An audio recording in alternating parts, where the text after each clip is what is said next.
So today, nearly 10 p.m, I did sleep today. Forced myself to go to sleep with a sleeping tablet. I've been awake for, I don't know, day and a half. Not too bad, but I still feel a little bit sleep deprived.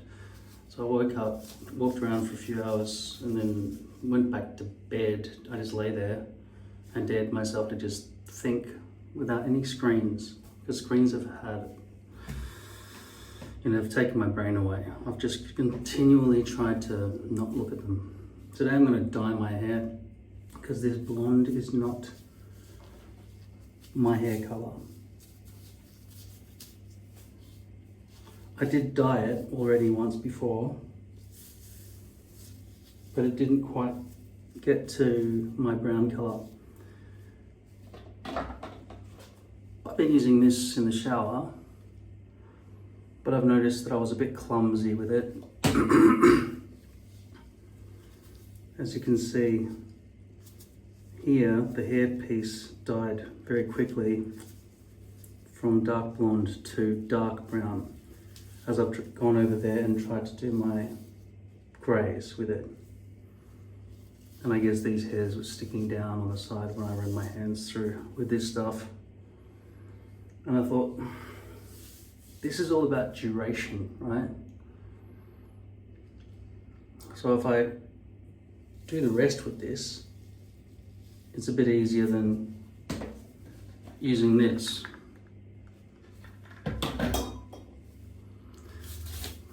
But I don't trust the color is ever gonna be as close to my natural hair color, although this area around here has become, that's my natural bio hair.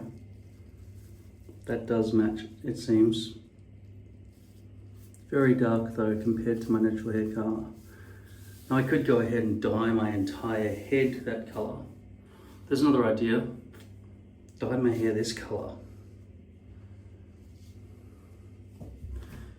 That means I never have to dye the hairpiece, and it's just a matter of, do I want to be blonde? Apparently they have more fun. I'm not sure about that.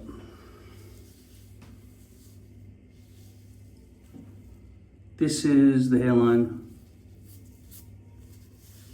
After I tried to clean it, you can still see the plastic there. I didn't think that was visible until I just zoomed in. So what I did was, when deciding between these two glues, I have been recently using this at the back and this at the hairline. But because it's so weak, I decided not to bother this time. Took my whole hairpiece off, cleaned it completely, and just put 100% of this on, pre-gluing the hairpiece, and then stuck it on like this.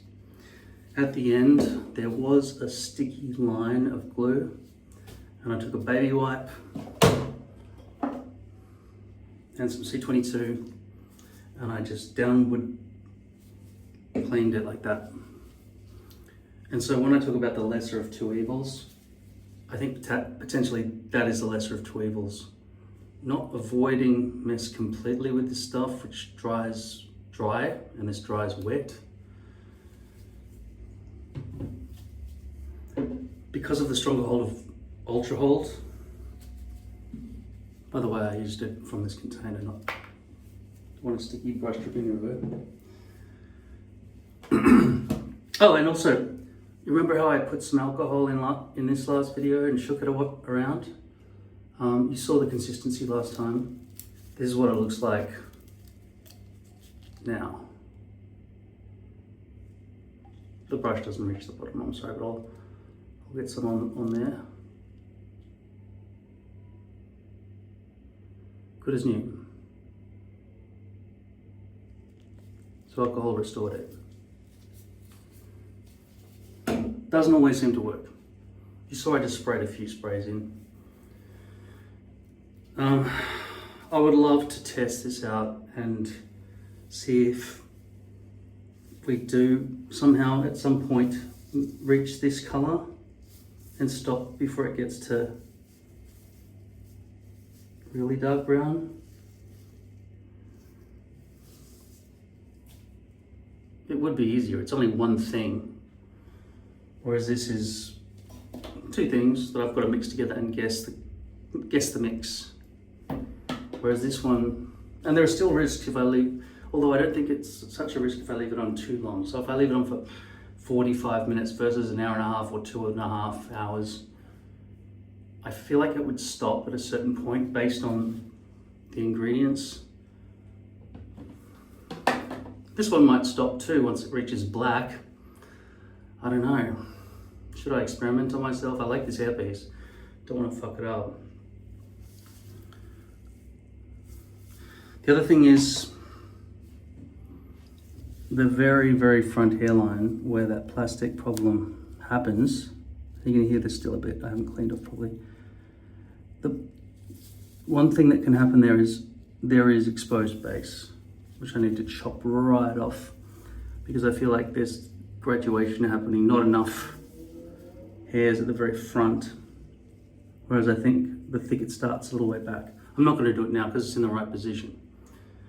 The other thing is when I positioned this hairpiece, I think it's a little bit askew. I think this side has been positioned a little bit too high on the right compared to the left.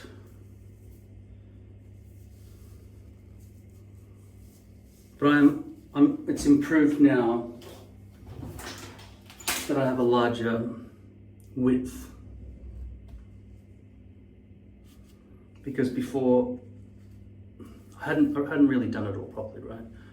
My hairpieces used to come up like that and there was no way to cover over this area, which meant that it was giving me big arches here. This one's too low, I think, though. So I don't know. That's this shape we're looking at. That's done this. So why does it do that? I don't know, probably just the way I position it, but it's not like there's a fold at this point. Oh, no. Yeah, in the future, I definitely need to take this off my head and cut out that excess. I'll change cameras. By the way, the iPhone is working with gloves. The touch screen's responding to my glove touch. But not on the iPad for some reason. Oh, it is. It's just that I had to press the minimize button because everything's upside down. I've got the A-Power mirror connected, so I don't have the same difficulty seeing my head with glasses as last time. Yeah, this works. Right hand. Okay, cool. Let's see that plastic line again with the nice camera, which will not focus, but now I can see that it won't focus, so I can make corrections.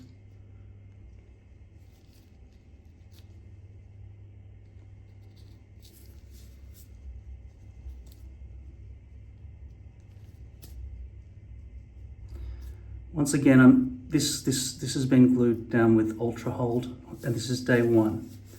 I lay in bed for a while. But I do think,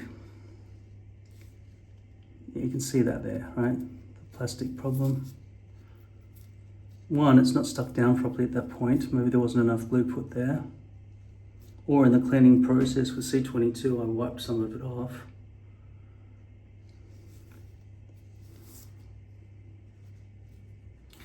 But even so, all of that along there looks like it's exposed base. And you can see the corrugation of it sort of maybe not being tight enough in its application. Sorry, I've got to figure out how this autofocuses again because there's nothing on the screen that tells me that it's autofocusing or not. Which button do I press? You can't say shit. There we go. No, you can't. Yes, you can. Yeah, that's an identical replication of the iPhone screen I'm looking at. Okay, which button do I press to make it tell me if it's auto-focusing? Because as you can see, I'm pressing on the screen in certain spots and it's giving me one of those yellow squares, which will just focus in that one location. but there's no button to autofocus. I'm going to stop recording and go into the menu system and see if there's a function. According to some people, I can manually focus by tapping in the middle of the screen. And then they say tap anywhere else to go back to autofocus. I just did that.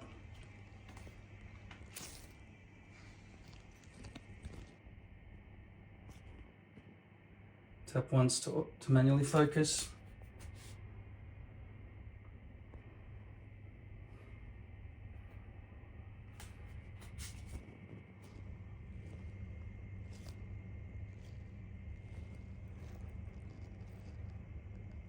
Okay, so I just manually focused. Now I'm going to tap elsewhere on the screen to autofocus, and that should be autofocus now. That should be autofocus now. Let's just tap anywhere else on the screen. All right. Now I know it'll focus if I click it on the screen there, right? And then I'll go in close and I'll get right into focus there.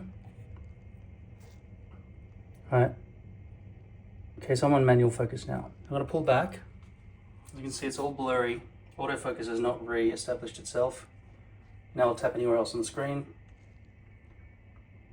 and we'll see if it's still auto-focusing. I don't think so. Doesn't oh.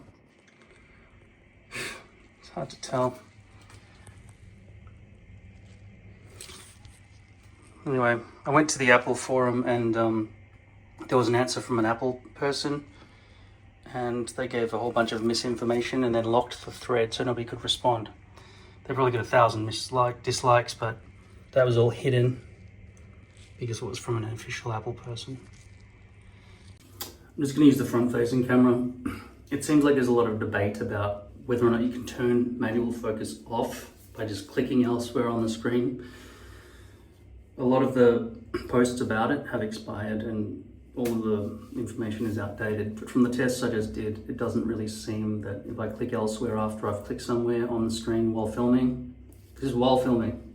There is no menu system to set this up. It's just Apple has decided this is how it's going to be forever. So I'll just double check here. Hope, flip it. Right hand, okay.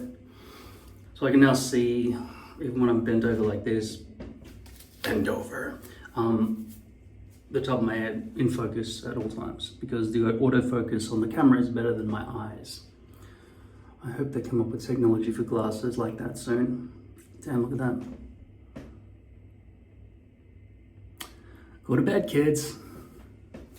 All right. Should I experiment with this on myself and try to match my natural hair color? That is my natural hair color. That is probably heavily dyed from this.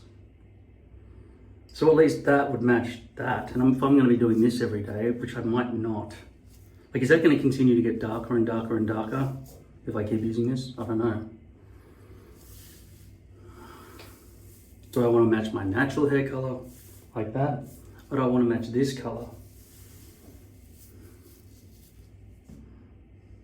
Well, obviously I want to try to match my natural hair color. But the thing is, with all the dyeing and stuff I'm doing, there's no real need for me to try to match my natural hair color.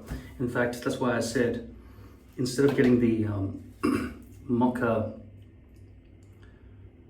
so medium brown mocha, I might go for dark blonde and dye my hair the color that the hairpiece initially was.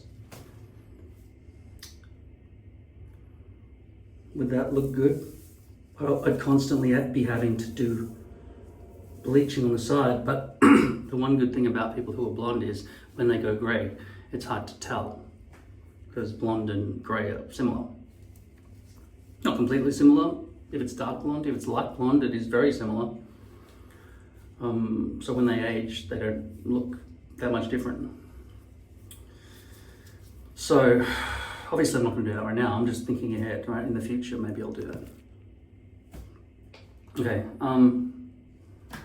This is the stuff I usually use, but if this is a one-stop shop, and it's supposed to be shampoo, I don't think it's really just shampoo though. I wouldn't think I'd ever want to wash my hair just using this. It might have shampoo properties in it, and I'm sure it could kill any of that bacteria that lives in your hair because it's fucking dye. I don't think there are many creatures surviving inside this canister right now. Not from this planet anyway.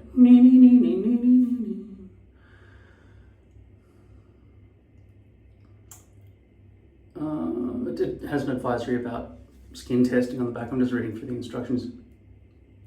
Massage into wet hair using the palms of your hands. Do not use your fingertips. To avoid nail staining, wash hands thoroughly with soap and water. Leave on for 1 to 2 minutes before rinsing hair thoroughly. 1 to 2 minutes, that's super fast. But I think that's just to do a little bit at a time. I don't want to keep washing and coming back out and drying because I can't see my hair color if it's not dry. How about I leave this in for, what do you think, 10 minutes? Let's see if that works. But the problem is it'll probably take me 10 minutes to get from this side to this side. This part's already been very dyed. I think I will wet my hair. With this stuff, I generally start with dry hair, so I don't know. But I kind of need to separate my hairpiece from the rest of my hair, so the best way to do that is when it's wet.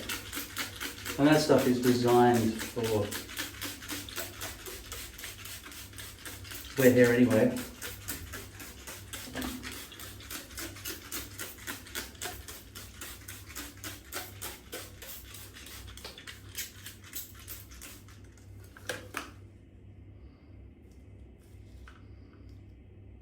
This one doesn't really have instructions. For professional use only, that's the only instructions. Everything else is just warnings.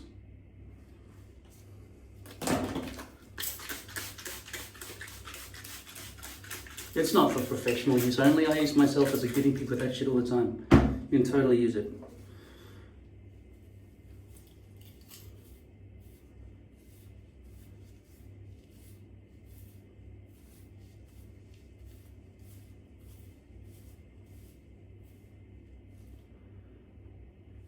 It's not going to be easy for me to tell, and I will do it while it's brushed back too, so I probably will get the dark dye on the top of my natural hair as well. But what difference does it make? It makes a difference because when I change this hairpiece for another one, that problem will persist.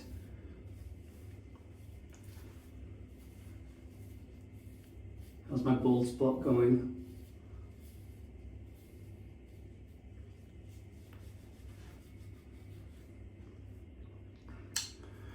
We're going to do it, we're going to use, we need these. Just for Men Control GX to dye my hairpiece. 22, 21. Go for 10 minutes. This has already been dyed. So how much worse can it get?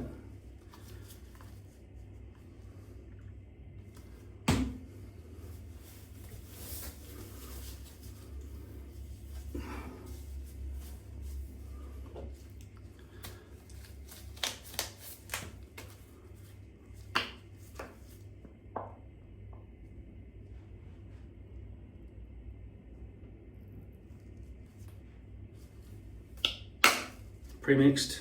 I'm going to keep the tap running, sorry about the environment, but I need to wash my hands immediately, sort of.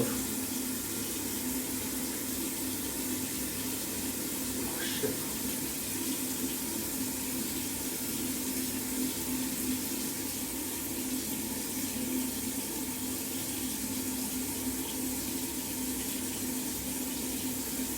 Just remember, I'm really trying to avoid getting any into the face.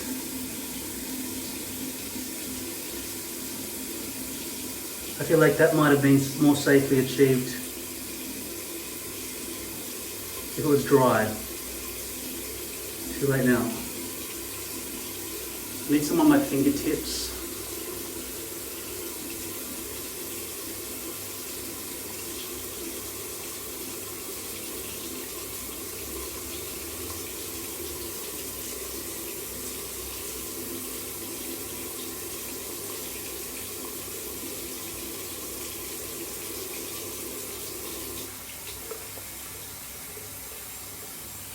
This stuff instantly washes off your hands as a dark colour immediately, whereas the other stuff doesn't change colour for a while. So whatever colouring is taking effect, it's happening immediately. Yeah, that plastic really needs to be trimmed off. I did find some micro scissors the other day amongst all the old hairpiece stuff. They're tiny little scissors that I bought especially to do little undulations in the front hairline and to get little bits of, you know. But I swore I put them right here in this mess. If the mess won't part, not Moses, right at the back. Now trying to get in here and doing that is probably better for what I was describing in terms of making a coastline effect on the front hairline. Alexa, set the alarm for 5 minutes. So these ones would be hard to get that done, but even while it's on my head, I could probably use these. Probably would have been nicer if they weren't pointy at the end and dangerous. But if I did want to, I could flip some of that plastic up and chop it quite accurately with these. They're not nice to hold, but they're small. I talked about a hole punch that could get in there and chomp it, but I've never seen a hole punch that gives you such accuracy. I did think about a Dremel, some sort of spinning Dremel attachment that would be sharp. You wouldn't do it while it's on your head, because if it had a sharp sideways, what do you call it, torsional rotator, which was some sort of outside, like sander or something, it could really graze you. You would do it before you put it on your head. That bit's totally lifting.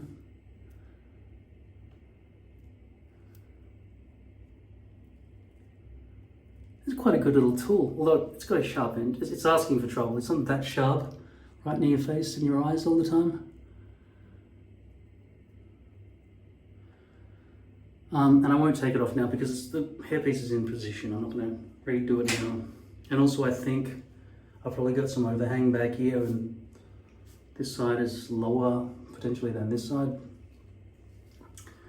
Remember, the objective here today with dyeing the hairpiece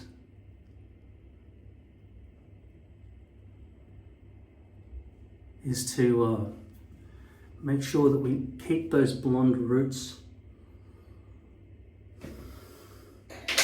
and do not stain the base.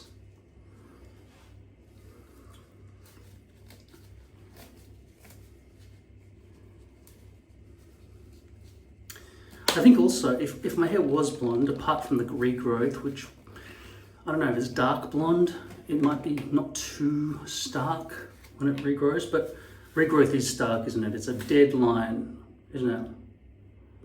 Because the follicles are pushed up new hair and it doesn't blend like dyed. Like if you take a brown hair and dye half of it blonde, it will blend blondness into brown. With regrowth, I'm pretty sure it's one color here, one color here, that's it. So I'm not sure about dyeing my hair dark blonde. The reason I say dark blonde, not light blonde, I don't think it wouldn't suit me to be blonde. Dark blonde is kind of, because I have to dye, I've decided to dye my greys, and it's going to spread throughout my whole head, right? Well, it could be 10 years away, but this is immediate. This is, if I had not dyed my sideburns, they would be grey now. You'd be looking at grey hair. So because I've chosen to dye them anyway, when grey regrows and is regrowth under blonde, it might not look as stark as it does now, for example. Although I don't have grey regrowth under, oh no, but yes I will, because this is dye. So when grey comes back through, it will be a blatant regrowth. But the great thing about this is you do it in the shower all the time. But like I've showed you, when I do this here on the side, I accidentally get some of this hair up here, and I risk brushing my hand against the base and staining the base, which would be destruction of the hairpiece.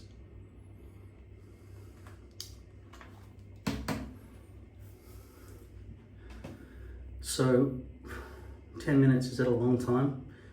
It's supposed to be 1 to 2 minutes. It might already have been enough time. But I just don't want to have to keep going in and coming back out all the time. I'm pretty sure it'll be darkest just after this one session though. Hopefully I didn't touch the base at all. I'm pretty sure it's Paul Teacher 1984, just from memory, who said he was the one who did it while it was on his head. And I said, how did you do it while it was on your head? And also, how is that going to work when you've got like 6 or 7 hair pieces? You want to prepare and just have ready to go. You don't want to be taking one off and then dyeing your hair every time you need a new hairpiece. That's so much time wasting. I'm pretty sure I used color 22. Hopefully now he's seen that color 18, or Paul Teacher 1984. If you're watching, Alexa, stop. Alexa, stop. Thank you for giving me the confidence to... Alexa, stop. Thank you for giving me the confidence to try doing it like this. And now that I know that color 18 is really good for having the least visible yet close to brown, so it's a fairly good compromise.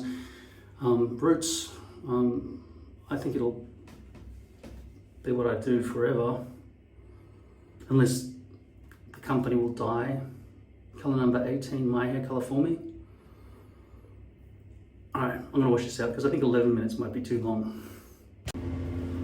Okay, just got straight out of the shower. See some overhang back here.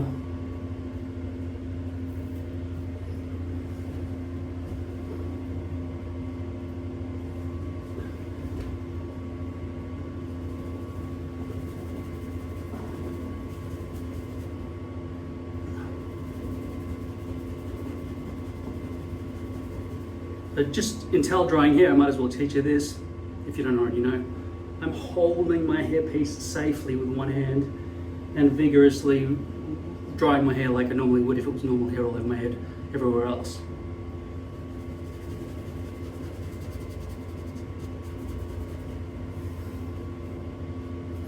And when it comes to drying my hairpiece, I just gently do that without doing any of that or that.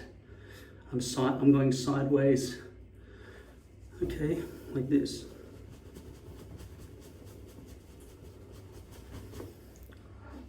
If there's anything that will joggle your hairline, it's drying your hair with a towel. Does it look the right color? Like I said, when your hair's wet, you can't really tell. But just at a glance, it does seem darker.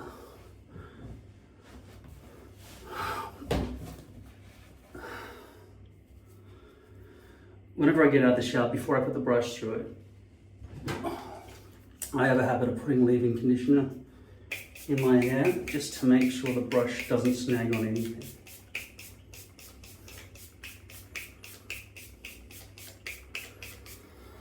I also need to check that I didn't stain the base anywhere. Can you see any roots that are way too blonde or any stains?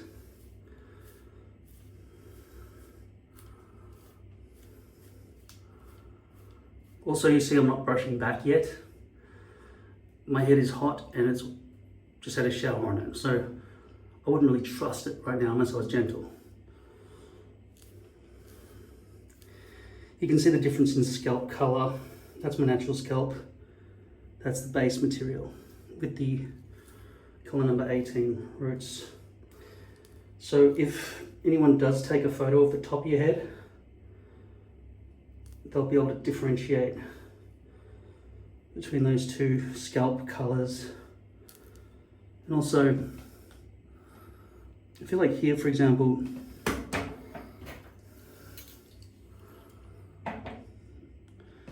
I could have afforded to try to dye it more deeply, but I think that's a fairly small price to pay. And this is only my second time dyeing my hair, for having invisible roots, not having doll's hairlines. Because look, if I looked in a brown hairpiece, that would be very clearly doll's hairlines all through there. And now it's not.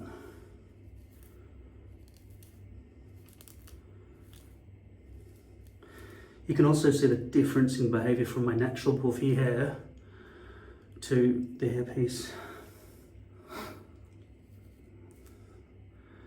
It'd be nice if I could dye a bit deeper. And how are those corners going?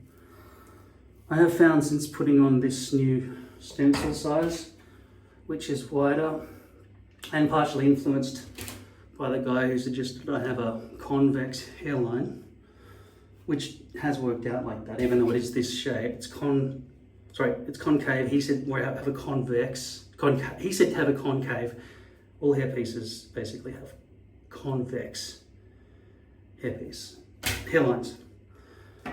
But because of his influence, I did start thinking, what would it be like to cover over all of that in my forehead there? And it's just too much plastic all over there blocking everything.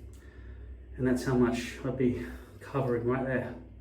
I think that's what he wanted me to do, to get rid of that scoop there. Now these hairs that are coming down in clumps of 15, it might just be because they're wet, but it seems likely that there are a bunch of hairs along the front hairline that have glue in them, even though I did try to get it all out when I put this on using the C22 and a baby wipe. Like here, for example, you can see that's not responding to the brush. It's resisting a heap. So that could be because there's a whole chunk of glue in there. Okay. In terms of positioning, it's lifting there, didn't stick down properly there. I'm going to just go in there from C22 right now and see if I can fix that.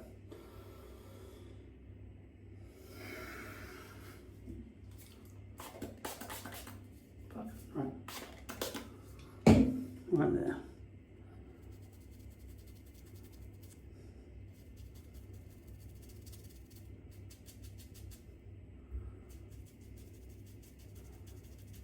See if it's discolored from the dye? Nope. I also conditioned my hair after rinsing out the dye.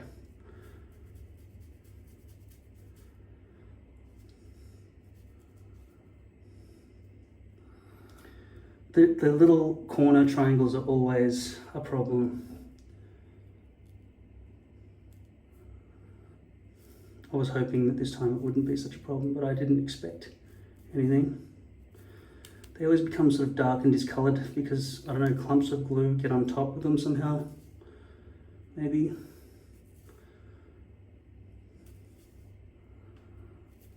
It looks like I haven't succeeded in removing any of the glued together hairs here.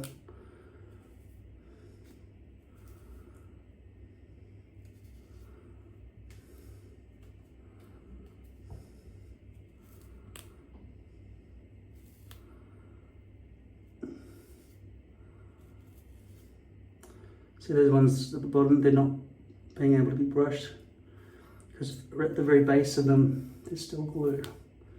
Maybe even that big shard there. See how all the hairs are moving together and obeying the brush, whereas these ones are not. The source of the mischief is right here.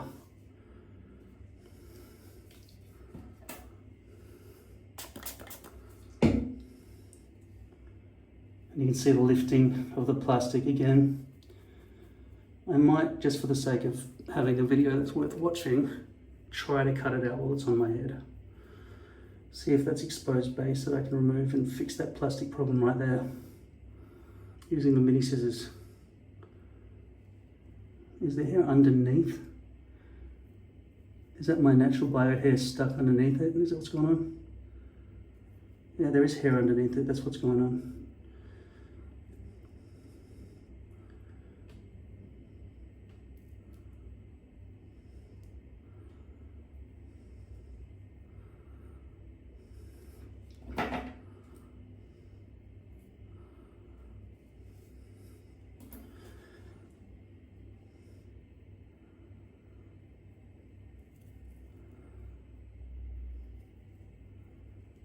Okay. It's coming from far away. Came from all the way from back there.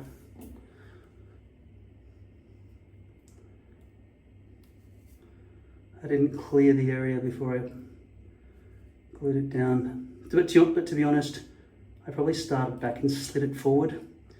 So I need to be cleaner about that method.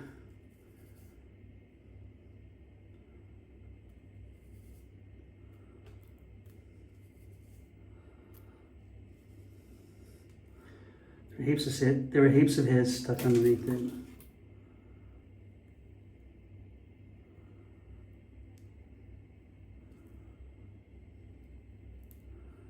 By the way, the only way I'm able to see this right now, I bet if you look in the mirror, you could not see there on your own head. The only way I'm doing it is because I've got an iPad here that's mirroring my iPhone. Not from built-in iPhone technology, because they don't have it from iPhone to iPad. They have it from iPhone to MacBook or Mac, but not between devices. It's fucking stupid. So I had to get a power mirror. There's another one called Droid Cam. Both of them are free. I paid for both of them though, so there wouldn't be a time limit. So a power mirror cost me $99 for 6 years.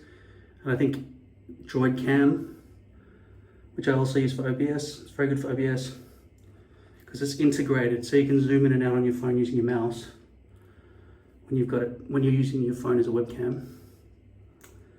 And I think that one cost me like $15 forever, I think. So go with Droid Cam, although I'm using a power mirror right now. So I haven't really done proper tests for this current procedure using Droid Cam. But I really think, look, it's not too much money. You don't have to sit, if it's only the front facing camera, you just want to see the sides sort of your head, and you can move your phone around like this and see the side of your head and everything, right? If you hold it with your hand, you don't want to build a ceiling contraption. I reckon one of these things is about $15, and the larger one that holds an iPad is about $30 or something. Okay, it's $45. And then if you have an iPad and an iPhone already, you can see around the sides of your head perfectly clear, like I'm doing now.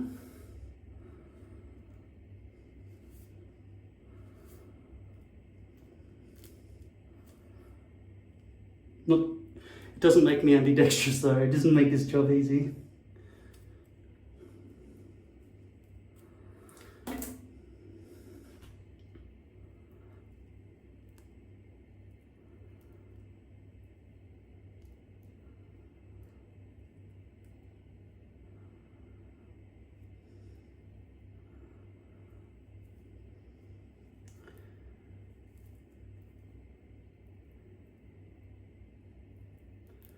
The perimeter hairs, basically, that just got stuck facing the wrong way when that was stuck down.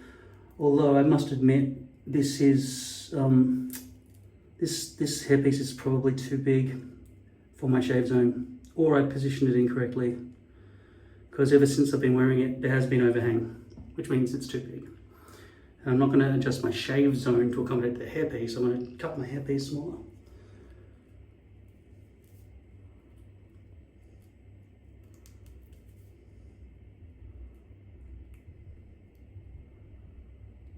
It really doesn't want to come out at all, does it?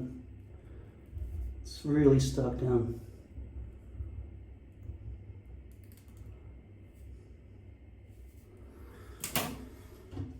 Alcohol. Take on my eye.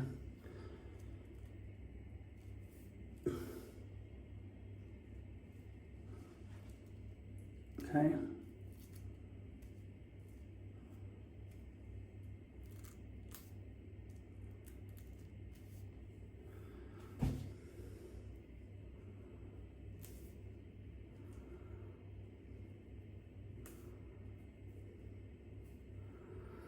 There's some overhang here. There's no point in cleaning this area up because I need to basically reposition it better, lower next time. And I could use the spray tan method, but I've forgotten how I did that. Like if I sprayed all the way along the front there so I could get a nice marker of a place where within 2 weeks, because you leave these on for like 8 hours and it stains your face for about, I don't know, 3 weeks.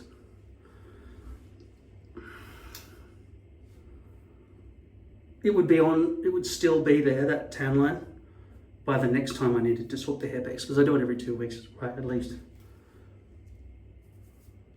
Unless it annoys me and I just take it off after 1 day.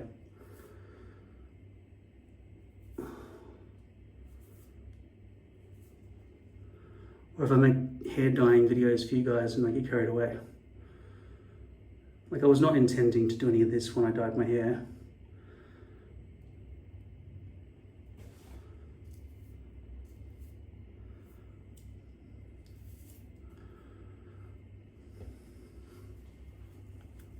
Now I've still got C22 lurking around up there, so I'm going to take a baby wipe and I might as well rinse it in water so that there won't be any soak, because I'm going to put some more glue down there.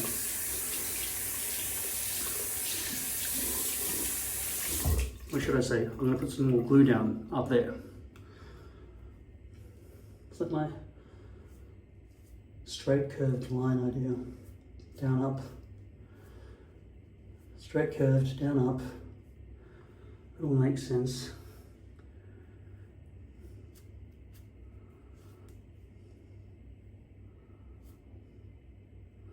The glue chunks from Ultra Hold are not as obnoxious as the ones from Ghost Bond. I prefer the Ghost Bond glue chunks.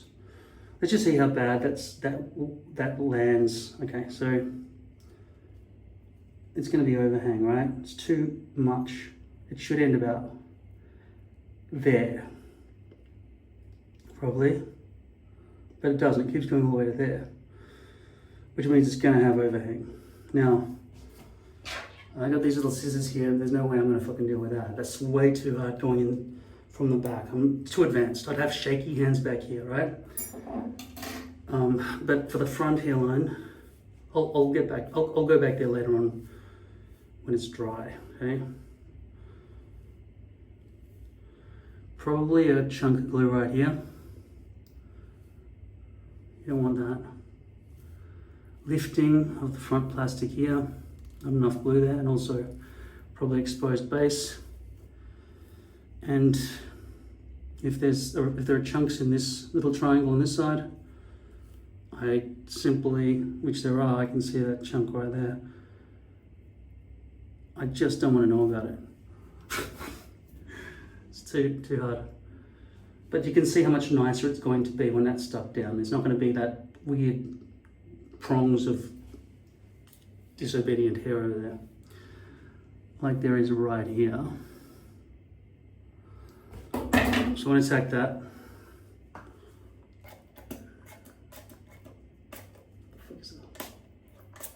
It's already breaking and dripping all over the place. Fucking walk tape company. All right.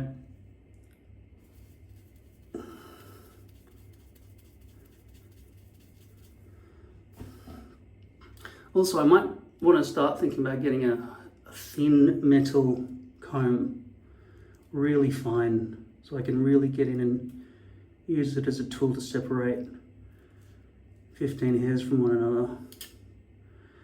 Also, when I received this hairpiece, I'm pretty sure it did not have any exposed base at the front.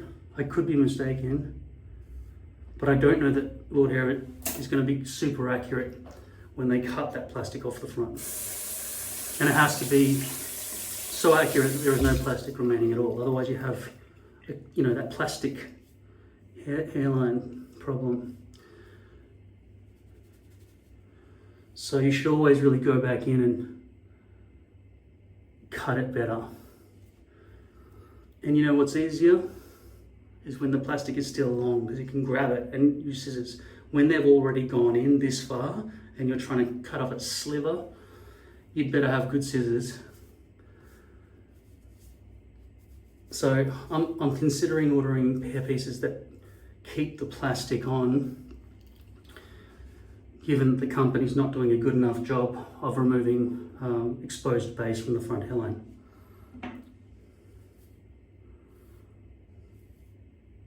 It didn't cost any extra, but it's more of a hindrance than a help at this point.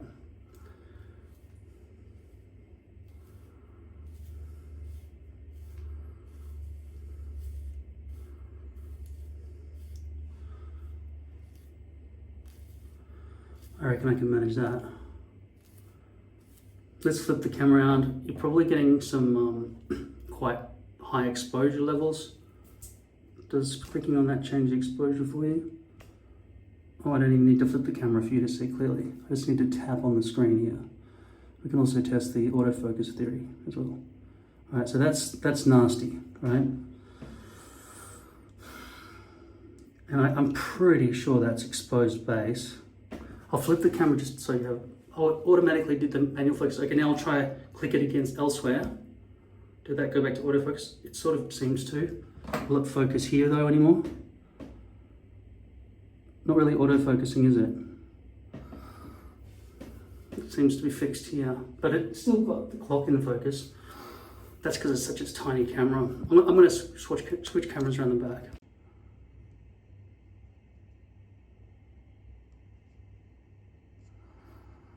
Okay. I had touched the screen on the back, so if I click elsewhere on the screen, apparently, by reaching around like that, it seems to have gone back to autofocus. Maybe they're right, but then I lean forward like this and I'm not in focus, so then I'm not right. It's just focused on that piece of, what the fuck is it? That piece of wall right there. That's where the yellow square is around right now on my screen.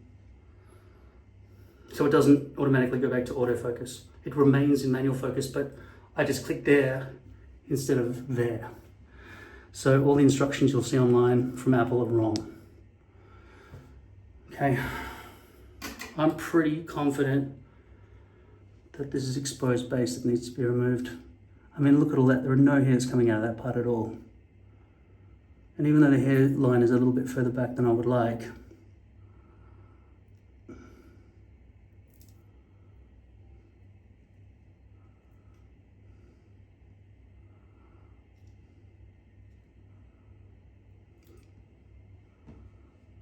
it's probably worth not having that plastic. And it's a good follow-up if I solve this problem, since my last video was about this topic and other shiny things.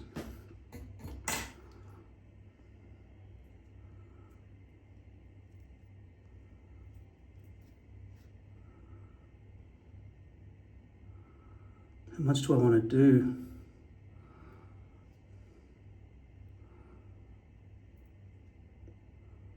You're coming with me. By the way, I saw Heretic. Awesome horror movie. It was really well made. I love movies that, motherfucker, those sharp little pointy stabby things. Just like in, well, I can't say. That just bounced off my belly into the sink. It was like, fucking hell. They are super sharp.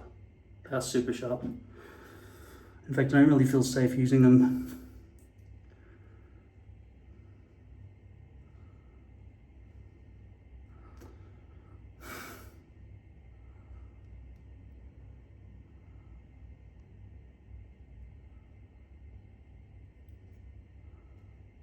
It's too hard.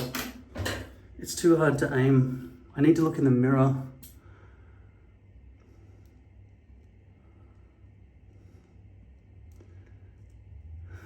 No, that's too hard as well. I can't get my arm around on a good enough angle. I have to bend my elbow inwards like this and go that way.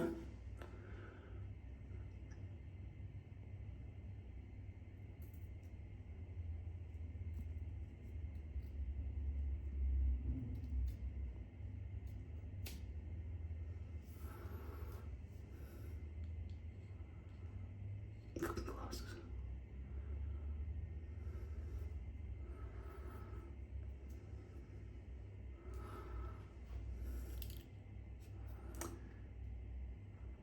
As you can see, I haven't shed this yet. The plastic hairline problem has gone away. So all my whinging about the plastic hairline is not solved. That bit needs to come off too, doesn't it? It's just pretty hard to reach. What you really want to do, and I've said this before, is do it when it's not on your head. Put a pivot pin in the top of the mannequin through your hairpiece and go around and just see if there's anything exposed, and really go around meticulously and make sure there is no exposed base like this, so you can avoid this problem entirely.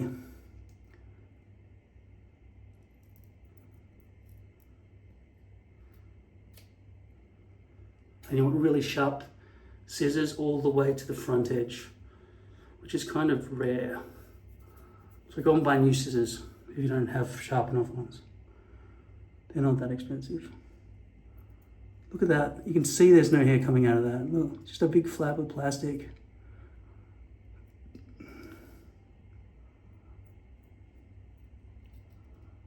I'm sure I'm cutting off quite a lot of my front hairline here, but it could be worth it in the end, maybe, if that presses down nicely.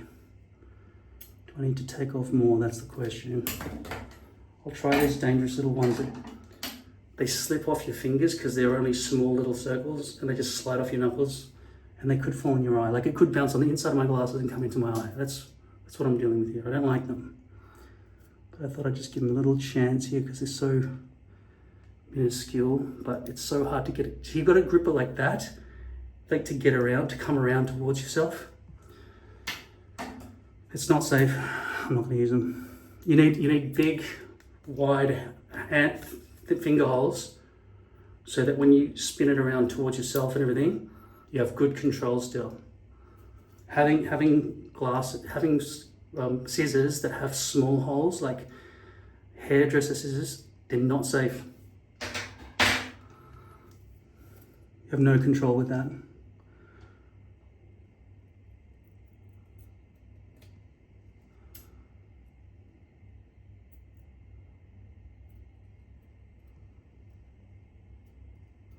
And you can also see that these are not extremely pointy on the tip either.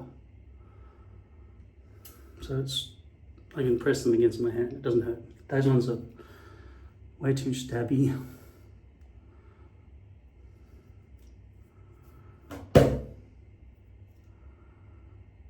It looks like there's still more.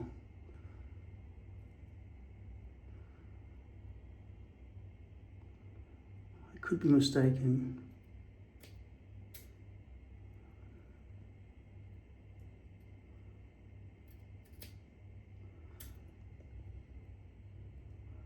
Gotta be careful here. I don't want to be slicing through all the good hairs above it.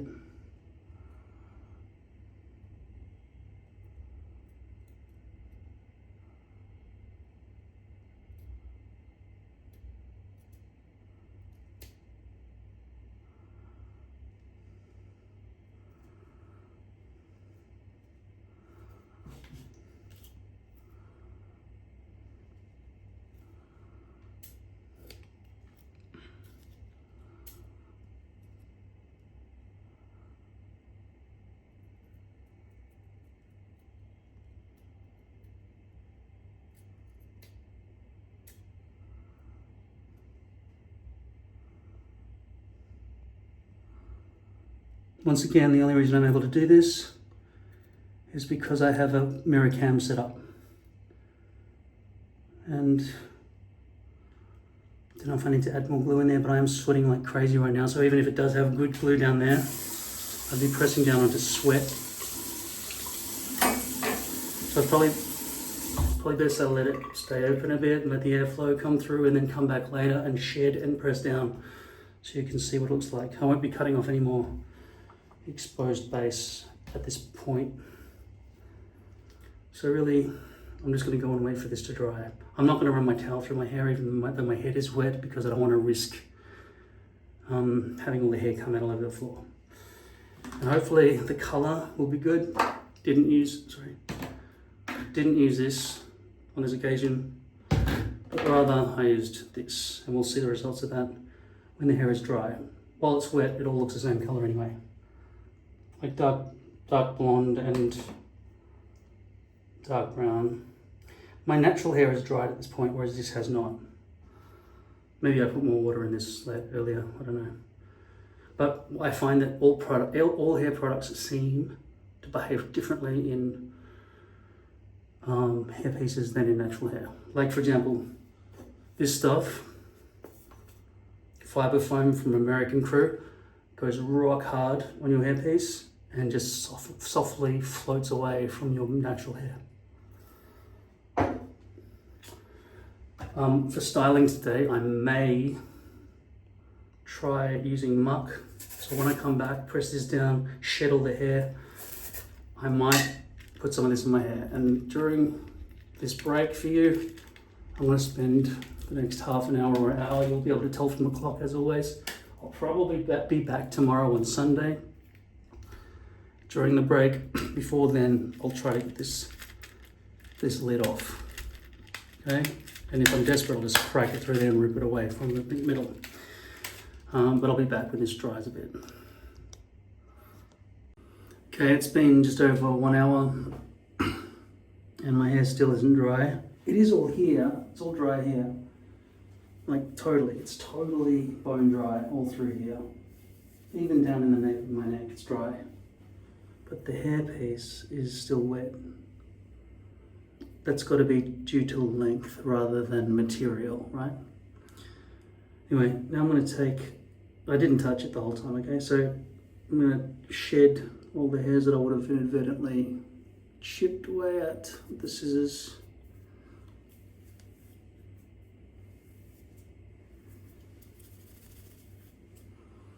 And then I'm just going to hope that there's still glue remaining from before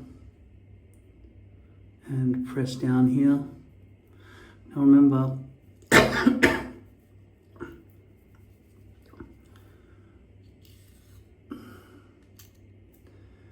I had the hairpiece a little bit lower before I chopped it off, so there should be residual glue here that I have to wipe away, which could exacerbate the issue of getting the perfect front hairline to get rid of the plastic hairline problem. I can't bend my head around far enough to see this. I'd need to put the iPad over here so I could see. But then I'd need to mount it differently. The alternative is I'd have to drill into the ceiling and put some mount that rotated around my head and look at it that way. But like I said, I can't be bothered dealing with that minor problem. The problem we're looking at today, and let's see if that's stuck back down just from the glue that remained. Yeah, it's still, I glued it this morning. I knew there would be enough glue to not have to put more glue. So that just dried and I stopped sweating, so I had something dry to stick to, okay? Now, in terms of the plastic hairline problem, and I will go over this with C22, just because I know there was glue when that hairline existed, when that exposed base was stuck there. There's still residual, I can feel it, it's sticky. I'm gonna leave it on the very edge. But if we, that's why this hair is sticking to my forehead.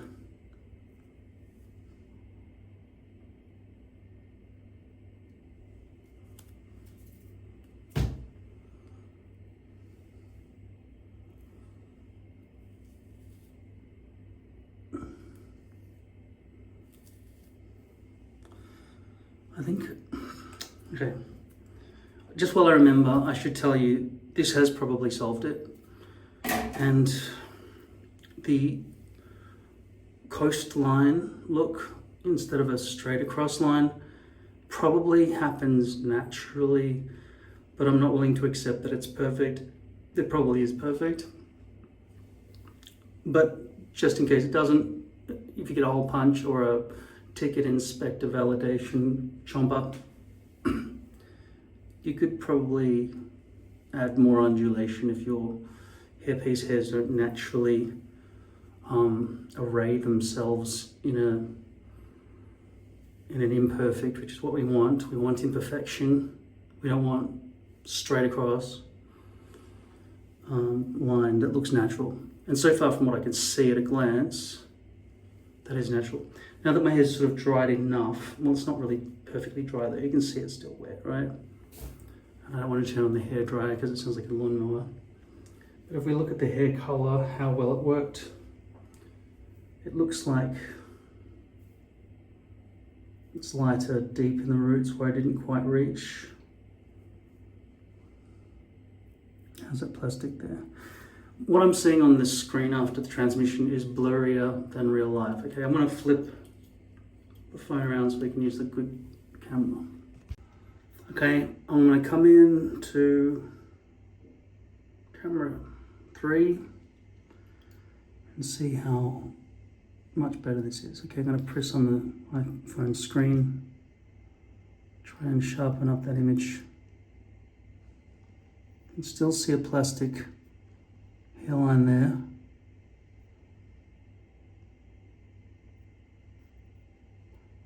Maybe it was just because it wasn't pressed down properly. Or maybe I do need more glue there. Is it still blurry to you?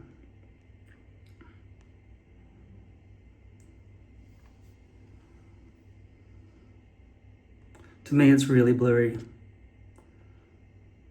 Can't we get closer?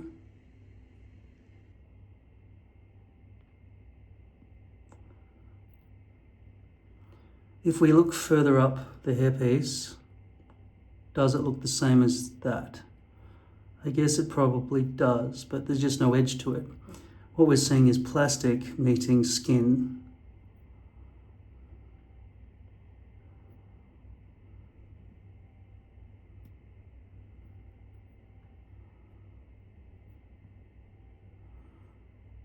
Maybe there isn't enough glue there.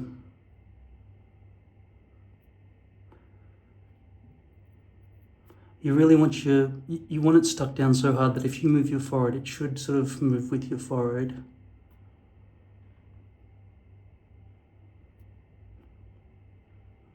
I really hope the iPhone's able to focus here. I just don't trust the iPhone to be able to focus properly.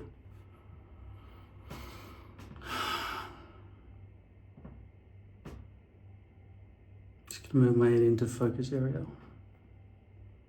These hairs here are stuck to the forehead.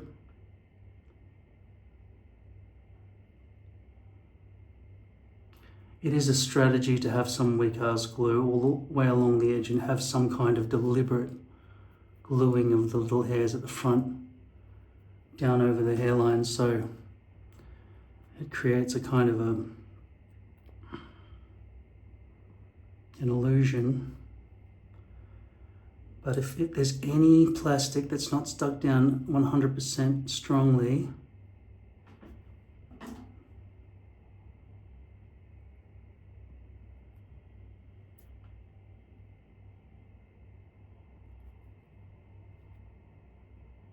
the doll's hairlines have gone there, right? Okay, I reckon that's exposed base that I failed to remove. Do you think that bit there? I didn't quite chop that off. You think? Let's see if I can bravely use these tiny scissors. See, I've got my fingers in tightly so it won't fall out, hopefully.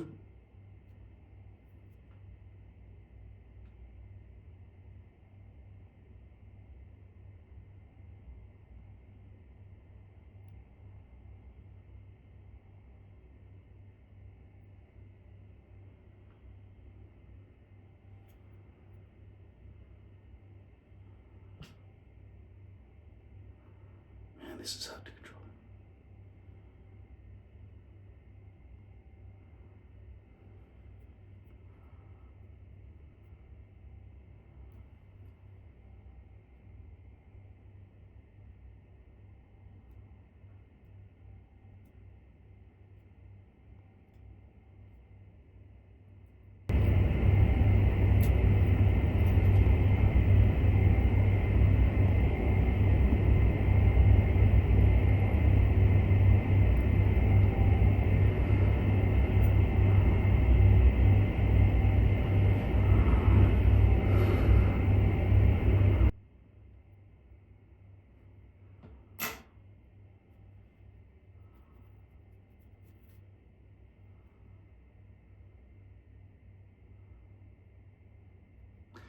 I'm just going to clean up the glue line that remains from when I removed all the exposed base here. So there's no more sticking of hairs. Look at the way this thing's breaking. It's just so shit, Walker tape. After all these years, I don't think Walker tape listens to its customers at all. It just goes, just keep sending us money, you cunts. Alright.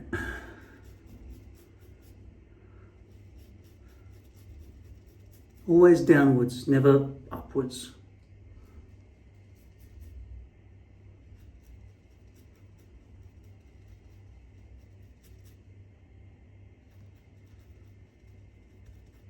The other thing you want to be aware of with preventing the plastic hairline is making sure that you haven't just put something shiny in your hair, which would cause the plastic to be shiny too. That would probably be easily fixed by putting some water or just using a baby wipe or something along your front hairline, but I know how hard that is when you're trying to style everything. Like hairspray is probably shiny. We should always be probably going for things with a matte finish. I don't know if the word matte is short for something, but it's M-A-T-T-E, isn't it? Not M-A-T, it's not short for material. Matte is the opposite of shiny. I don't know why it was so late in my life that I learned that word. Now, I don't want to keep residual C22 all over my forehead, so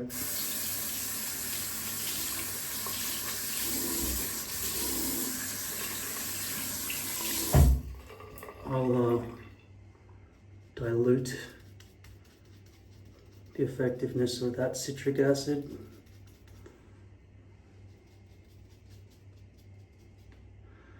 My iPad just ran out of power, so I've got no more visibility on that screen anymore.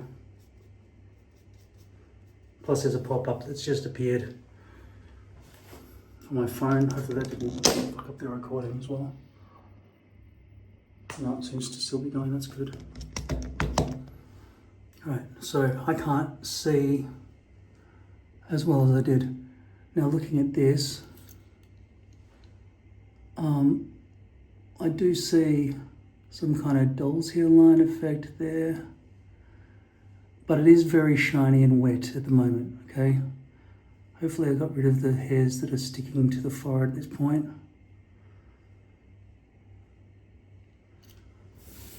And because I don't trust the backwards facing camera, even though it gives you better visibility, but I can't see what's happening and it might be in focus for an hour or something and I don't want that to happen. And I can't check anymore because the iPad's going to take 20 minutes before it even gets to 1%. I'm just going to go charge this.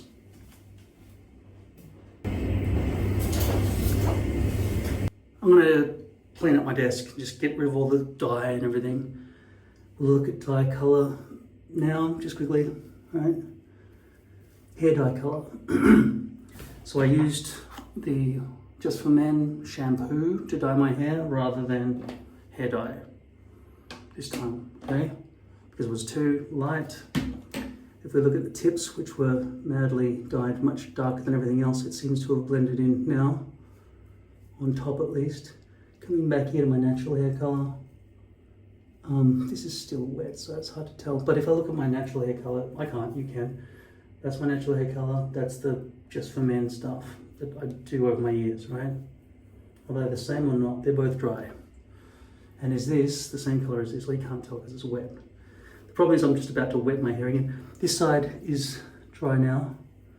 I think that I can see a dark bit from there downwards, and from there upwards it's lighter. So I'm not sure if I did it completely perfectly, but I think I've darkened it closer to my natural hair color. The problem is I am constantly putting that dye through here, so, and I don't think it washes out. I don't think this will gradually become lighter over time. I think it'll stay permanent, same as this, I think. So, I probably should be careful about choosing to use this over normal hair dye, because even though I want to get rid of greys, which come up to about here, it's, you know, it's going to discolor my hair from the rest of my hair.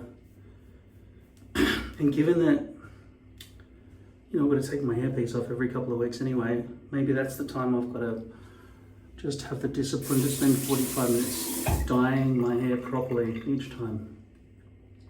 And it may be that I have to choose dyeing it all over, so there's one colour instead of ratting multiple colours.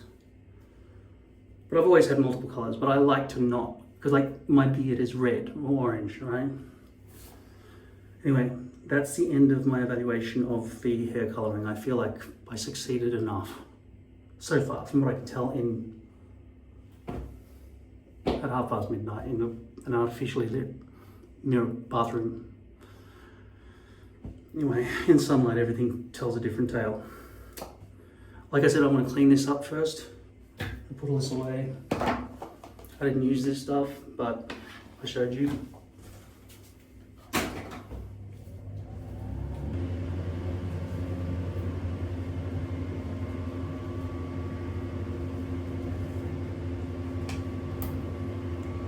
Should you buy tiny scissors like this to get rid of tiny things like that? I would say, if you do, get ones that are not sharp on the tip. It's just too dangerous, straight above your eye, you know what I mean? They're gonna fall on your foot for sure. They nearly stabbed me before as well in my stomach when I dropped them. They are very dangerous. Get child-safe ones with rounded edges. Even if it has to be like this, right? That's not super sharp.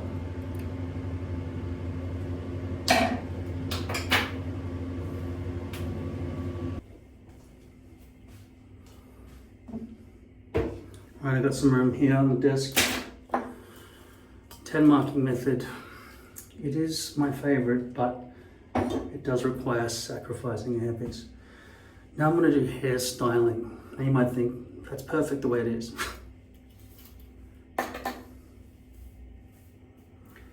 But it's not. So I'm gonna, oh, I forgot the mark. I took the lid off.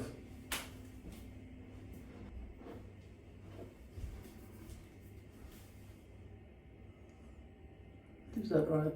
Which way is up? There you go. I took the lid off. It's harder to get off and that thing comes apart. Like I say, the same people who made these shitty spray can things, not can, whatever the word is, probably the same people who made the lids and everything for this, because these things always break apart. And this lid goes on askew most of the time when you try to put it back on, and then that bit dismembers itself. Anyway, this is muck. Now, how do I put this through my hair? I could put it through dry hair, but I wouldn't put it dry onto dry hair. I'd always take this stuff and almost every time try to convert it to red 1 clay. Remember red 1 clay I used to use? I ran out, couldn't find it again for some reason. It's like muck. Muck tastes like cake mix. It's nice. Lemon, like lemon cake or something. So I'm gonna, yeah, I'll leave my hair dry like this. Try and buff it out as much as possible so we can see the before and after. Now the front is pretty wet, okay? I've got to be careful not to yank on the front hairline as always, okay? And now I'll try to style it with my glasses off because I can't see shit. I mean, it will get in my, I won't be able to do that if I'm wearing glasses, okay? So I'll go general and then I'll put my glasses on and do the final touches. So it's like, it's really, it leaves nothing. That's rock solid. But you can just dig your fingers deep, right? Get your fingernails dirty. Is that enough? Usually I use too much. Maybe it is enough. It just won't disperse everywhere probably. And I don't want to have to do it twice. All right, I'll do it twice. Here we go. That's what I'm going to do. Turn the tap. Why do I turn the tap on and waste water in advance? Because I know I'm going to have to reach down and turn the tap on with dirty hands, because I'm about to have very, very dirty hands, okay? That's what she said.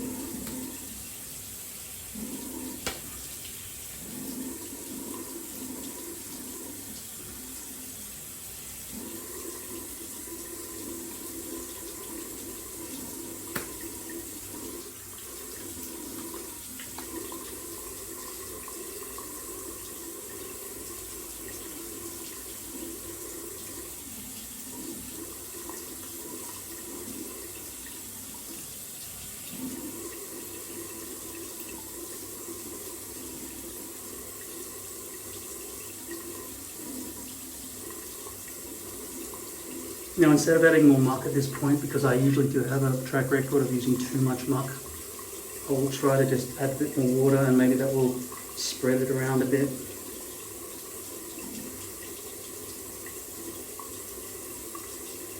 Now, as always, all my hair is wet. You can't really see what the end product is going to be like. So I might as well just put water in my hair right now. You won't be able to see what the hell's going on. Now, if I add more and more muck, it's going to become more and more dreadlocky, because it is clay. It's super clay. It's like...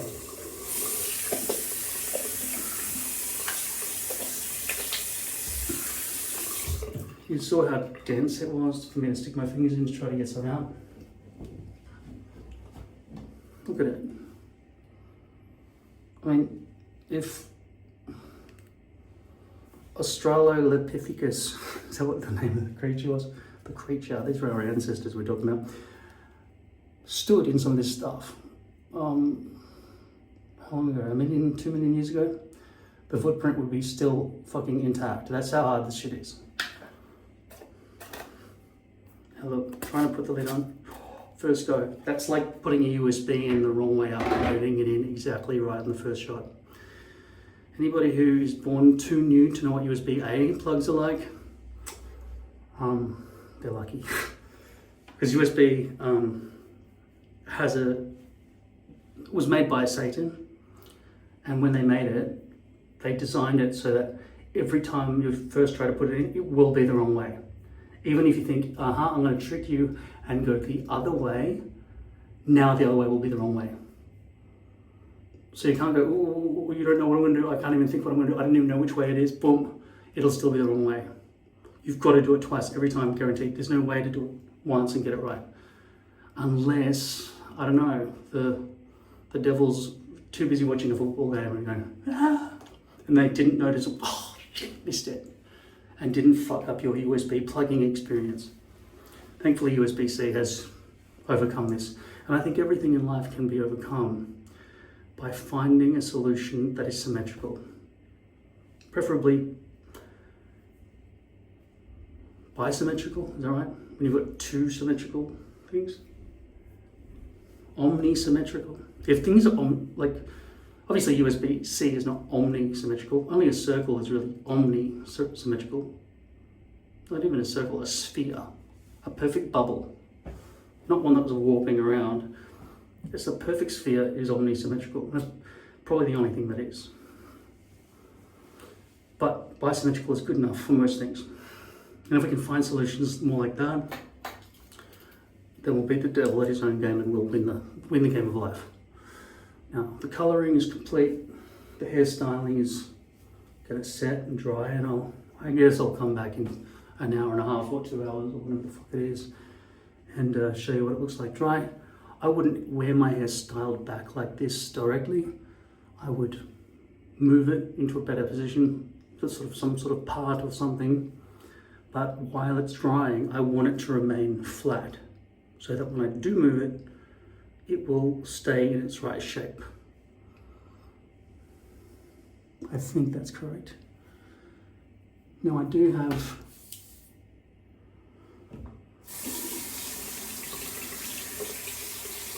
what I see here is those lines, if you look really close, if your eyes are able to see that. But the plastic problem of the front hairline mostly has seemed to have gone away.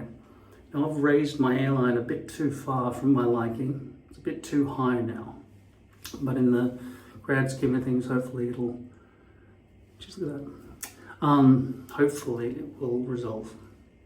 Like when it's got some hair brushed down and sort of down around the face. But now I'm no longer, at present, without sunlight, with the lack of shine on this. Muck says it has a low sheen. It's not exactly the same as matte. I'll tell you what.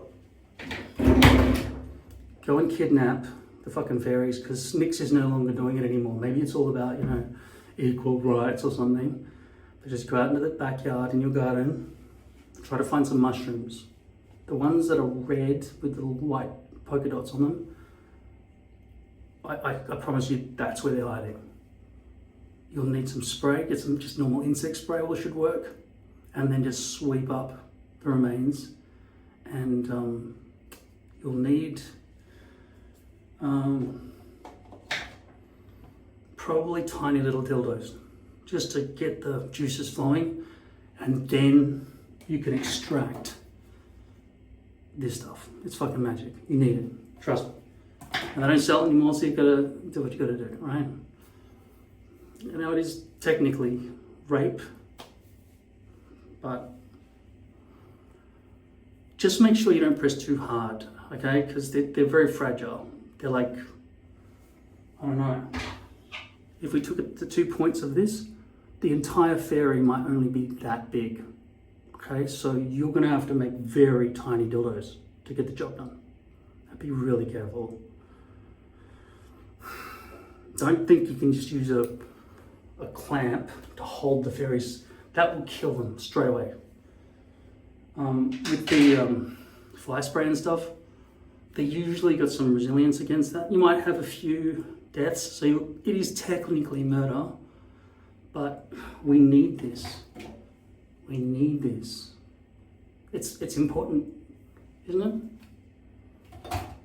Anyway, I'll come back when this dries, and if this is still shiny, I'll use a very sparing amount of this because it's more precious than gold, and hopefully it won't run out, because I don't want a shiny forehead. And there's only one thing in the world, you know what it is, in the backyard, that will solve the problem. It has been a while since I was last here, and it's dried just like that without me touching it. But you wouldn't, in the real world, spend hours waiting for your hair to dry, would you? I mean, you'd go out into the world with it wet, or you would dry it, but that requires a hairdresser, really. Not a hairdresser, sorry, a hairdryer. I've been editing deep fakes. I can change people's faces. No, seriously, I can turn myself into Tom Cruise, like this. Pretty amazing, huh? Or I could be like Brad Pitt. What does that look like? Back to normal. Pretty good. I know, I've got skills. It's amazing what technology can do. Now if we look at the hairline with the front-facing camera, which is the shit camera, I'd say most people couldn't tell even with this brush quite a lot back like this right now. See?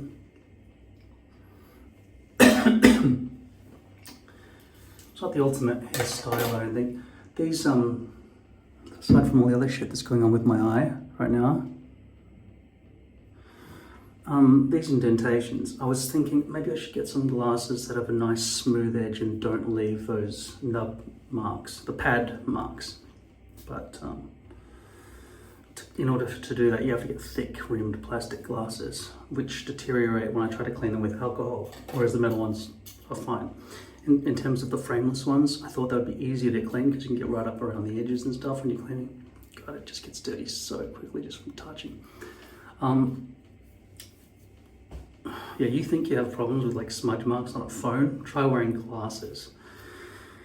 I know a lot of you do, but I'm just saying, it's fucking pain in the ass. Face cage, it constantly gets dirty. And by the way, I wasn't doing deep fakes of Tom Cruise and Brad Pitt in there. I can tell you that. So, it's neat, isn't it? How's the looking profile? Has the hairdresser done a good job making the woof reduced? And how's the bald spot on the back?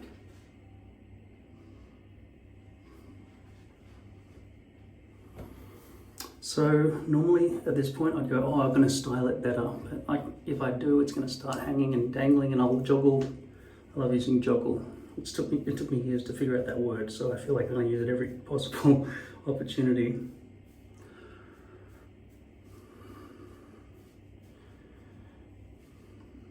I'm going to try to resist wetting the hair.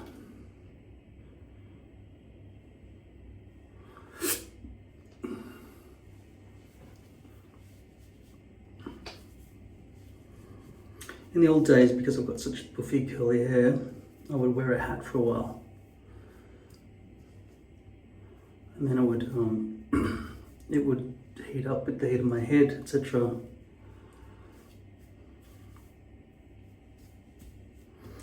I feel like if I really want this to work really well without being a complete mess, this muck, it clumps a bunch of hairs together.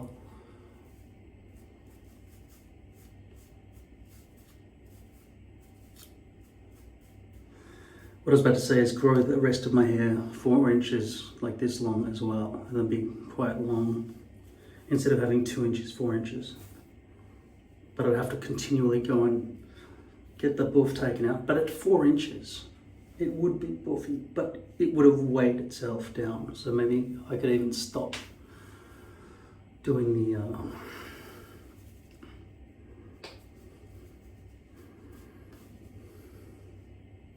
see, because look at that doesn't want to behave itself. But if that was 4 inches too, it would dangle down heavily, or like this does at least.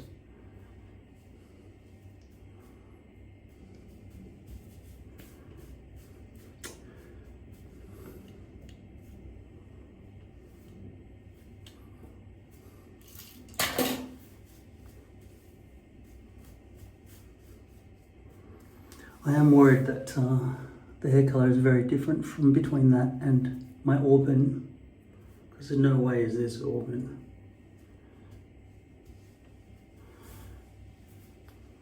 And it's messy. I feel like I've got to wet it to get anything done here.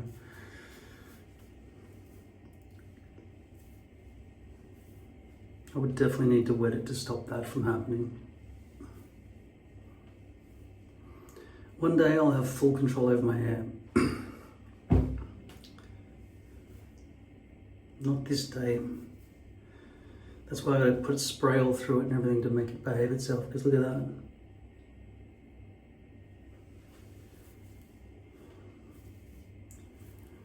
I don't think I can style it without wetting it, and leaving muck to dry in the brush back position didn't really do much to help me.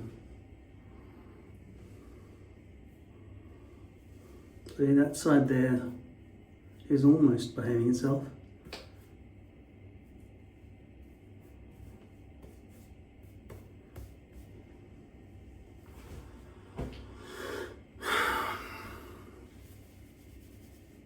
Could I at least get it back to where it was before I started messing with it? The problem is, in the wind, it would end up like that. I'd end up like that. I can't walk around with just like that. I mean, I used a very minimal amount of muck. If I'd used more muck, maybe, but then I gotta wait for it to dry.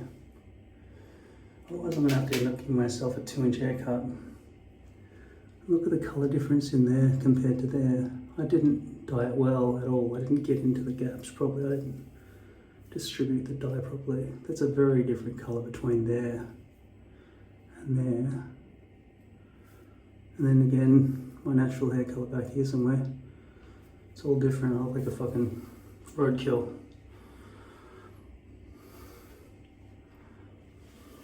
What if I deliberately make it messy? Like straight hair messy, not curly hair messy. But it's not going to be curly hair messy all the way through, or straight hair messy all the way through. It's going to stop here and go thunk.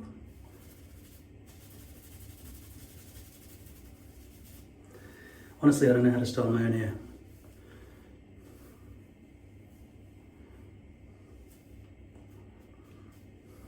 I look like I'm about to go to a cosplay meeting. Just need an outfit. Wanna fight? Fight me.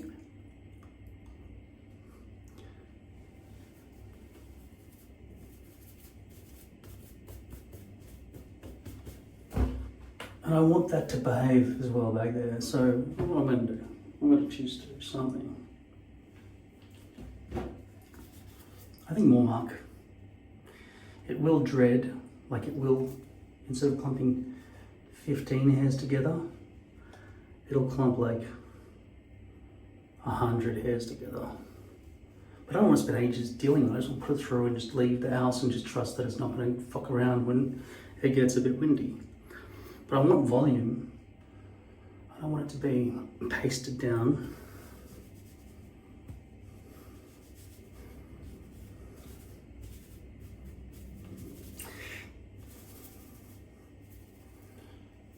I'm gonna joggle the hair too much if I keep doing that.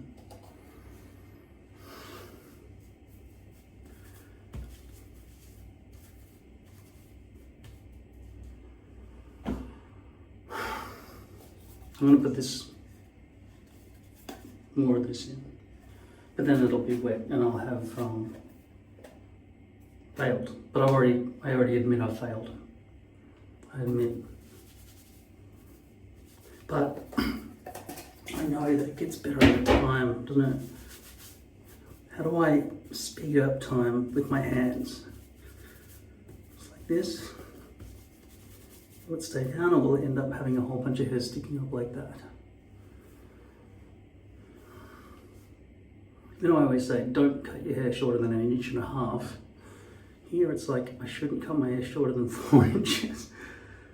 That's, it's not gonna stay down. Whereas the 4 inches do stay down. They just want to stay down because they're too long to fight gravity.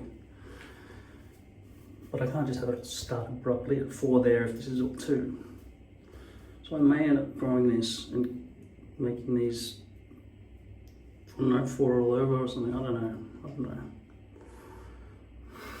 Just so I don't have to deal with this problem, the sticky upping problem. I think we've mostly solved the plastic front hairline problem. We've solved the doll's hairline problem. Now controllability, that's the next problem. Some of those old problems are going to come back and haunt me though, of course.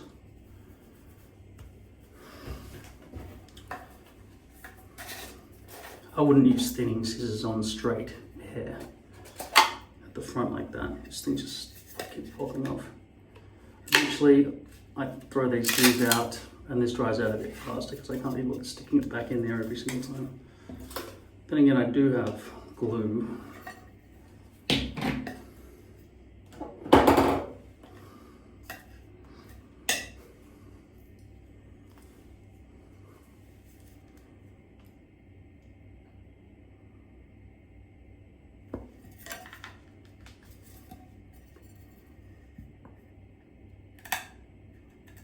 Oh, it's plugged.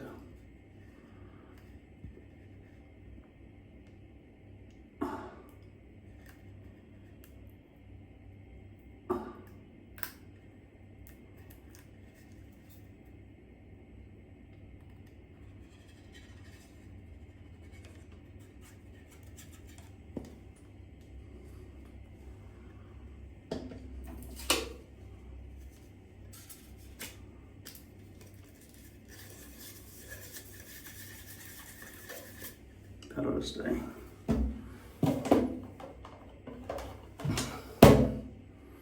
More muck, or will it just make it dirty?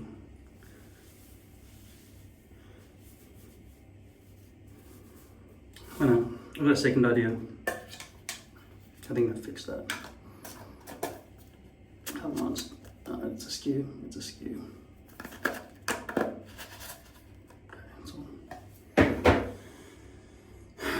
Second idea, ready? Close that.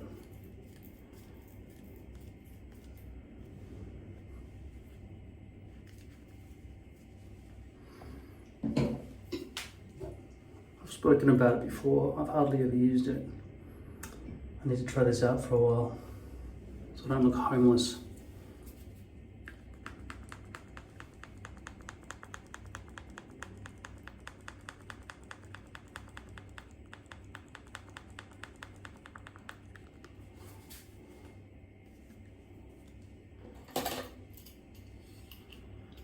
Never use more than 2 drops.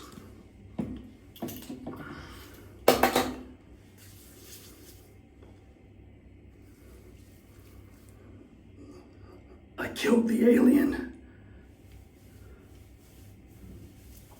Oh, I'm really pulling back at the hairline, aren't I?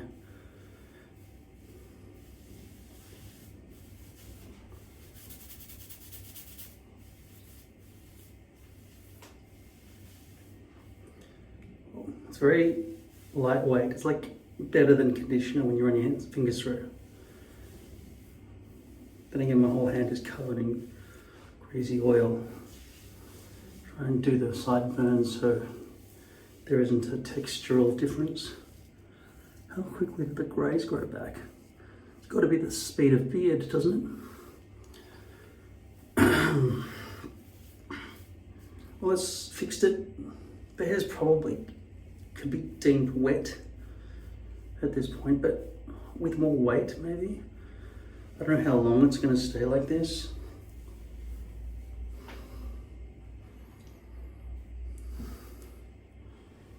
Pretty much back to how I started. I reckon I could probably almost brush it with oil through it no matter what hair product you got in. This kind of reverses it. This is Schwarzkopf Daily Oil Elixir. Geez, they weren't fussy about having 2 consonants like X and R next to each other in the old days, were they? Although I think it's supposed to have an I. Could be a misprint. Or if it has an I, my eyes cannot see. Elixir. Imagine if I wake up tomorrow and I've got hair as tall as a beanstalk and I climb my own hair all the way up and find the goose that lays a golden egg. That would kind of be cool, except for the root system coming out through my eyeballs and lower jaw.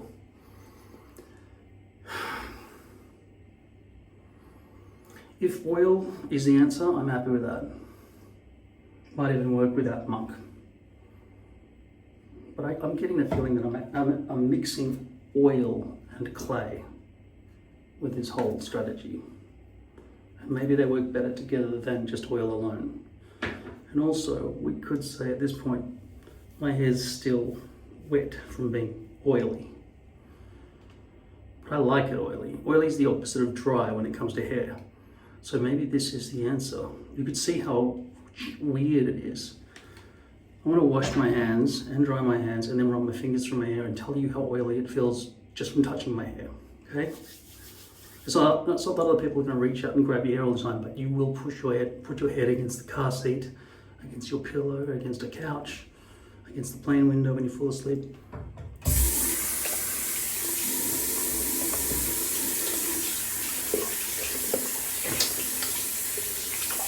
Soap doesn't really seem like it's strong enough without hot water. But it's not too bad. It's not as oily as you would expect. And the hot water is still not through yet. It's too cold. Still cold water. Still cold. It's got to come from 3 floors down.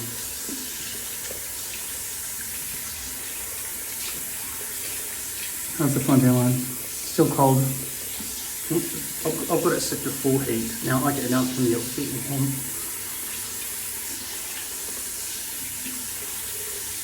A bit warmer. I've got it on full heat. It gets very hot. So now it's starting to get hot. Still not full hot yet. Okay, now it's full hot. So it takes a while. Fuck. I clean my hands thoroughly. There's no way it'll be oily enough to do a paper towel test. By the way, I've started putting these in the description below for American Amazon. I found out that Bounty was your main brand of that shit. America's #1. So I just linked to that.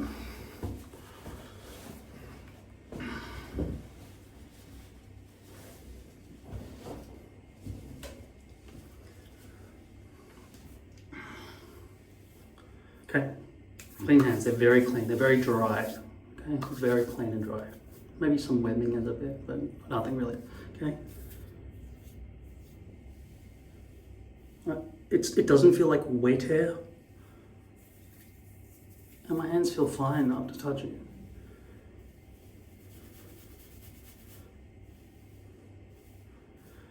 And it's got some weight to it now.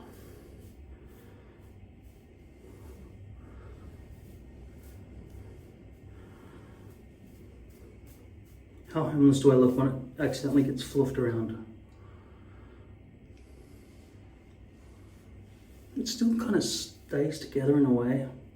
I don't know if I should thank the clay or the oil. I want to put more oil in. I love it.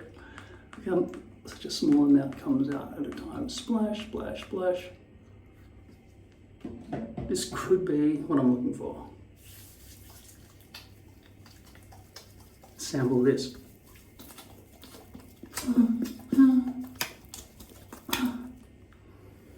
Yeah, that's what deepfakes are all about.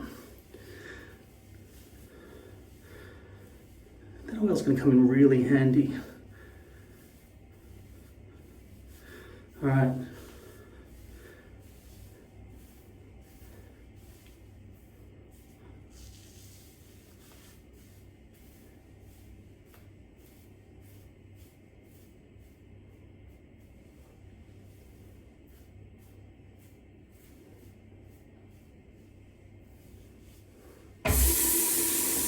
It is the sort of thing you got to wash your hands after touch, but same with all hair product.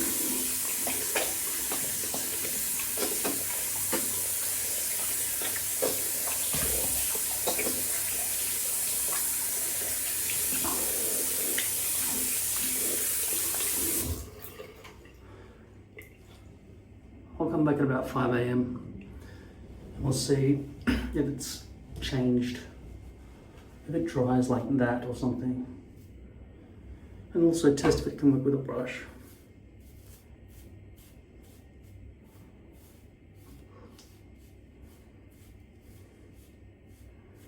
See, normally if I run a brush through dry hair, it would spring up, right? Be all buffy.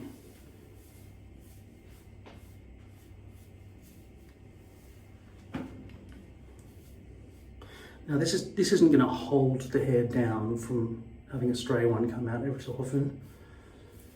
But it gives it weight so that there aren't stray flyaways. I mean, in terms of easing frizz, this stuff wishes it was oil. Surely. Because that stuff dries out too.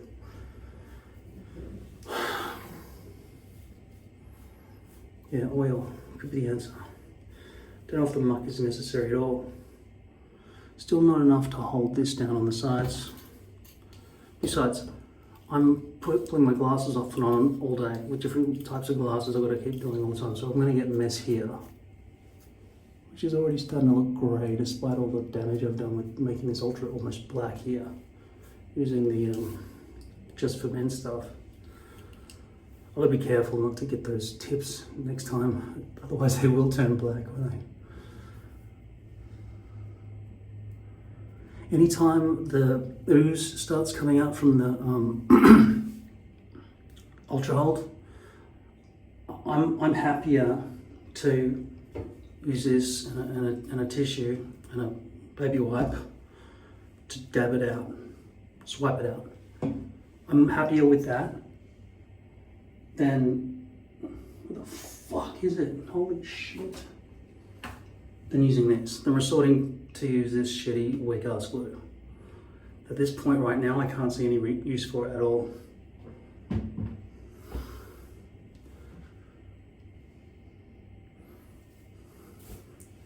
So,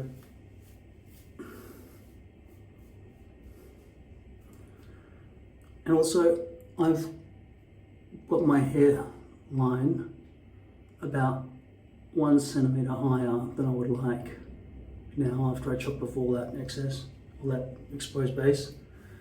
So having my head down forward a bit during these hard times seems like the best way to go. And is the oil gonna keep it from flying away everywhere?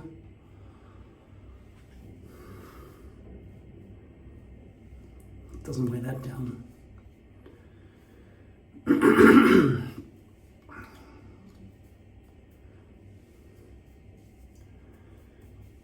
I don't know what will become of me in an hour, but at the moment it's not perfect, is it?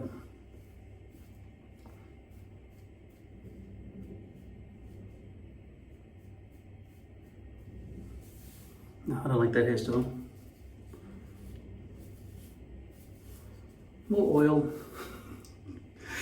I don't think I can solve it. I think it's just gonna stick up. It's too resistant to staying the way I want.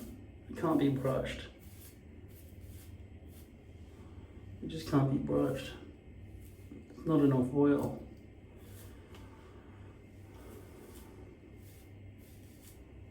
No, there's no way I can brush that.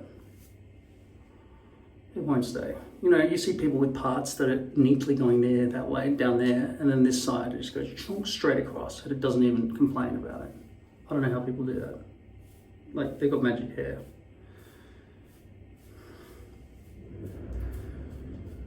So, I guess, what, is that the best I can do? Or is the best I can do a brush back look? Or cut it short so that it just generally sticks up in all directions like this. I want to see if adding more oil fixes it, but I've put 2 loads in. Might as well see what it's like to use half a bottle.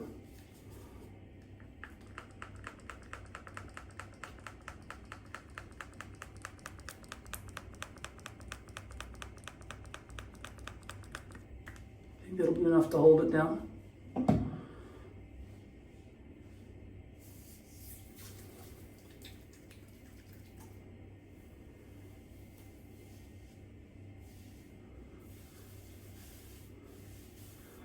I just put a huge amount of oil right there, and it's almost doing nothing. There's like this, it doesn't have even close to the strength required to hold down those stubborn upward facing hairs. Of course the 4-inch ones really want to stay down towards gravity, because like the opposite problem would happen those, they would never stay up.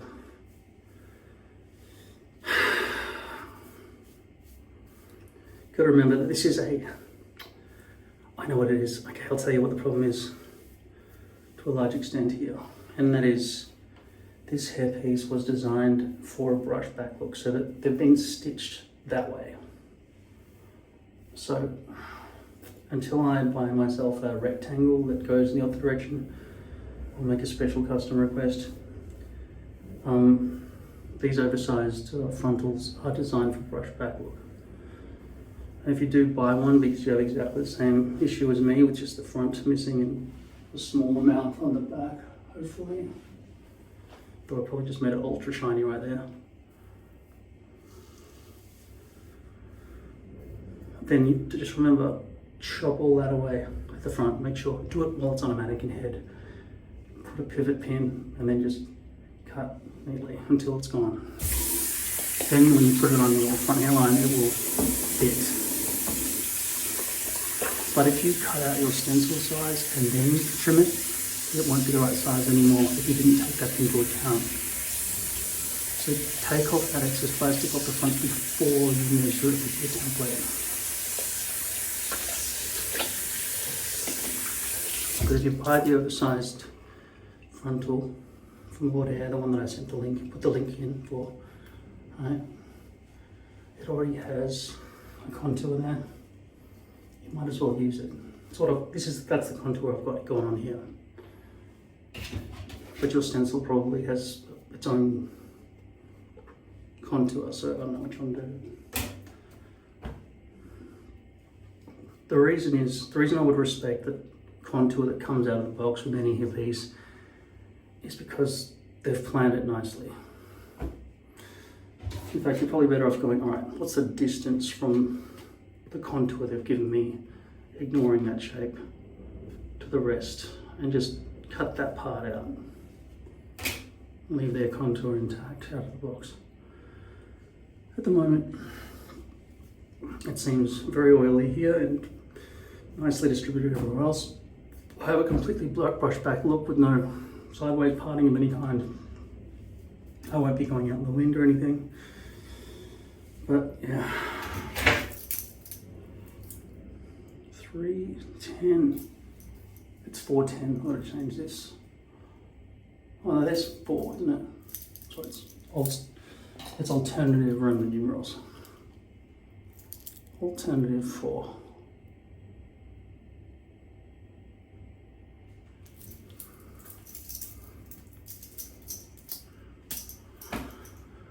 I'll come back in an hour, or I'll forget and I'll just edit and publish this as is. I've been really sick.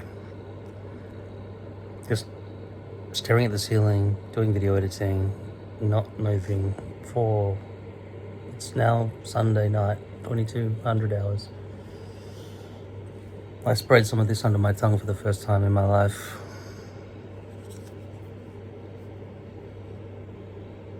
It's supposed to open your, I can't read it in this light. It's supposed to open your arteries and stuff so you can get blood flow if you feel like you're having a heart attack. And I have been feeling like that because of all the fainting and stuff that's sort of gone away because I don't even move out of the house ever. But I have lost weight, so I'm probably not huffing and puffing as much as I used to up and down stairs because I'm not carrying an extra 10 kilograms. So, but here's the hair. Hard to see in this light, I know. Alexa, turn on the light. Fuck. Great lighting.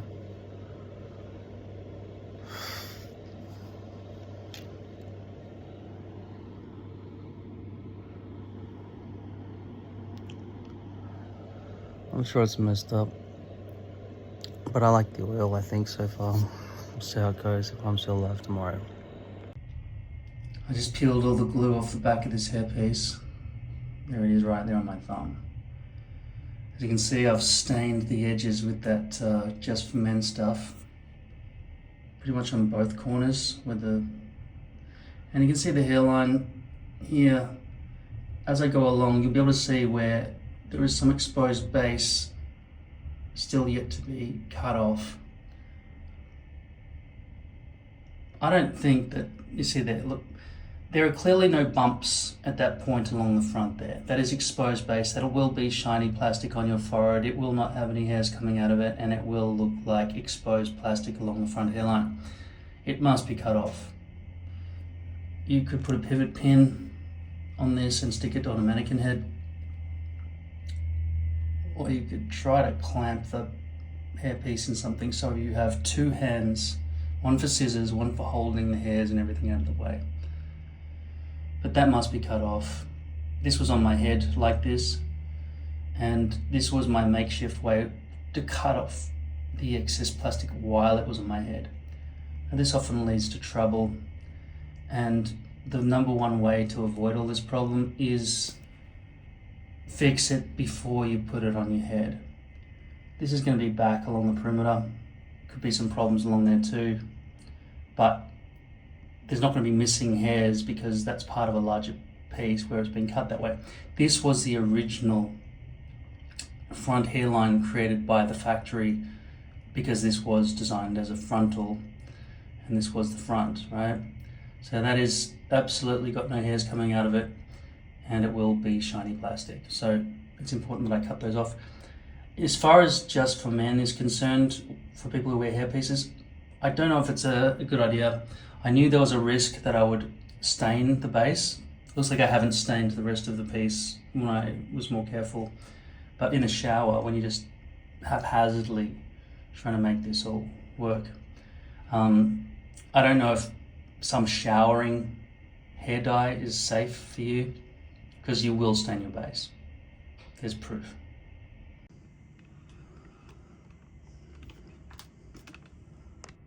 I'm going to try to cut the front edges off while filming. The while filming part of it makes it 20 times harder.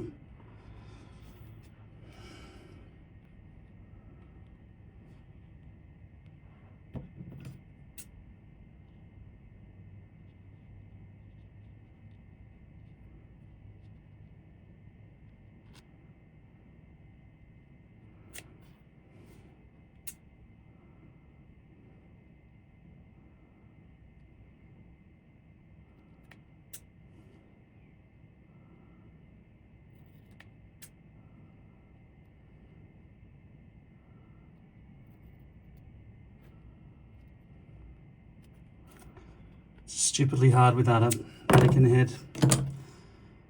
Look, and also having to deal with filming, you're gonna just have to go wide and watch me figure out how to do this, and I can't. I'll have to not consider you. I need to be on the floor so I can use my foot as a third hand, I think, but there's no lighting down there, so.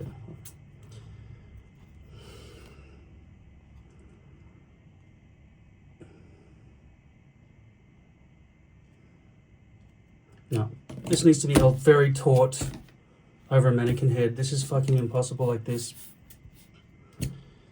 Some weight. It's way not heavy enough.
This is awful.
It's impossible.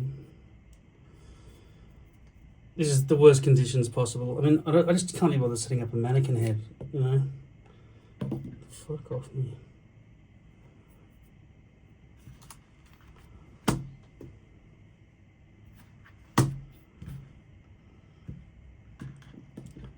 I don't know what you can see. I tried.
Fuck, I think I just cut off a bunch of front hairs. That's not good. Fuck off. Whatever method I'm using, don't use it. This is probably now got exposed base all through there from what I just did. Don't ever do that. These conditions are awful. And I've made a big exposed base thing there. So when I stick it down, it'll just be missing hairs. Get the fuck off me.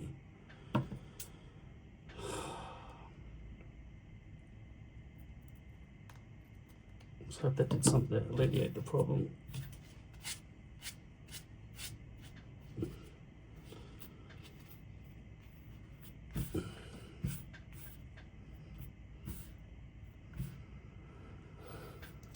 I don't know about this shape here. You seeing any of this?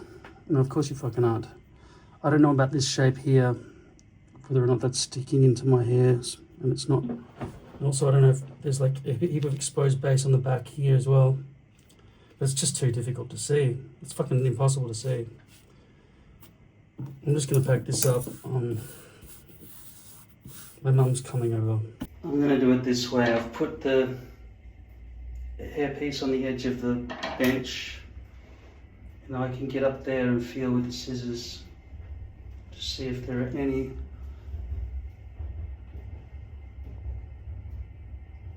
overhangs.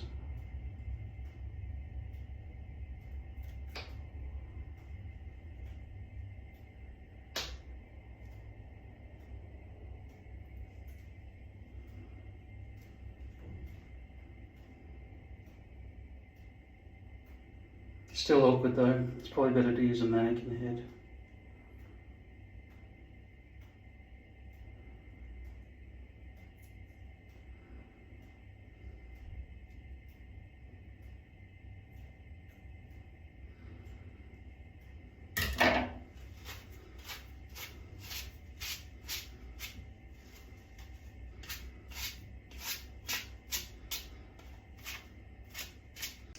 One day I'll dare to ask myself the question, what am I doing wrong along the edges that it lifts so easily?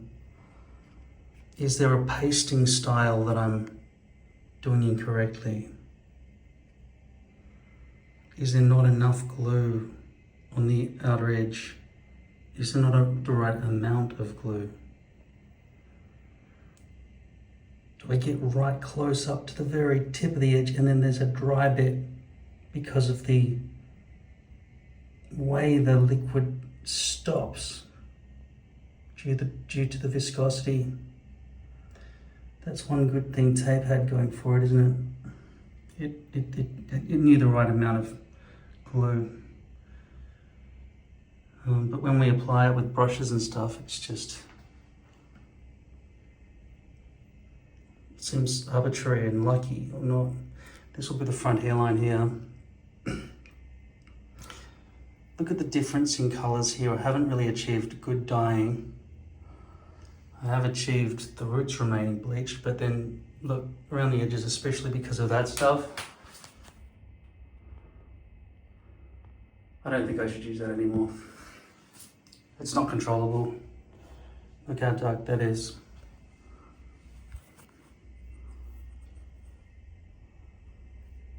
Can't even tell it's the same color. I'm constantly having trouble up here. It's always something I have to keep picking away at. It never sticks down securely. It could be that I need to shave off more of that. I'm not sure. I've pre-glued it.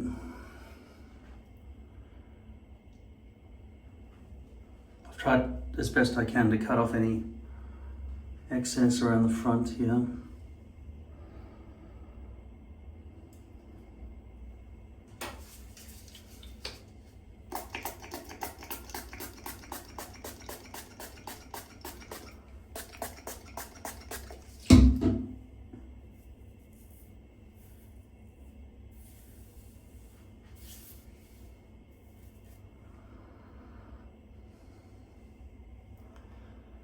I need to wet this.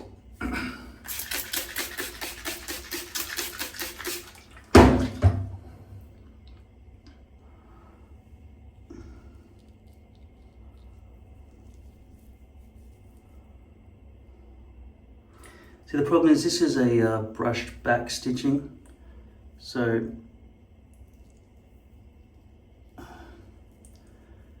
the alternative is I make the hairpiece double the size so that I could make it symmetrical, so it could be the same, so it could be worn both front ways or back ways. Even now it feels like there's a fair bit of overhang back here.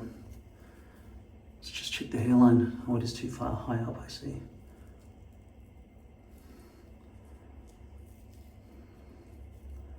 Try to make everything land equidistantly.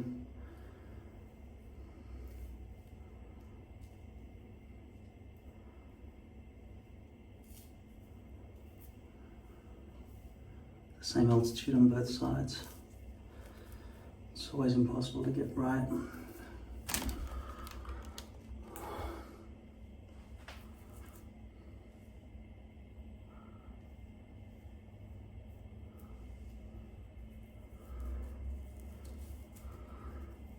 I'm bustling to go to the toilet. I can't stay here and deal with this right now. I'm just going to trust that it's landed well enough, I guess.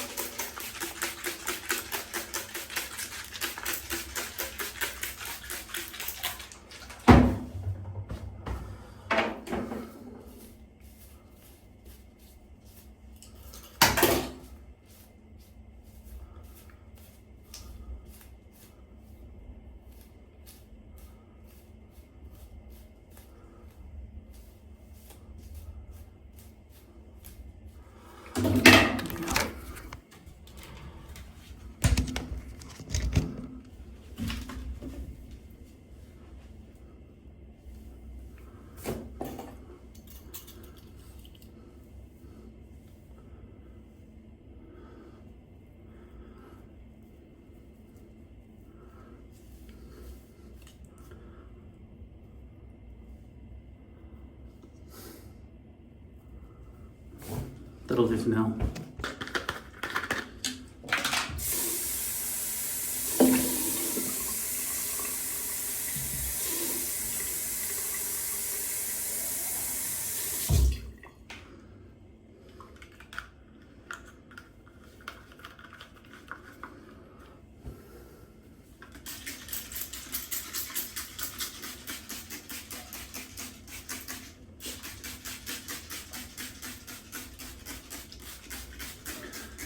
Yeah, so sorry I didn't show you the results of the oil and how that might have held its position. I'm pretty sure it was not very good. I don't know. I probably should test again. I've never given oil a proper test as a hair styling product. Definitely don't use as much as I did. I mean, it's surely not supposed to require that much. I just want to weigh the hair down and not make it boofy. I should look at the price of Frizzies. I don't remember how much Frizzies costs. This stuff by John Frieda versus this stuff by Schwarzkopf.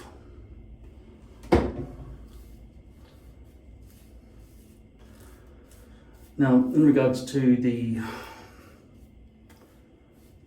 biosymmetry of this stencil and this hairpiece, if I were to take that and make it the same again on both sides, get rid of that, it would be 1 7/8 inches, let's just say 2 inches times 2, which is 4.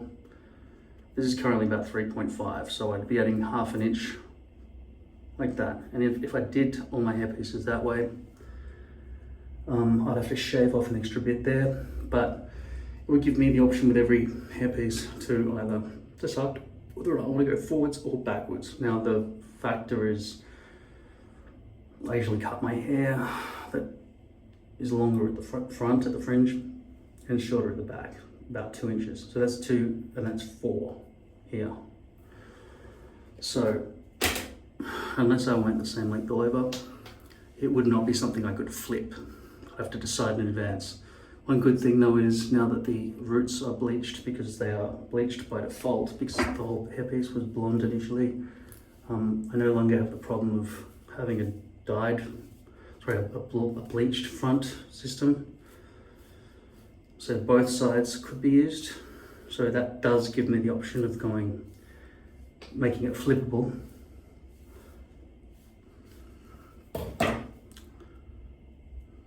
There is a bit of stickiness from when I placed it at the moment, but it's not too bad.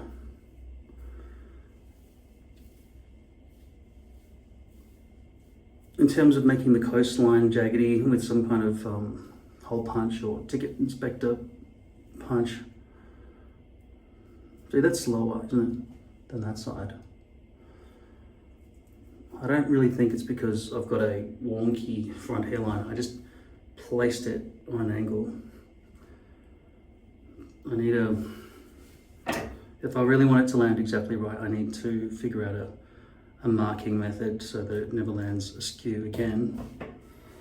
I've thought about this over the years, and I've made various things, and I've used different marking methods, tape marking. Most of the methods I've used have been for lace, because with lace you have to get it right, because you're going to be putting glue down on your forehead, and then the hairpiece is dry and has to land exact. It never does. You're always off by a couple of millimeters. But with placing a poly system, it'd be nice to land exact so there are no more discrepancies. I mean, the altitude here is quite different from that altitude there. Quite substantially different.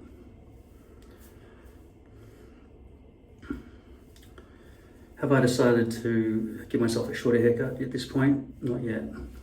But I've realized something. Because this hairpiece is designed to be brushed back, including back here where all the hairs are forced that way against my natural hair growth, if I were to brush down that way and brush forward that way at the crown, so that, you know, it goes with the shape of my head, it's difficult to figure out a haircut to accommodate a brush back look. I get the feeling that people who do have brush back looks deliberately grow all of this longer so that it can be brushed down everywhere. And generally people who brush their hair at all are not people with curly hair.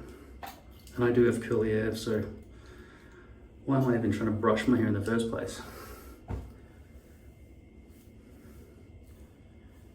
I couldn't straighten my hair. I didn't straighten my hair, fear of cancer. So, and the keratin straightening treatment at the hairdresser is $800. Or, you know, hundreds of dollars, whatever. Even if you find it for $350, that's still expensive. My alternative was to go to a hairdresser, because I don't trust myself to do this, and get them to debulk my hair using thinning scissors. And that's what I did. It was $90 at the place I went to, but I found a place that says they'll do it just like a regular haircut for $35 and clean up the neckline.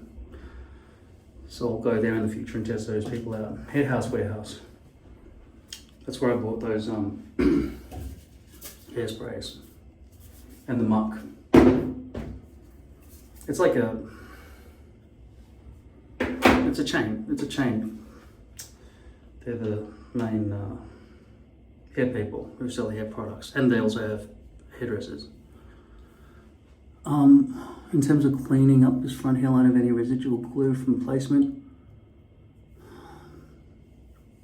alright, I'll go ahead and do that now. It's not that hard. I just hate using this spray bottle.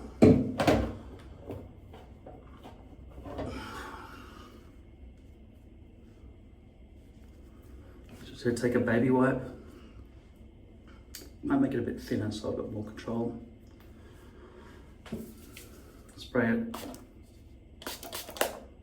Why don't I spray along the hairline? Because I really want control over this citric acid not going in underneath.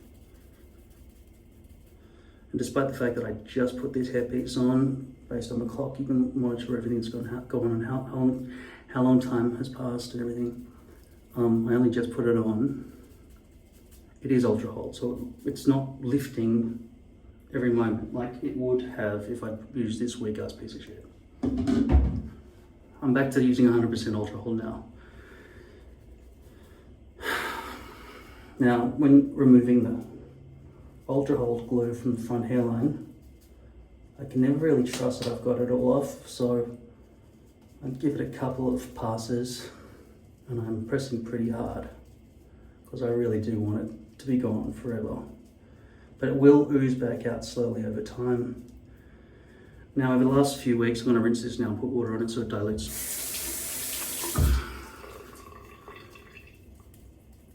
The back of my hairpiece has been, is not the right size exactly for my shave zone. The stencil's wrong. Maybe I need to shave more of a shave zone, but like I've explained, my shave zone is based on my two arches just cutting across through the middle, so it's easy and I never get confused about where to shave, which means that my hair shave area does not expand over time accidentally, which is good because I can just follow where I'm bald and I just keep meeting the gap there. It's not hard. But if I were to create an artificial shave zone like I've done in the past, it's hard because you just have to keep maintaining a fully hair growing area with a razor blade and make sure you maintain it properly at all times. And you've seen the extreme levels of difficulty with trying to use rulers and things on your head, because I haven't seen a ruler that's made for heads yet. Although, given that there once was a science called phrenology, I wouldn't be surprised if such rulers do exist, but they sure are not available in the chemist, from what I've seen. But surely people who make wigs must have some sort of tool. Surely they're using something more advanced than this when measuring the contours of a skull to make a wig properly. But given what I've seen in the world, I doubt there even is anything that they use different. They would just use that sort of tool and just be okay with that for some reason. Measuring between the eyebrow and here, you could use one of these things. Not super comfortable, but it does follow the curvature of the head. So from there to there, the distance is 2 6/8, I guess. And on this side, if I take the lowest point, it's only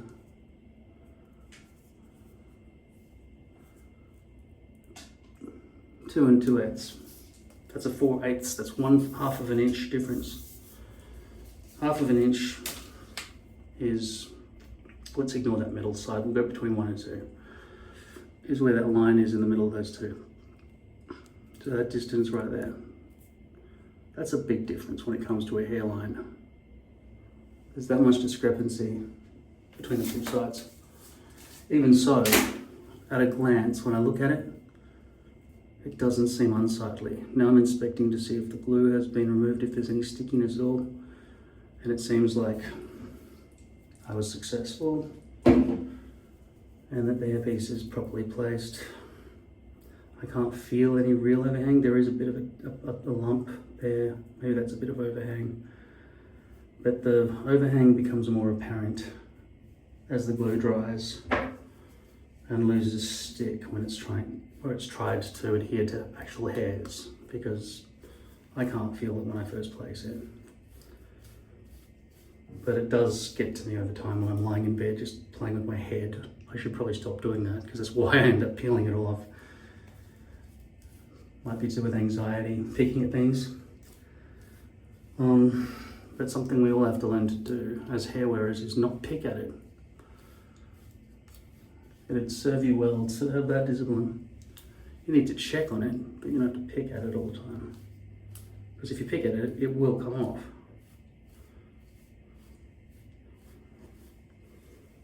But then again, it's like, you know, people who play with their hats. If you wear a hat all the time, of course you're going to be playing with it all the time. That's what this feels like. You want to play with it, right? You've got to have the discipline not to. I'm really talking to myself here. I need to have the discipline not to. I'm a serial picker.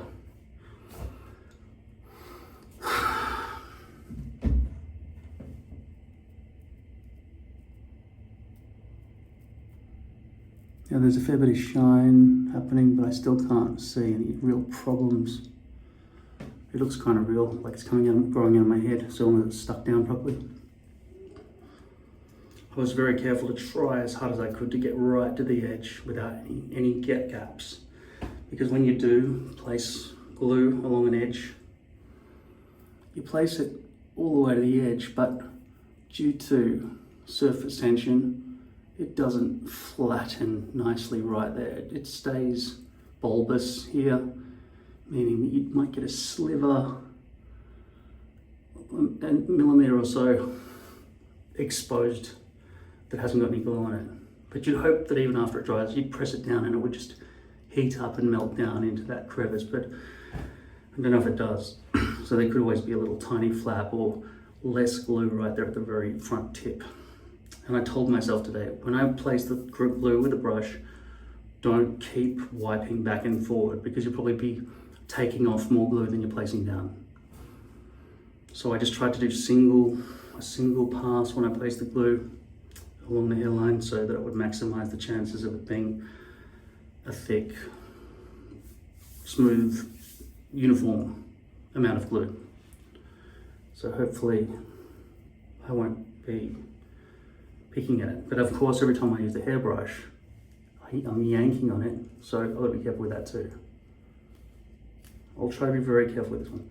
Also, earlier I let the glue touch this hair up here, so I'll probably have some glue to brush out from there, but I can't. I just felt a bit of a knot just then, but it'll be gone in the process of just brushing in general over time.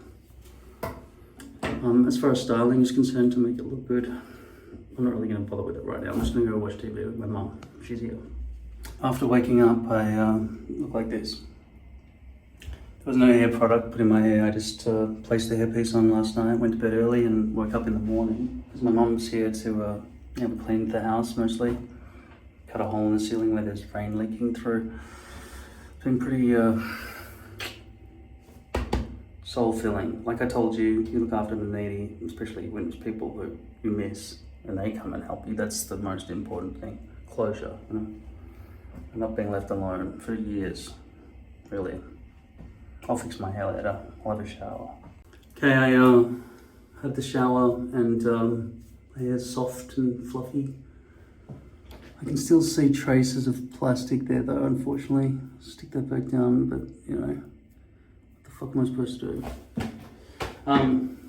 I'll put some hair product in it.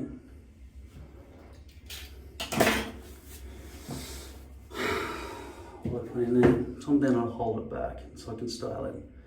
I'm tempted to use this stuff again, but that makes the front crack hard, right? Super hard, and then the back's all fluffy. Because like I said, the hair piece reacts differently to my hair.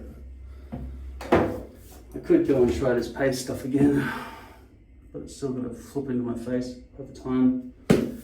The oil, which I've got in my hair right now, I put it in when my hair was wet from the shower. It's not holding it.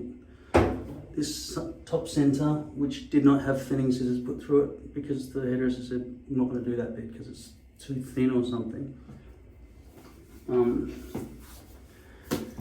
These two seem legit, maybe.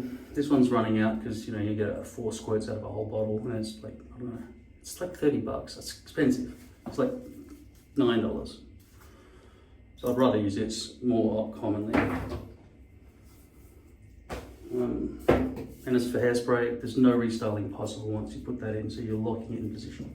And as we've learned, I don't want to put hairspray in without styling it first. And as always, my hair piece remains wet way longer than the rest of my head. But probably because of the density and lack of surface area exposed to the air, which allows it to dry. So, candidate number 1. Will still be kind of malleable. Fuck it, I'm gonna use this now. Rather than muck. It's cheap. We'll see what happens.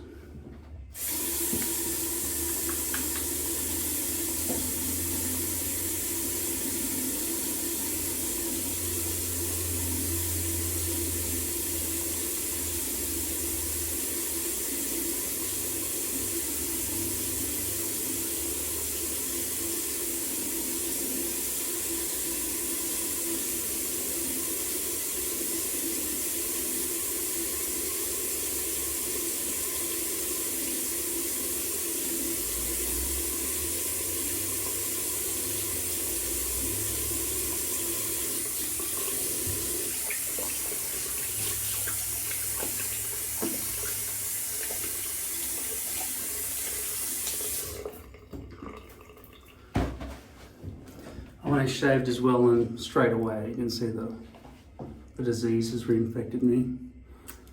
It's always, the moment I don't shave, it just grows back instantly. How's my eye going? A bit better. And how's the shine there going? Trying to raise one bit up. Okay. Okay, I got some hydrogel on my face now. Let's have a look at the hairline after it's dried. Got some sunlight and some LED. It's currently 4 p.m, so we got some sunlight. Positioned it a bit too high again, unfortunately, but it's about the best I can do for now. I reckon that was too dark, that dye. I do want to grow the rest of my hair though, because that doesn't match. But I do like 4 inches, so I just woke up and going to take my mum to the hospital. I got out of the shower, I didn't brush it, just sort of dried forwards. So that seems to be kind of working. So I'm just at hospital with my mum. She's getting a biopsy done. And this daylight.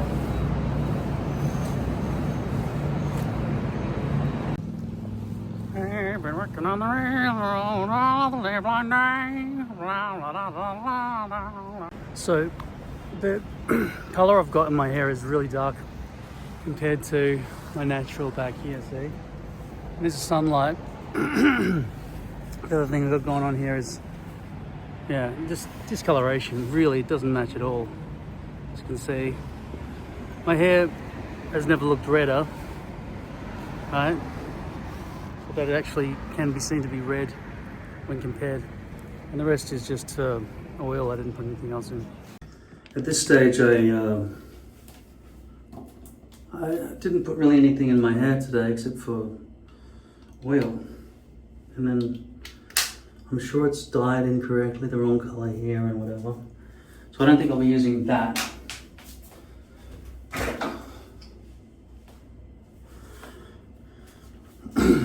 This results in this color, even though it's not labeled anywhere what color it is. I would say it is dark brown.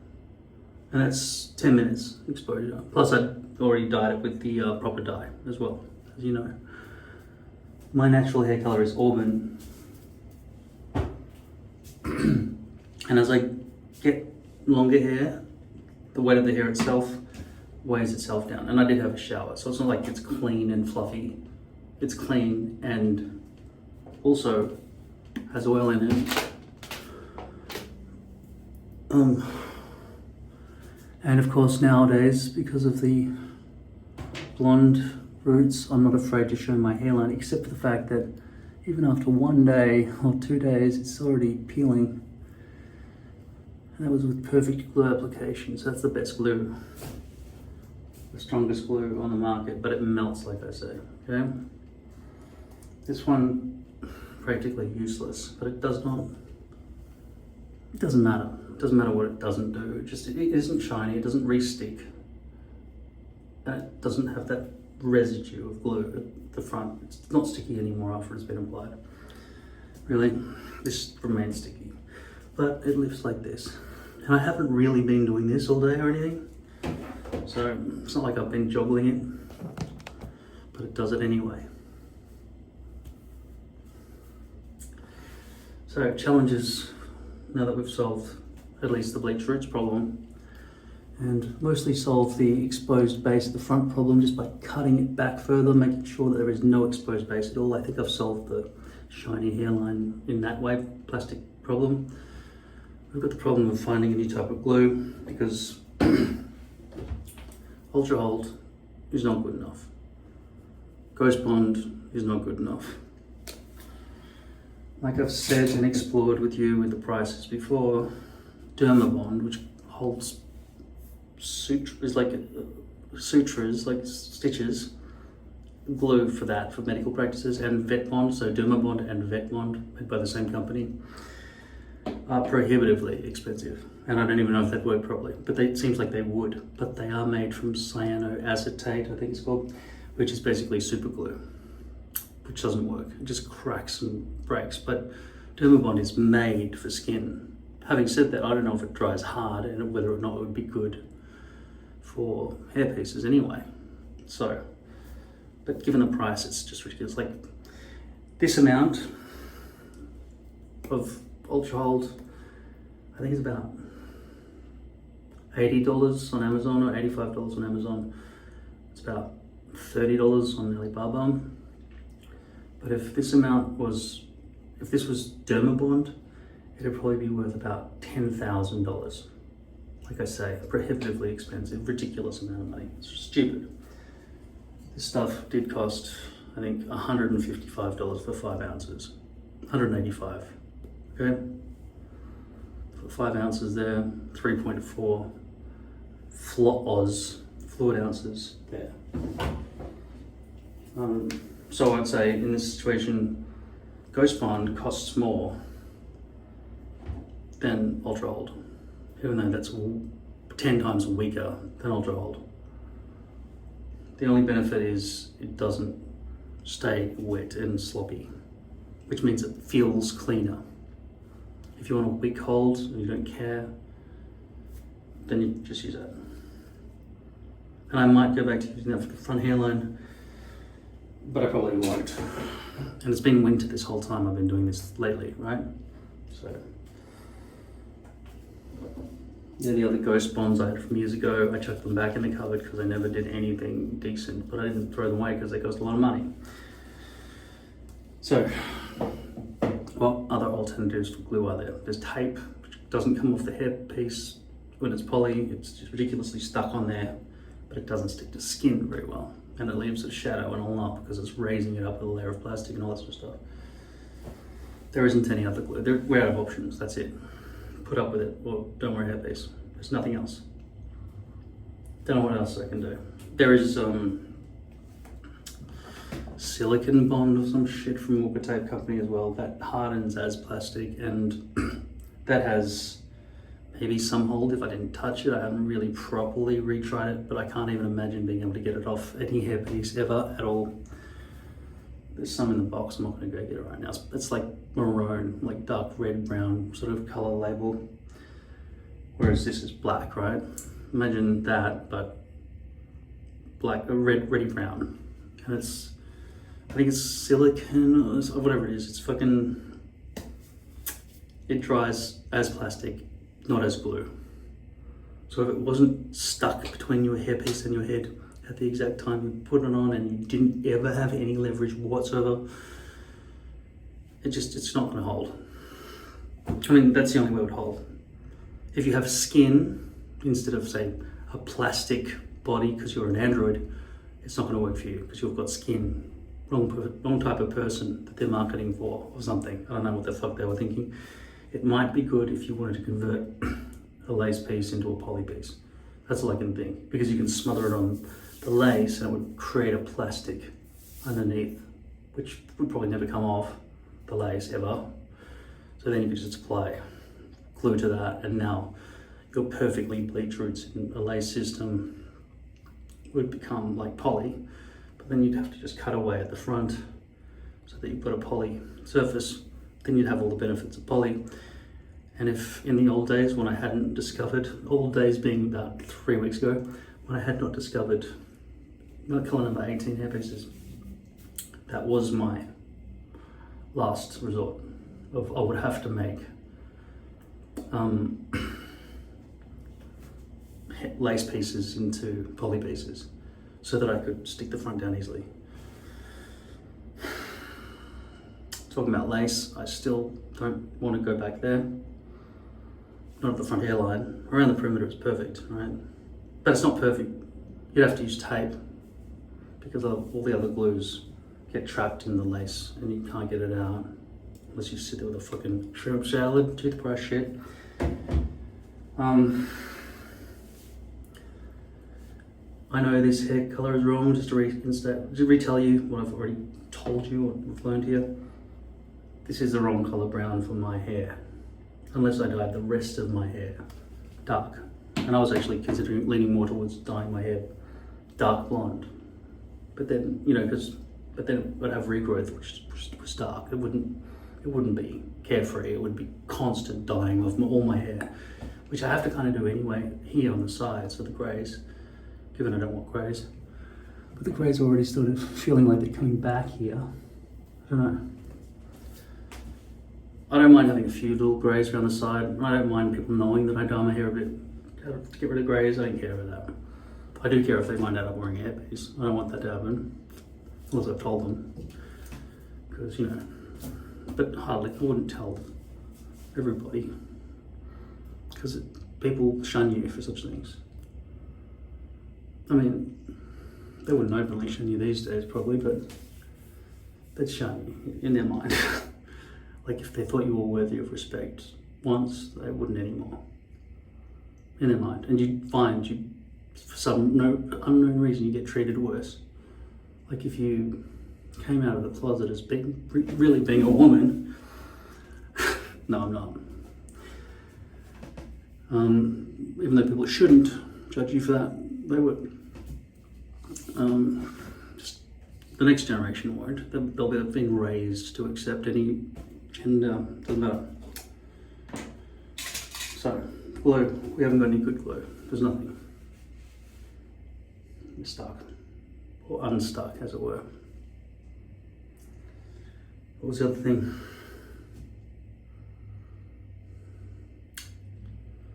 Everything else is fairly good at the moment.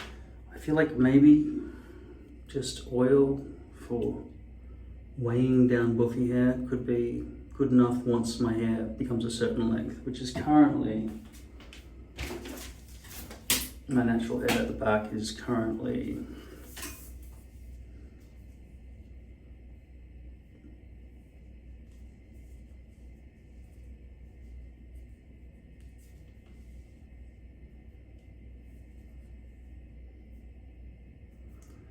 might be pushing up towards 2.5 at this point.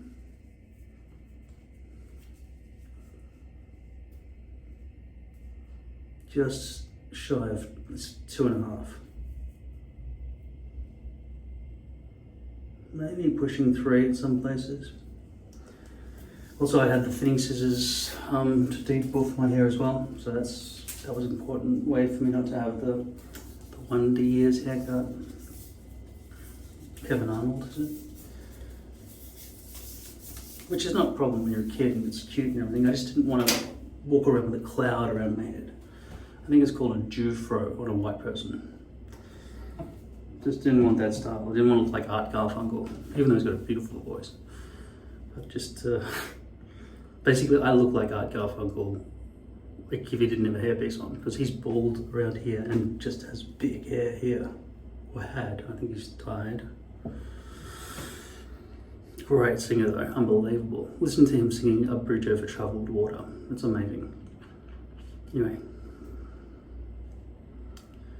I'm gonna continue to grow this up to 4 inches, like the same as this, maybe.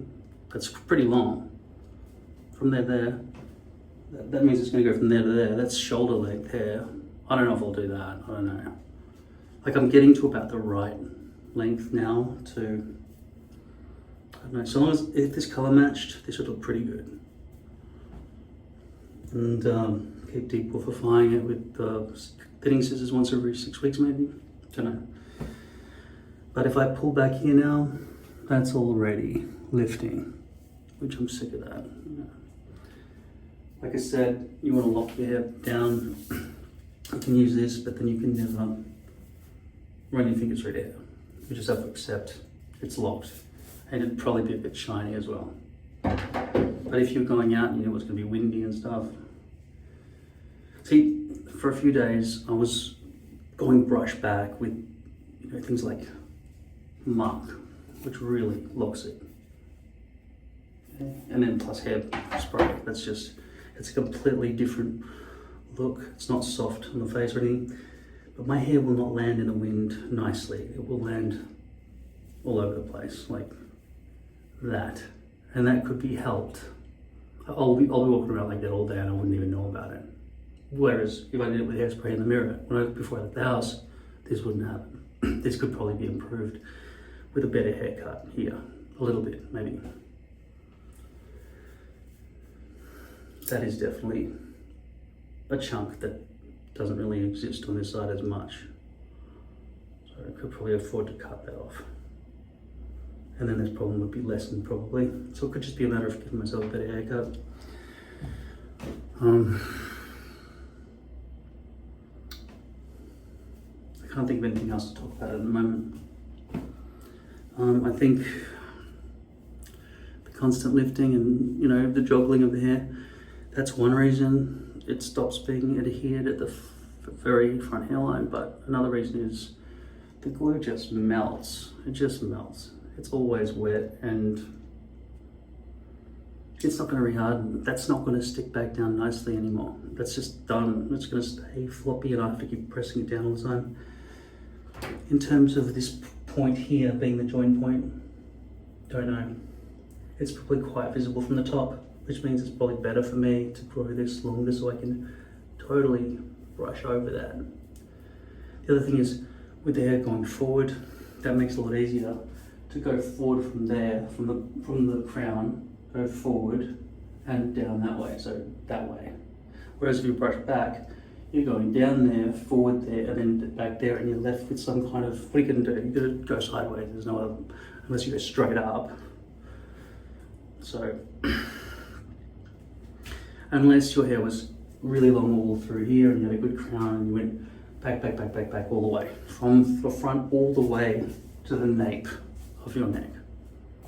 I don't really mention the nape very often just because it doesn't factor in very much into my hairstyles. I don't usually sit there just going, my nape.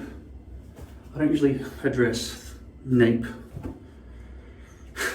hairstyles, but it might become a factor if I did grow my nape hairs this long, because then I'd have lush, flowing, beautiful, I don't know if it would flow, it'd probably be fucking sticking out like Art Garfunkel, Sideshow Bob.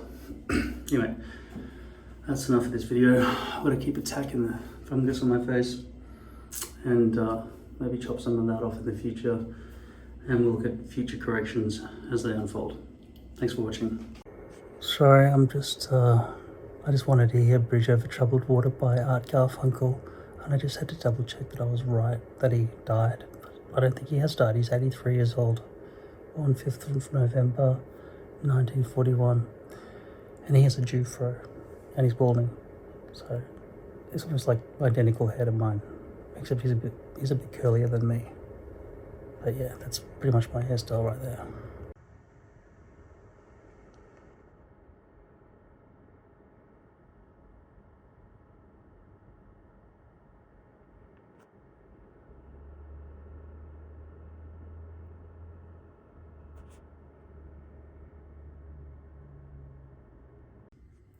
So I just woke up like this. You can see the hairpiece sticking up in directions that are most unnatural, right? But also you can see that the longer hairs are behaving themselves more. Once it's short, and I've always said 1.5 inches is the shortest you would ever want to do. This is about 2 inches, and here it's not staying down either. Also a bit of a bubble. This hairpiece was designed to be brushed back, given the stitching in the hairpiece. Next time, as I said, I'd prefer to get a rectangular sheet of 18, color 18, which is dark blonde, and cut out my own hair pieces. And I'd probably choose to have brushed forward stitching direction. Finasteride, October 18, 2024, was almost, well, it was about, say 9 months ago, 8 months ago. Has my hair all grown back and I don't need to wear a hairpiece anymore. Fuck no. You're supposed to take them every single day. So the big question on everybody's lips, I guess, is is your dick floppy? And just like most people who have a dick, my dick's hard every day. And as you know, I don't really do much outside of being by myself. So how do I entertain myself? Use your imagination. But there's never been a day since my first orgasm when I was 13. It's really coming up to my anniversary, actually. I think it was October 1st when I was 13. So how long ago is that? 48 now. Was that 35 years? Is that right? Yeah, 35 years coming up. My 35-year anniversary of having an orgasm every single day. I don't think there's ever been a day I haven't.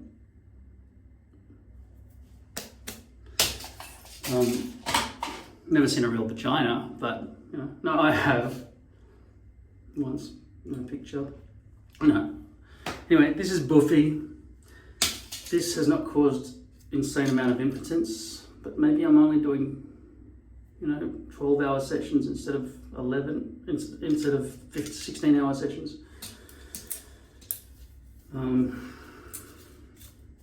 Because I'm going, come on. I can only get to the 5th or 6th each session, so. No, I'm bullshitting. I've got to have a shower. And it's daytime. Since my mum stayed with me for 3 days, I've tried a little bit to go to sleep, but the day she left, it was all memories, bad thoughts and everything. I couldn't sleep, so on the 3rd day I slept. So I just slept. But I was sitting there in my bed. I'm trying to use my bed now as well, not just a mattress on the floor with a nest of shit around me. There's a nest of shit around my bed, on my bed with me. It's all fucking lumpy, heaps of bits of food and headsets. Anyway, I think life can actually happen if I'm awake during the day because things are open. Nothing's open at night, as I've told you. I've wandered the streets for many years. Went to New York City, walked the streets, the city that never sleeps. Just walked through all the streets of New York looking for something to do. Did come across a few little places here and there once you know where to go, but other than that, nothing. Walked through the middle of Hyde Park, everything, middle of the night, nobody. It's like, is this a post-apocalyptic New York? I don't know. Yeah, there's hardly anything happening. Just a few quickie marts around the place. Yeah, the world does sleep at night. Humans really do sleep at night. We've got all this artificial lighting and everything. And for the lost and broken, such as myself, people who live with pain and can't sleep, there aren't options. The only option is to conform. Seriously, I have to conform. I have to become a daytime person. And I have a good chance of becoming a member of society if I do that, I think. Not based on what I've achieved so far, because I've achieved nothing. I'd have to start again, make friends at the age of 48. At the age of 48, go out and make new friends. But I never go out anymore. So, I mean, it is Friday night.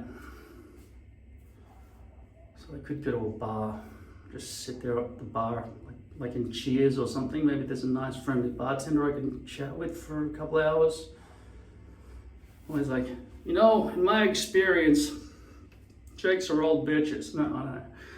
So I've got to go and have a shower, and then maybe I'll go to a rehearsal studio and figure out some show that I should have started years ago. Maybe start filming my puppets and work on my script. Not just sit and play computer games and watch movies. Straight out of the shower, I've towel dried my hair. This is feeling a bit knotted. This is Schwarzkopf oil elixir. Seems to be lasting quite a while because so little comes out when you squirt it.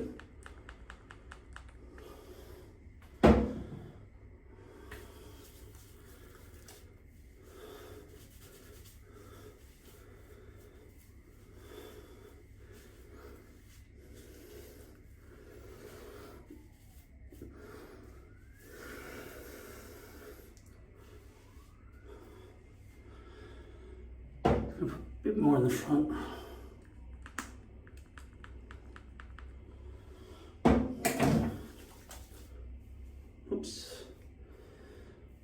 Gotta be careful not to tug too hard at the front because it's always peeling up.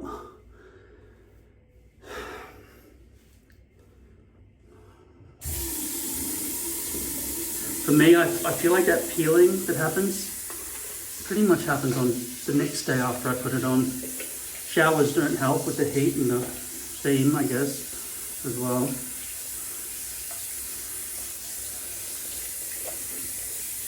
But I found that if I do sit and just sit there for hours and let it drip dry and just evaporate, it doesn't help with the hold if I wait all that time.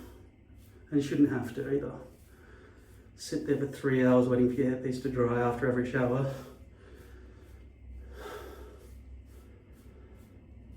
We just need better glue, and it doesn't exist.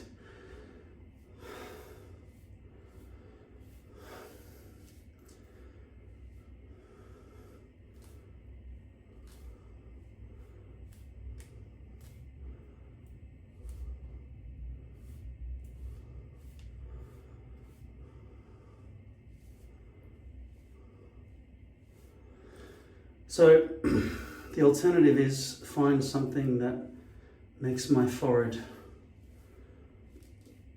a better surface to put glue onto.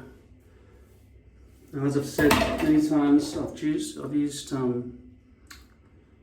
Max Hold Sport and a bunch of other things. The packaging on this is the worst of all the Walker Tape products. I'm pretty sure this is Walker Tape. Hands are too oily.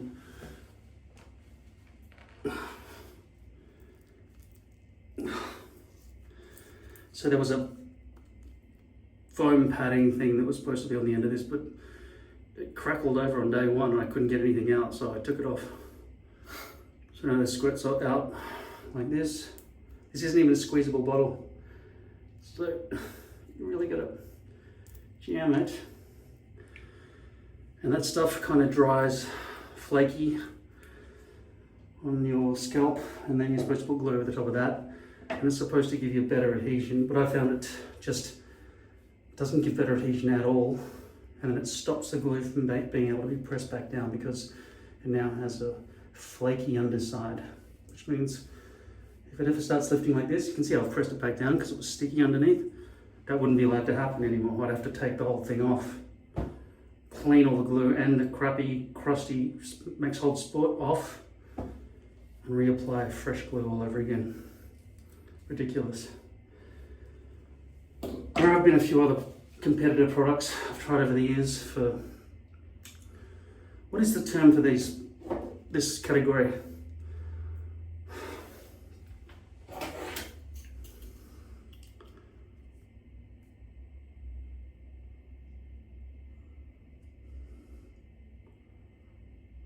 That's what the instructions are trying to say, but because of the packaging, can't read it. It says no need to wait for 24 hours, get a secure hold. That's what it says on the bottle, instantly. Okay, so I've cleared my desk of all my musical equipment. Got the fan, I've got the Quart guitar, I've got this Expedition 120 litre weatherproof backpack. I've got my Hercules microphone stand. I've got a camera, an iPhone camera stand. I've got my guitar stand. I've got some extra batteries and cables down there. And in here, I've got my Shure in-ear monitor system, my wireless guitar mics, AA batteries, 9-volt batteries. I've got my Pro FX 3 Plus. I've got my transmitter, receiver, got my armband to hold my microphone transmitter. So apart from those things, and this bag, that guitar, that fan, because I'm sure I'll need it, plus my glasses, I'll be taking my backpack, my iPad, and I haven't decided yet if I'll bring a PA system with me. I think I can take all that down to the car in one trip, but not the PA speaker. This thing can be a backpack, but I've got to choose between that backpack, because this is a backpack. I'll probably use this as a backpack. And then my everyday backpack. That one. Plus I got a jacket. I'll need a bunch of reading glasses, some drinks. Testing.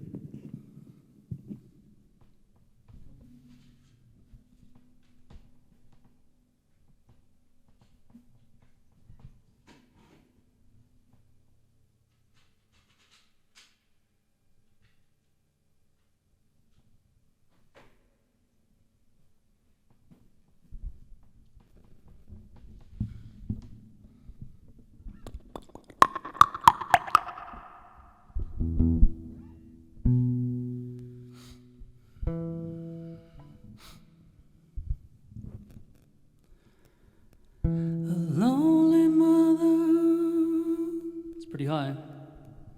Lonely mother gazing out of her window, staring at a sun that she just can't touch.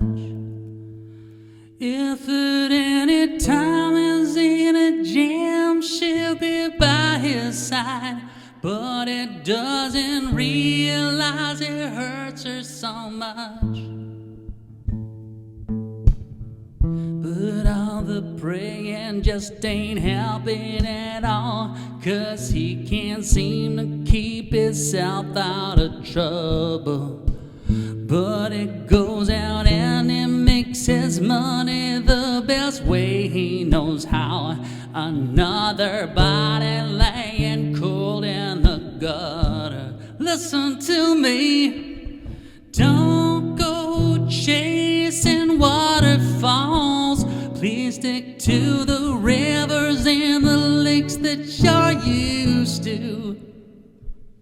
This song used to be quite relaxing to sing. Now it's so much effort. I don't know. You know that I've called you. I called too many times. Just finished rehearsing for the first time in a long time, and pretty good lighting here. To the back of my own head, sort of.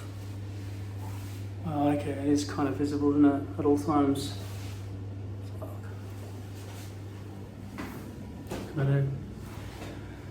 I'm exhausted. I haven't rehearsed for ages, haven't sung for ages, haven't carried heavy equipment for ages, all sorts of shit like that. I just want to go home and lie down again. I'm not fit. And songs like Bust a Move, where do you even breathe while singing that song? And fuck, I'm trying to sing Royals by Lord. I haven't got two big octave range like that. I've got to dump it from my repertoire. I like the song, but I can't do it. Alexa, turn on the light. I've been sitting here enduring the Old Guard 2 until I decided to turn it off. And then now I'm enduring Gladiator 2. What the fuck? I thought movies were on the way up to be better and not shit anymore. They're both shit so far. All contrived with heaps of posing, completely unbelievable. Bad acting, bad directing. Don't know what the fuck's going on here. What was Ridley Scott's movie? That's this one. Old Guard 2, I'm never going to watch the second half of that shit. Nonsense. So it's weird. I thought, when you had a big name actor, you could trust the movie, but I mean, this one's got Denzel Washington in it, but he's not in it yet. In the first 5 minutes, I reached under here and felt how soaking wet it was underneath. It was just super wet. It is winter, but I'm in a heated room now. I've been cold during the day, but I'd say the destruction of the glue has been my sweat, almost without a doubt. So if you find that your glue sticks to your head, it's probably because you don't sweat. So there is that stuff, Max Hold Sport, that I mentioned earlier. I found that in the past to be awful, not useful at all, because like I say, there's no stick, you can't stick it back down, okay? It's stuck back down now, but not stuck back down to the point that the wind would stop it. I mean, that it would resist the wind.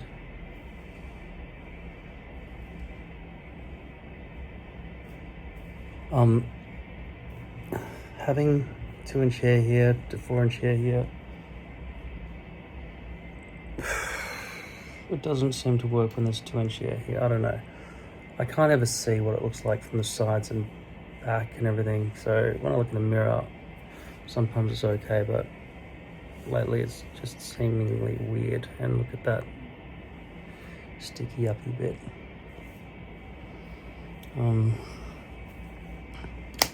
Cutting my hair short takes away from the chances of making this nice, but and you know, after I achieved the possibility of having a brush back look because of the blonde roots, I got rid of the plastic as well. Now I've got the problem of the front not sticking down properly. Like I say, it is because it's wet under there. It wasn't wet at the time I placed it down, and it's winter, so it's quite easy for me to put glue on while I'm not sweating, if I'm not standing up for too long. But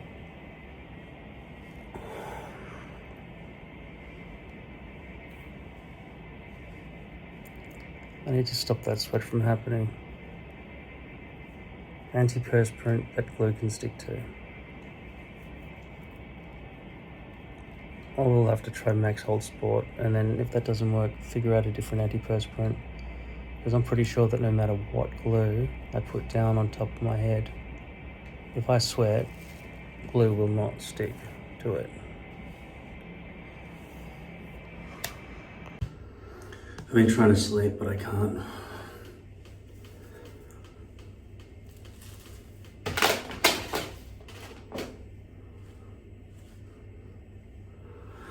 Yeah, like I said, this was all wet, but you can also see, if you see the shine here, there's no glue along the front edge there.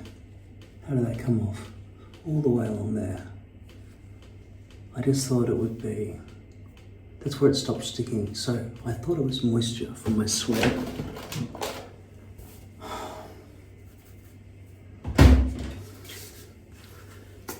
That was my theory. But maybe there just wasn't enough glue. Or maybe it transferred onto my forehead here and then I wiped it with my finger because it stuck more to my forehead than to the, when it melted or something. But I also think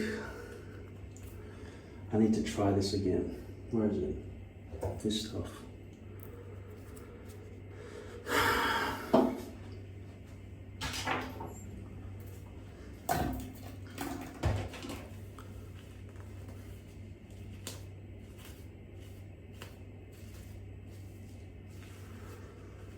Plus I need to add more glue on there. This glue is only a couple of days old, so probably shouldn't have peeled it all off, but I'll tell you what, it was wet all the way up.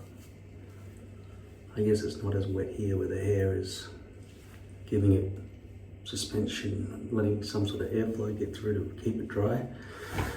Is that what I need? A rail system under there, like fine hairs all the way along underneath, placed on top of the glue, so it's like, in terms of, like you wouldn't put the hairs on first, then glue over all the hairs, and there'd be moderate bumps, tiny bumps, wouldn't be noticeable. The glue would be thicker than the hairs. Not the case of Ghost Blonde, that's super thin. But a layer of this, Ultra Hold, that's thicker than a human hair for sure.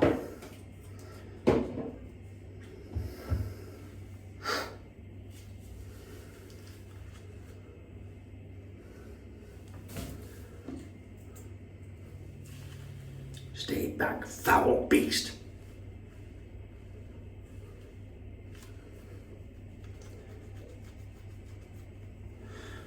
Let's put the Max Hold all the way down past the forehead and see how hard it is to clean off afterwards. We can also then observe what it looks like just dry on its own without the hair, without the hair fix hiding it.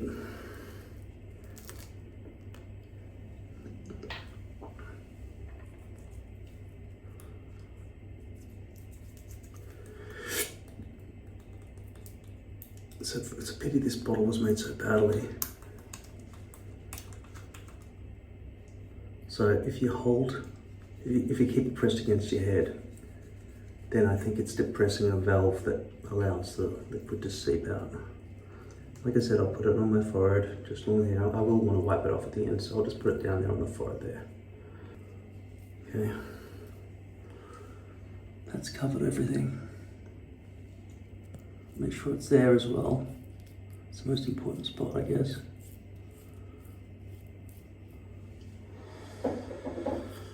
The fastest way to get this job done here is, instead of trying to glue up there and everything, it's going to be super hard. I'm just going to create a palette.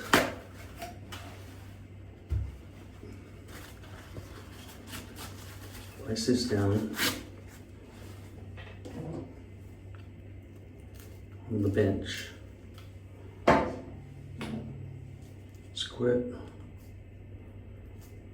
No, I think in this case the target area is big enough. I can squirt along there and just brush it in. Don't need a palette yet. Okay, is it? It's sticky.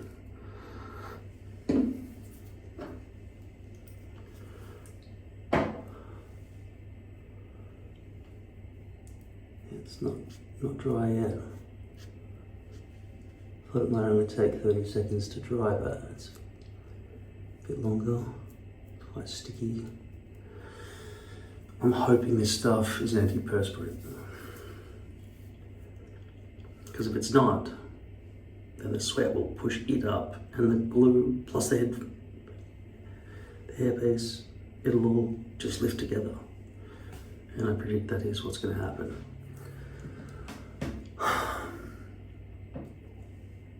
But if it can somehow get in microscopically and block the pores in the same way this stuff does. Look at this, right? This is white. Usually I use a different brand and it doesn't leave anything. Look at the mess this stuff makes. Visible all over the bath mat. This is not making that kind of mess, but so I think for the next 48 hours, no sweat is going to come out of there. But in our case, 48 hours is nothing. We want to keep this thing on for 2 weeks. Is there such an antiperspirant? I don't really understand what this stuff does. It doesn't matter that glue would stick more to it than skin, because it's all going to lift off when it sweats anyway, right? I don't understand how this could be solved. But we have a clue up here. Like I peeled all this back quite easily. I think back up here, it's probably being held on. Maybe it's because it's anchored, because the hairs that are holding onto it back here are actually coming out of my scalp. They're all anchored by the follicles. Maybe, I don't know. Glue layer, then lines of tiny little disruptors, maybe, would potentially create pockets of non-glue, maybe. I don't see how that would prevent sweat. It doesn't prevent sweat at all. That theory up here, that's not how it's working, is it? Having a bunch of hairs in between the glue and the hairpiece. That's just a weird theory. Not the glue in the hairpiece. The glue on the hairpiece and the scalp. Given that it happens along the front hairline, could it be done to place hairs sticking down from the forehead that allow air in to allow the scalp to breathe so it doesn't get sweaty? It would still get sweaty though, wouldn't it? But air would go in and dry it before it would accumulate, potentially. Just guessing, I don't know. They could make hairpiece bases ribbed for her pleasure. Maybe that would solve it, I don't know. Maybe little pocks, like the little indentations of the golf ball. I don't know. That's dry, it feels completely dry. It's not sticky at all anymore now that it's dry, okay? And let's look at it. It appears to be creasing. It definitely feels, so when I touch my skin, there's resistance from just sweat and skin grip. There's skin grip slippage. No, skin grip grippage. And up here, there's Max Hold Sport slippage. Now, like I said, I can't remember what type of product this is, and these are not my reading glasses, but it's an undercoat. I don't know what else it's called. I just don't know the word for it. I've tried a few over the years and they've never stopped any lifting of any kind. They've been worse than nothing. But I'm trying again because this is an ongoing problem.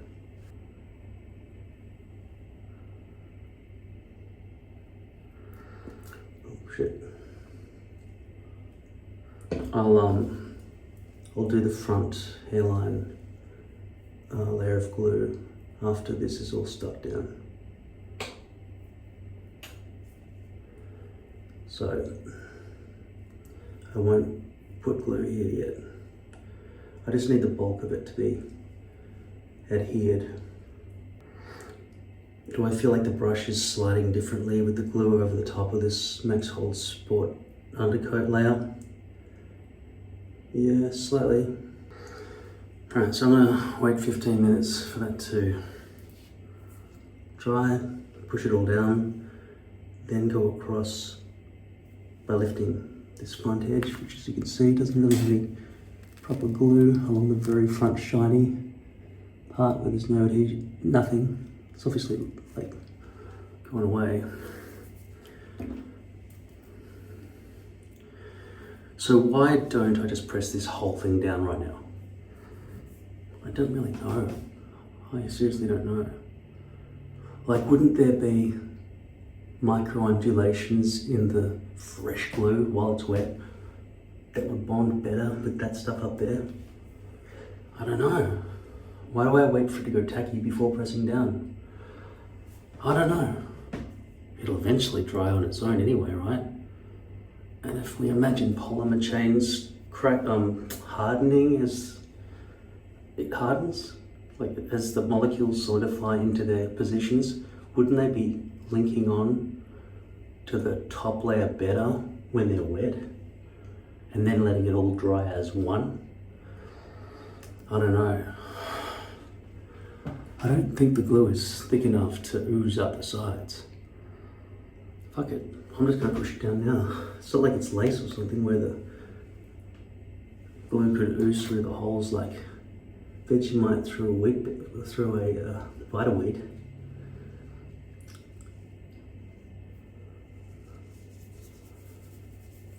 Fuck it, it'll dry eventually, whatever. Now, I'm ready to do the front hairline. This is it's sticking up heaps. That sticks up heaps, that sticks up heaps. All different hair, and also different colour, because I didn't dye it the right colour. Alright, now let's see if I can neatly lift the front so I can get this done without making a mess. Oh, I went too low with that layer. Oops. You know what would have prevented that? If I'd waited for it to dry. And also if I didn't paste the glue so freaking low. This needs to be resolved. There's nothing I can do about the wet glue in my hair, but I can prevent it from happening further. I mean, I can get that glue out after it dries from my hair, because it's not too much. I should be able to, I know, use C22 on that after it's dry. But for now, I'll use C22 on that little part of my forehead. So that, oh, I'm wiping off Max Hold Sport and shit like that too. I forgot there was that problem I'm gonna worry about. Wiping off Max Hold Sport. I wonder if it's better to take the Max Hold Sport all the way past. Like I've put it all around here as well, right? I wonder if that's beneficial rather than trying to end exactly at the line or something. This time I will use the palette.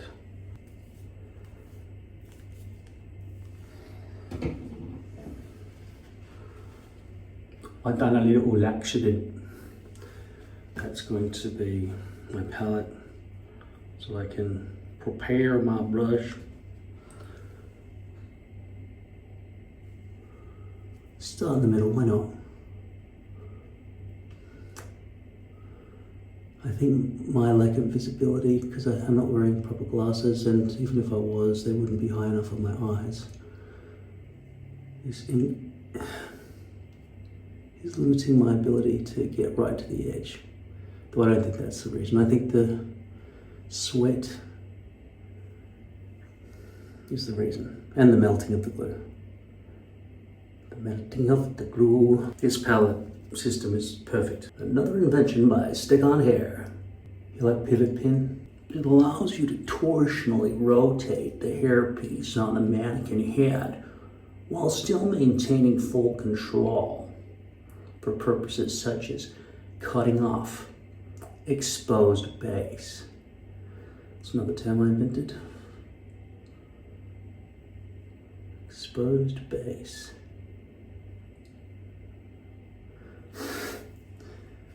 Well, I was talking to myself for so many years about this shit. I simply had to be able to create sentences. And it wasn't going to happen without all this glossary. This is called a thumb hair. No, it's not. I'm not coining that one. I've got actual thumb hairs, but where's the thumb end? That's called a knuckle glue. No, it's not. It's not a knuckle glue.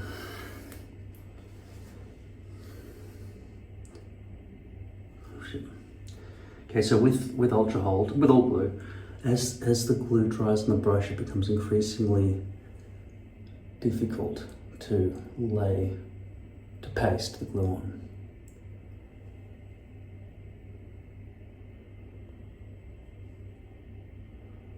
And also, I'm always worried, am I going back and forward too much and ruining the thickness of the layer of the very front edge by thinning it out too much with the brush?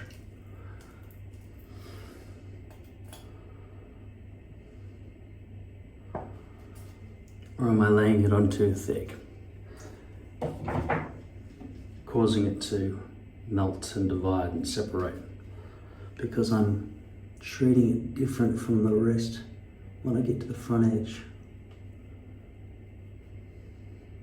Well, I think I saved more than 15 minutes because I would have gone away and wasted time if I hadn't just whacked all that, splopped it all down onto the wet glue. So now I only have to wait 15 minutes. I didn't even have to come back in here to press it down, although I am making this video, but I probably won't come back tonight. I might take a sleeping tablet because I've realized that daytime is the time of our founders, our ancestors. They saw daytime all the time. They hardly ever saw night. Didn't invent a candle for like 100,000 years. So they didn't see anything at night. Unless there was a bright moon or something, that was it. Maybe they had a bit of fire if they were lucky, but mostly it was just dark and danger, and stay together in the groups so that if somebody was getting mauled, you could hear it and help them or run.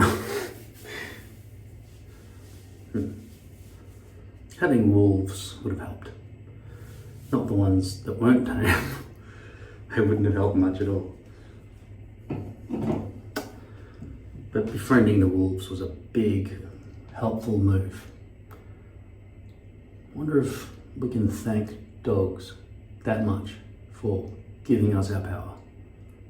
Their camaraderie is what allowed humans to thrive, to protect us from beasts of the night, potentially. Maybe. I love dogs. I'd love to give them that sort of credit, which means we owe them, like, the technology to live as long as we do, at least, plus more, because they're the ones who gave us everything. So maybe, anyway, I don't know. But the thing is, with future generations of ancestors, or sorry, descendants of the ancestors that we're thanking here, who all died of old age, if not short lifespans, or even self-sacrifice. Maybe they jumped in front of a big bear to save us. They died. Is it really thanking somebody to reward their offspring? It's not the same being, but there's no one else to give to. And even though they didn't save me directly, I'm grateful to have the opportunity to have 80 years if I want to, rather than 10. And have warmth at the click of a button, have water at the twist of a knob. So thank you, dogs.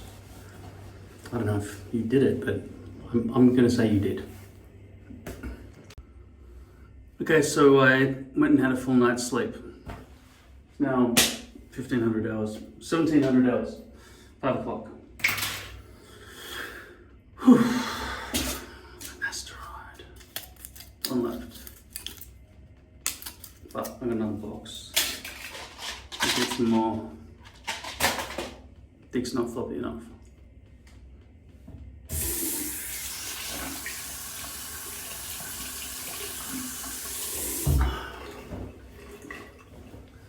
Okay, so I know that I put glue all over here. Placement looks pretty high. Now this shiny stuff here is mostly due to this, I'm quite sure. But I know there's a bunch of glue up here, all in the hair and everything. So I'm gonna get that out.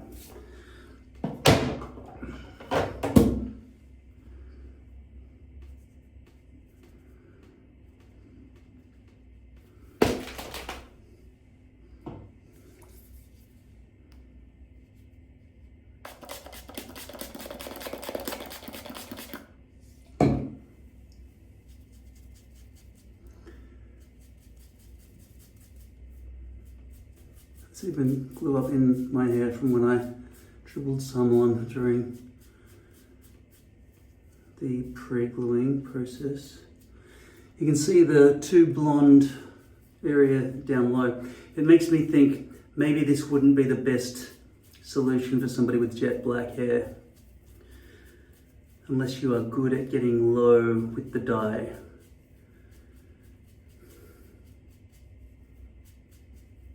See, with poly I can go over the top, but if it was lace, the C22 would be penetrating down through the gaps. It could also be possible that if I do it there, that was what led to the weakening at the front.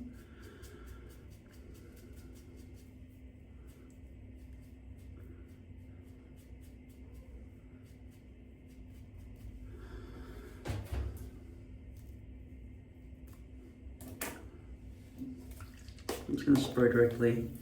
Thing's broken already.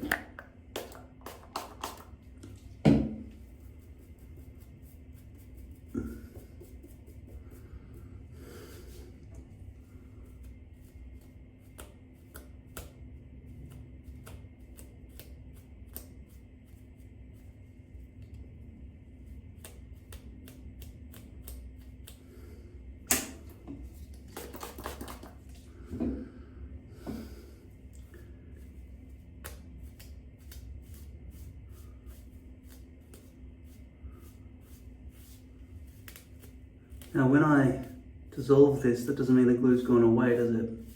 I still have to wipe all the glue away from this area after I've dissolved it, otherwise it'll just dry and be there still. I've got to be careful not to lift the front hairline up during this process.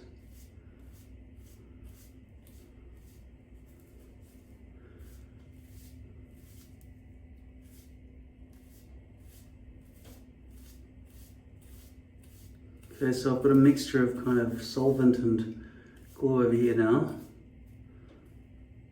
And I'm gonna try to wash it all away. I'm sure there's more work to be done here because I can see some batches stuck all together. I'm gonna take a baby wipe just for starters, which is already pre-moistened from the packet. I'm gonna get water.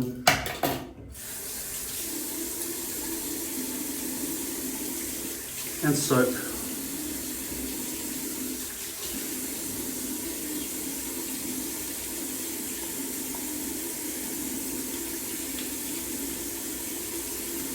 And as you can see, I'm trying not to lift anything by going down the whole time. Rinse my comb, actually, I'm going to wash my comb with soap and water.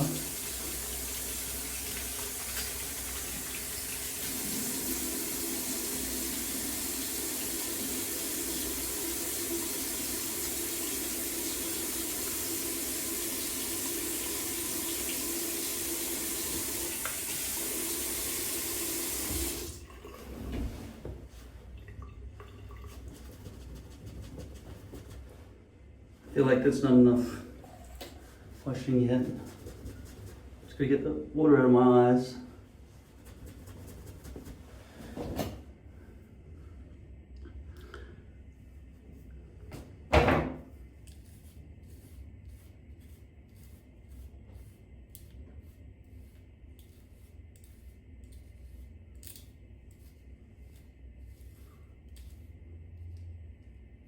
Really going to be careful that I don't fuck up the fixation here, because that's the whole exercise, isn't it? Try to figure out how to solve that problem once and for all using potentially Max Old Sport. We'll see if that has any effect at all.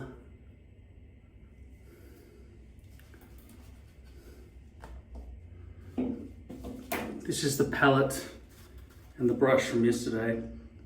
Now, because I used acrylic glue, and I never really wash them because they're 10 cents each and I love harming the environment. I'm just going to take this and, not really, it's just, what's worse, turpentine or chucking that in the landfill? I don't know. Hopefully it'll all just push down over the centuries and somebody in future generations can get some free petrol out of it. Let's,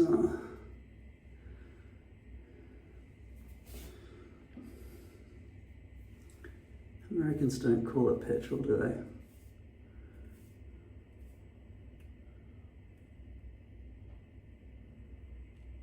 Let's just say oil.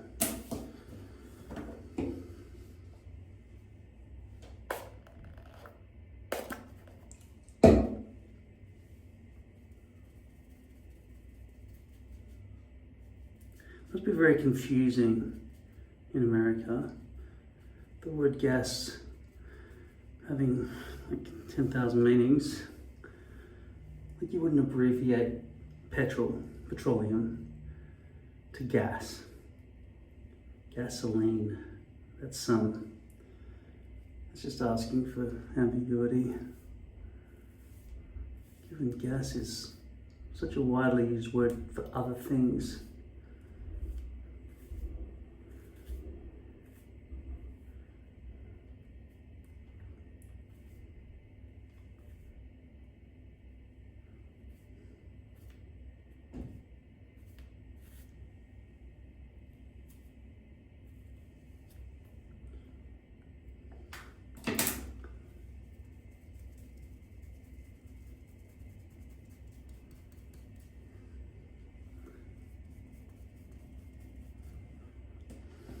The teeth on this comb are not tight enough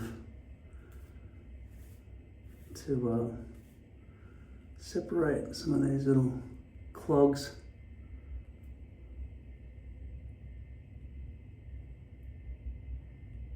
I feel like there's another instrument I'm going to reach for over there somewhere, but there's nothing that I've got that can do a better job than this comb, I think. So we have to let those little clumps stick together.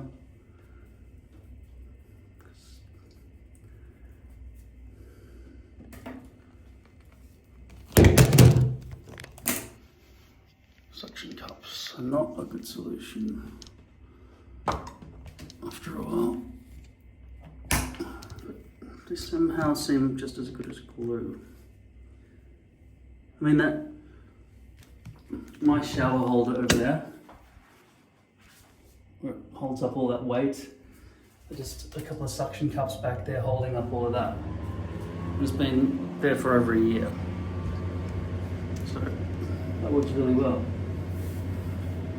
That one actually came with a pump, so you could get maximum suction. It really works. I don't think we could apply that with the Scalp. But I've got to say though, that the suction cups work best on a very flat surface with minimal air getting in. So tiles are good, glass should be good if I use that on this glass, but I didn't. Suction cups I use for my iPad and iPhone holder on my glass, on my mirror, did not come with a pump. They just come with a squeezy contraption that pulls out a bit of air, which is much better than the old ones, which has nothing.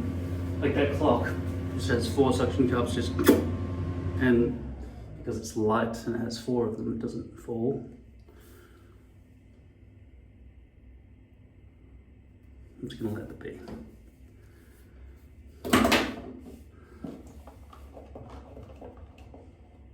In fact, I'm going to dilute the solvent. Okay, here's what I'm going to do. I'm going to put a bit of water on the back. Okay, and then when I put it on, I'm going to, I don't know, I'll slide a bit, I guess.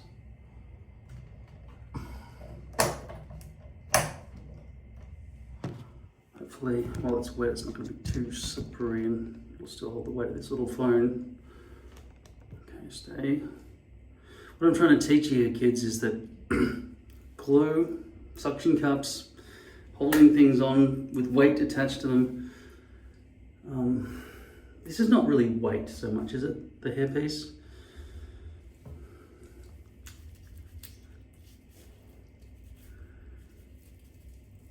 It's not weight. It's just, I guess there's liquid oozing out from underneath, and that's the problem, maybe, plus heat. If it was cold and dry at all times, I don't think the hairpiece would fall off. Like if I stuck this hairpiece to a cold tile in my bathroom wall, I reckon it'd stay there for 100 years. So hopefully this stuff has 1, prevented moisture, and 2, created a flatter surface onto which I can affix my hairpiece.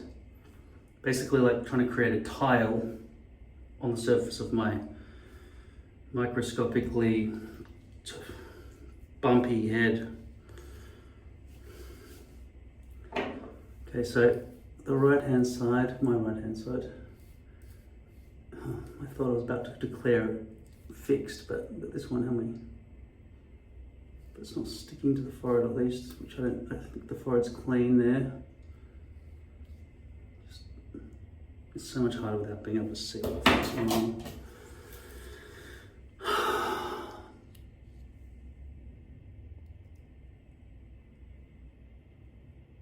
I'm almost ready to chop this off.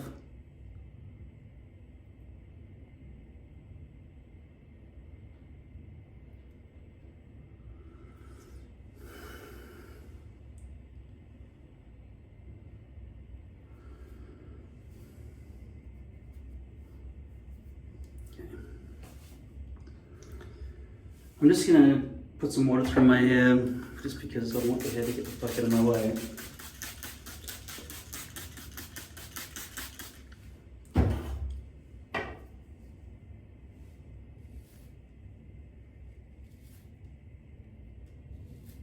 Now this other side, clearly it's got a whole bunch of glue up in there. And I don't want C22 to dribble all down my face, but I think it needs a lot of C22 over here, so I'm gonna risk dribbling it all down my face here by just spraying directly.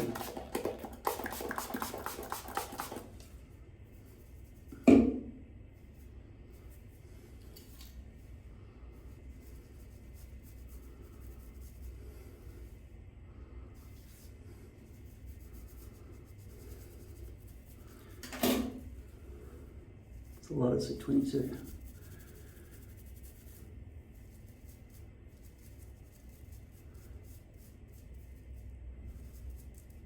So comb is going to be the only thing, the only tool I got really to try to brush this stuff out.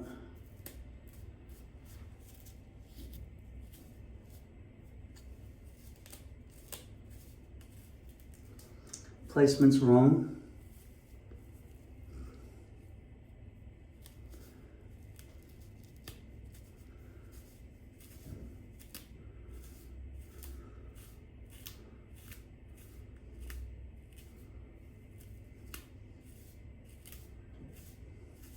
This was when I just plonked it down without waiting for the glue to dry. The problem now I can see is that it shriveled inwards, or it was never placed properly because I was just not able to see what was going on. So next time I think I'll wait the extra 15 minutes. You can see there's a big gap back here where I haven't placed it correctly. Now I want to wipe all this mess off over here as well, but maybe even lift it and push it into the right spot.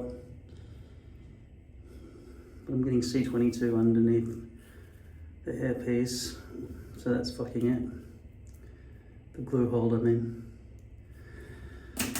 And I'm just going to start with just a whole bunch of water.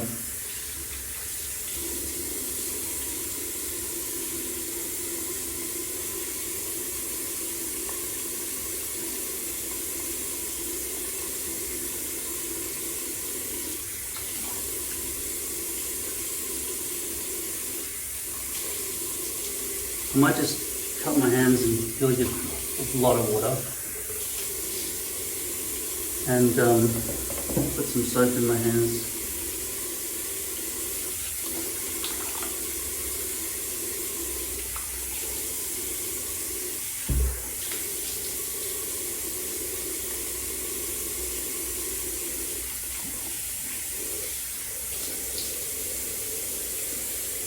So I think I learned a lesson in patience. Don't just put a hairpiece straight over wet glue. It's not worth the lack of placement, precision.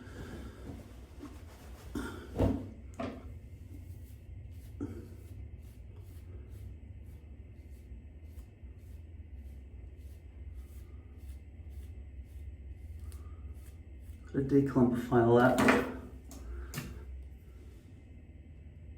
Just a 22 to get it done, I think. So a few chunks of glue separating there. Oh,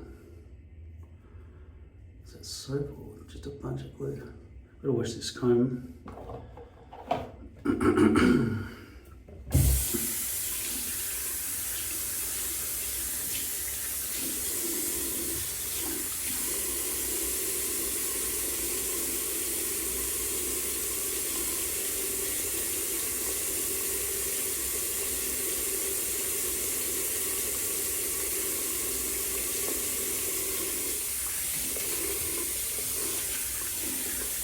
I need to rinse all the soap out of my hair.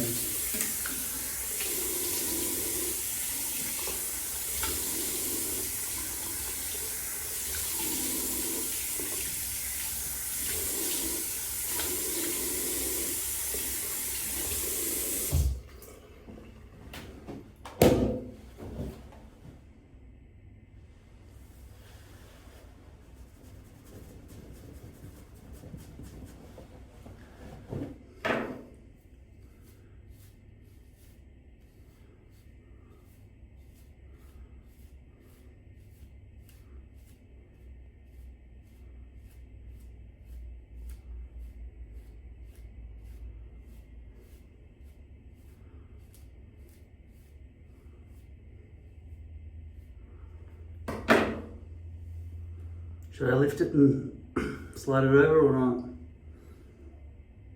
My hair's long enough to cover over all that, isn't it? it'll be more trouble than it's worth to fix the placement.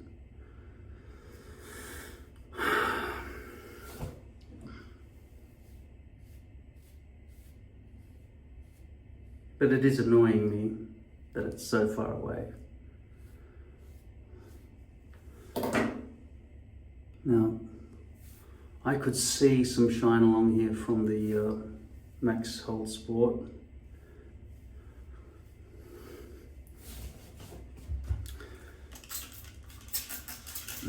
But it might come out in the shower. Speaking of shower, I suspect that showering and the process of rubbing your hands through your wet hair in the shower can cause lifting and the melting of the glue. The hot shower water would add to that problem, but I'm not really willing to have a cold shower.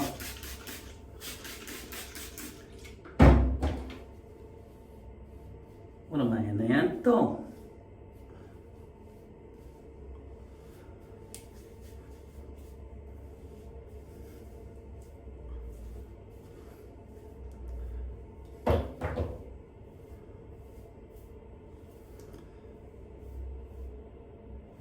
Yeah, the placement is on an angle.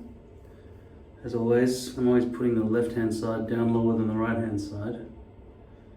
I don't think I've disfigured the front hairline when I removed the exposed base.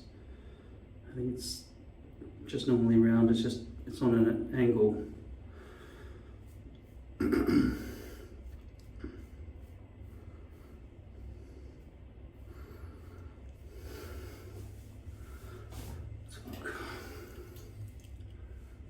Okay, that's really shiny and gross here. Really shiny. That's sticky and dirty here. So that's kind of more cleaner along there and there. That's sticky still. Just all glue along there. I didn't clean that properly.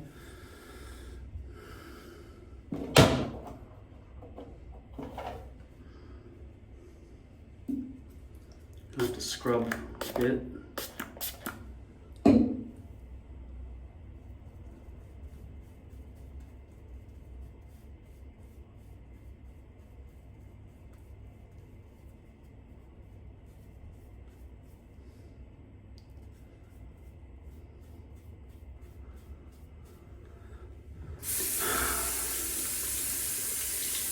I'm just going to use water, not soap this time, because I don't want to deal with the soap all over the place.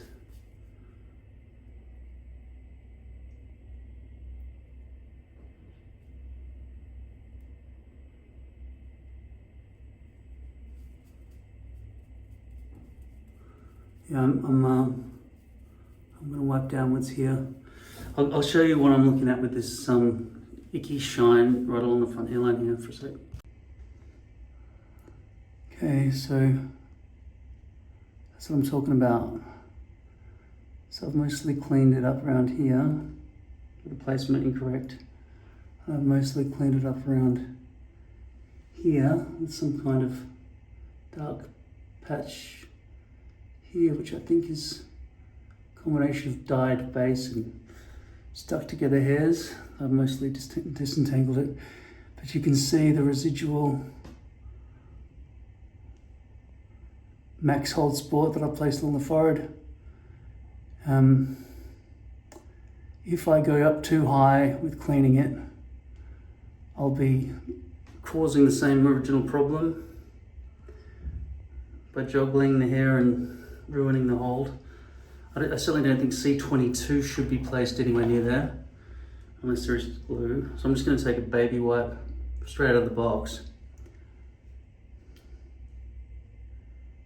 and just wipe diagonally downwards. So I'm going both sideways to give myself maximum wipeage. You can see it accumulating there. The Max Hold Sport has made the forehead quite dirty. But I deliberately did that for the sake of this exercise, wondering if the Max Hold Sport would actually be sticky, or if it would just be no problem, just leave it there.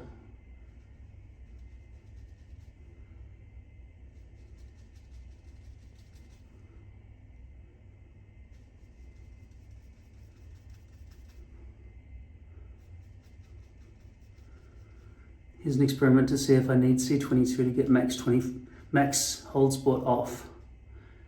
And it looks like at the moment I might, yes, need it. Still a bit dirty. Is lifting occurring already because of what I just did? Can't quite tell. Some shiny grossness still happening up here in the hairline.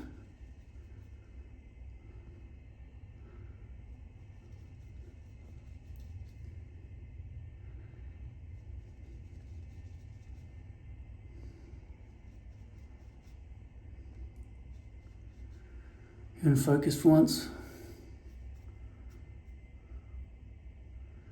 You can see these bits here just accumulating.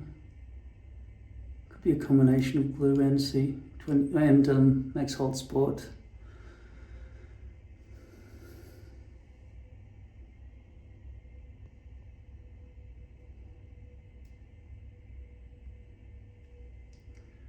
And it'll probably result in lifting again.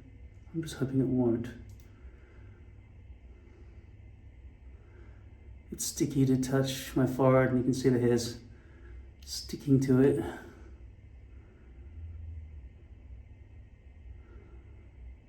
It's still kind of sticky all the way along the forehead without using C22 and risking liftage. Not sure what to do then. I was going to have a shower, so I'll go do that and leave it alone. We'll see what happens after the shower.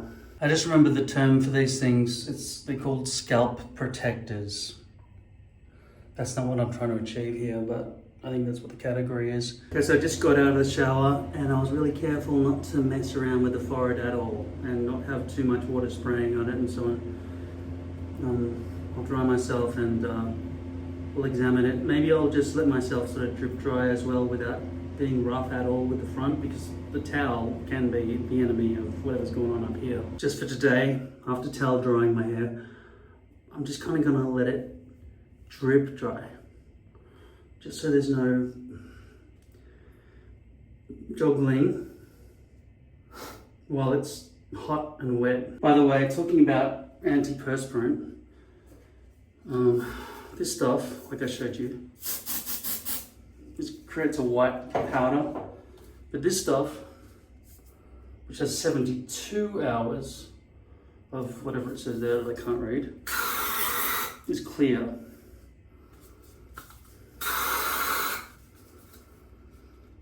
In South Africa.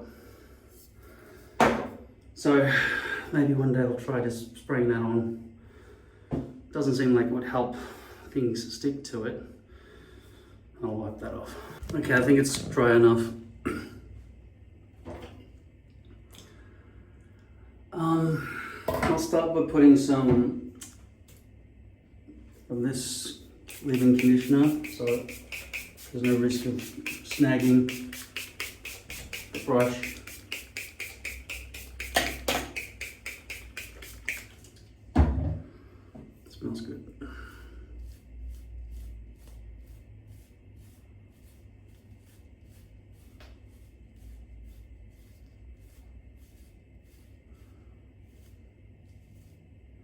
I'm being ultra careful with the front center of the hairline because that's ground zero for my examination. I want to know that the shower and the towel had nothing to do with the lifting. I need to eliminate those causes from the list.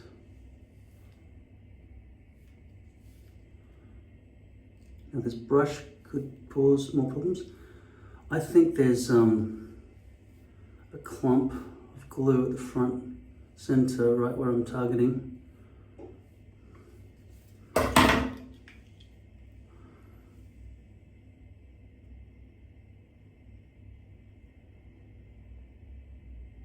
Those hairs there seem to be stuck together. But I really don't want to put C22 and be wiping vigorously on that spot right now, and there as well.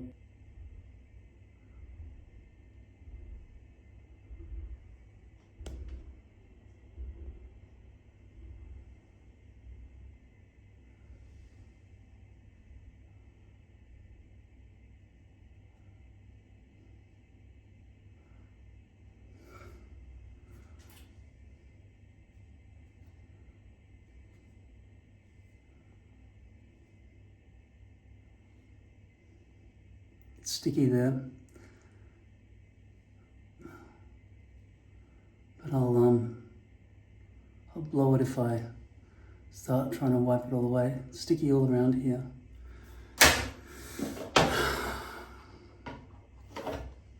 The only real way to get it off is C22. I'm going to try just a wet cloth without any, just water and the whatever soapy thing comes with the baby wipe.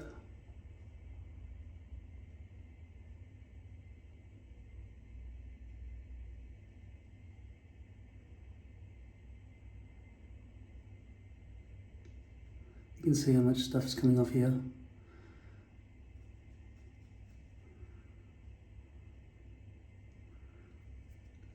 Now it's lifting. Okay, so it's already lifting just from that. So I don't know. Is this going to do anything to help me with all the problems here? I don't think so. I don't think so.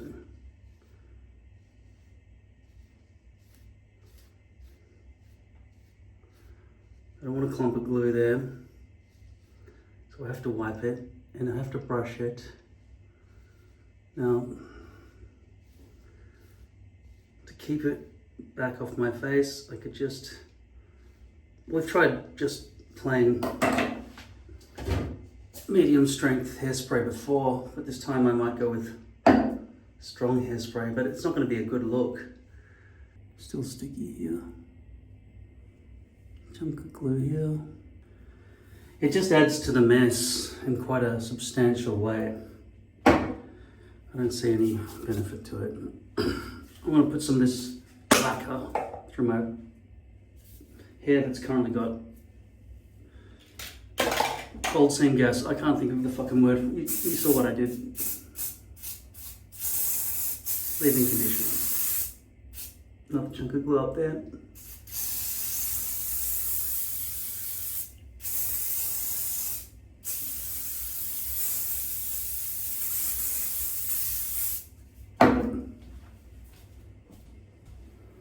Really don't like inhaling that stuff. I'll try to not press it down too hard, otherwise it'll be pasted to my hair really flat.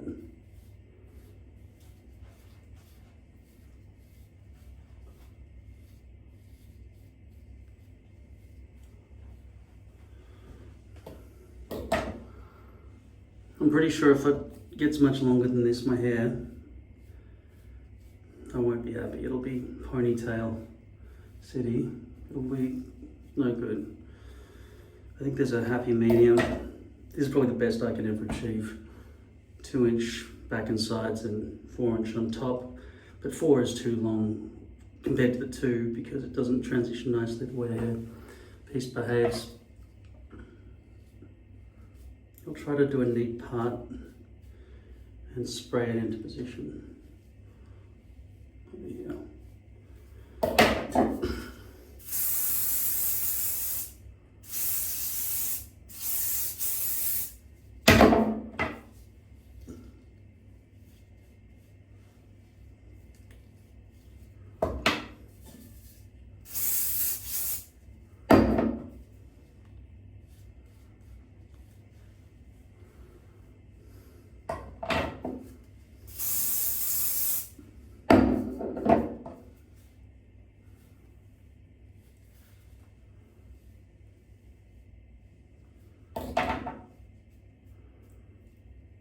So it'll dry a little bit like as if gel had been applied, but not deep, just on the surface sort of thing. You know what hairspray is.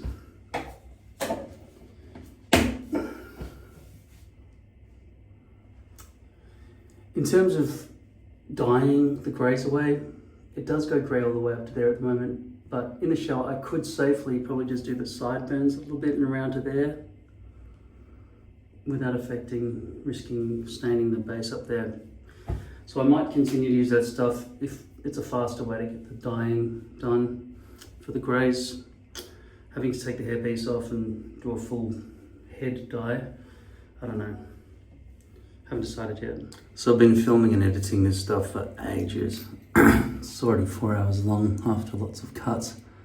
I've tried to cut out big swathes of trying to put bits and pieces back on. So this is after purely putting hairspray in and then lying in bed. This is all fallen out from having my head pressed against a pillow, and nothing's missing here. Will you shut the fuck up?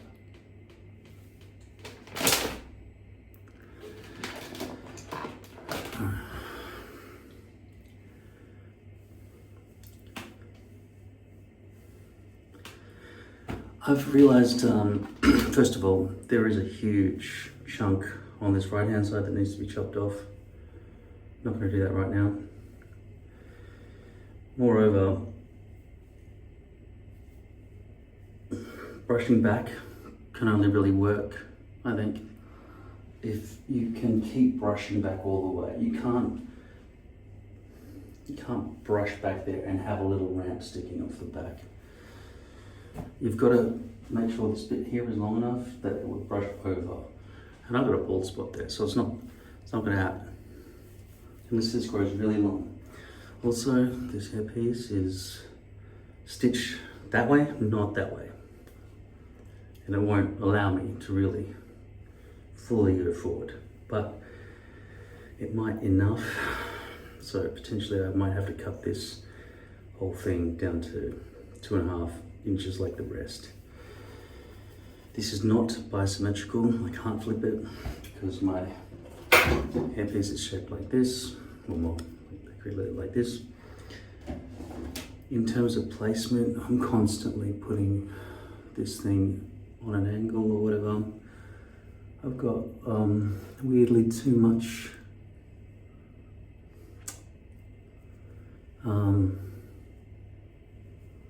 coverage here. That's wrong. Look how much I missed by. It's completely obvious. This hasn't been placed correctly. Right, that should meet up and not have a gap like that. But I have thought of an idea potentially if I had something like this that was softer, such as that color, what do you call it? The styling cap. I've shown you many times, whatever it is. The material would flex. This will not flex at all, it'll snap. That other material would flex, and I'd be able to put comb marking method, right? And that would simply go away over a period of 60 seconds or so. That would give me enough time to figure out where exactly I need to place the hairpiece. Either this shape is wrong or I've just misplaced it entirely. This is already too high, I think, so that should land there. So if that did land there, that would be up higher, so therefore it might be fine. But at the moment, having that going down diagonally on my forehead is absolutely wrong. So placement is very important. In terms of removing the plastic, I've achieved that 100% by making sure that the exposed base is completely gone. In terms of shine along the forehead and so on, that's just oozed glue. You have to simply do what I've been doing throughout this entire video and keep spraying stuff onto baby wipes. I seriously don't understand anyone who doesn't have baby wipes who has a hairpiece. Like I said, my house is just filled with them. I buy them in pack. I buy these in boxes with 10 of these in each box. And I go through them quite quickly. So I don't know how you're getting around that if you don't have them. I've seen people use cotton swabs. What the fuck are they useful for? Anyway, baby wipes are essential. So this is misplaced, this whole thing. I'm not going to take it off and put it back down right now, even if it means I end this video without a good ending hairpiece. This is my video diary, and I'm letting you watch it. And I'm hoping it's helpful to you, otherwise I'm wasting my time. Hairspray on its own is no good if you've got curly buffy hair or whatever. You need to style your hair with some hair product. Having a brush back appearance is neat, right? Like I said. But if this is coming forward here and this is coming back here, then we've got at some point that happening instead of just flowing in one direction. Brush back look can't work unless all of it's brushed back from start, from hairline to nape. There's no in between. If you start moving it on an angle, that's fine as it goes back, but it can't go back here and forwards here. And I want the curvature of my skull to be respected. I want that to go down that way. I want that to go forward that way, which means this has to go forward this way too. And I also think it softens my face when I have hair over my face. Now 4 inches is wishful thinking potentially, given how hard it is to get it to land right. When it does land right, it looks fucking awesome. I love it, it's my favorite. But it's very hard for me. And I think 2.5, 3 inches could be good enough. I'm sorry I haven't got a proper hard ruler in this room. I should probably put one right beside me at all times. The hair is currently 4 inches. Probably too long, and here it's about 5 inches, that chunk on the side there.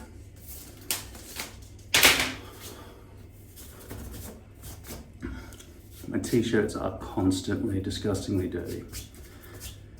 I don't know how that happens. I basically wear a smock when I'm speaking to you at all times. But I guess I live like a grub.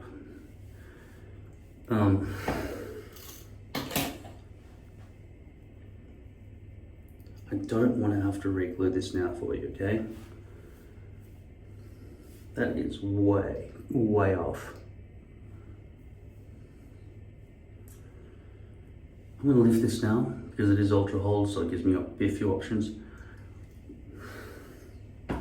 So I will use alcohol, lift and stretch this thing so that it's no longer going diagonally down. That's in the wrong position as well. Right, I'll take the entire thing off. Even though it's got a fairly strong hold, and we're doing the test with this shit right now at this minute. You're never going to see the results of that in this video. I just want to publish this thing, get it over and done with. Because I know most of you will not watch 4 hours. Even though you do realize this is just somebody's video diary for their hairpiece diary, which you can learn from if you want. But I'm showing you what I'm finding, and it should be useful to you. I'm coming up to 14 years of making these videos now. Nearly 500 videos.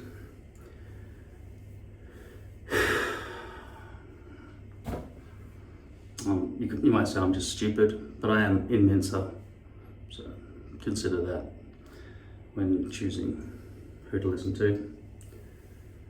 And also consider that some people will just accept shit, and I won't. So if you're willing to accept shit, I'm not the person you need to be listening to. What you need to be watching are shorts, 30-second summaries. That's what you should watch.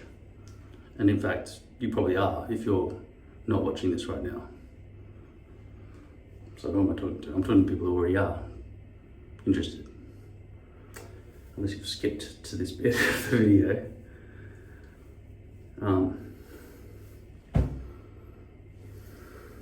If I have to stretch that, I'll probably ruin that center part. I'll only stretch from about here then. I just don't want that gap to be there. And after that, I'll brush it forward. I'll maybe cut my hair right now, I don't know. We'll see. I should stop caring about you so I can get my own shit done.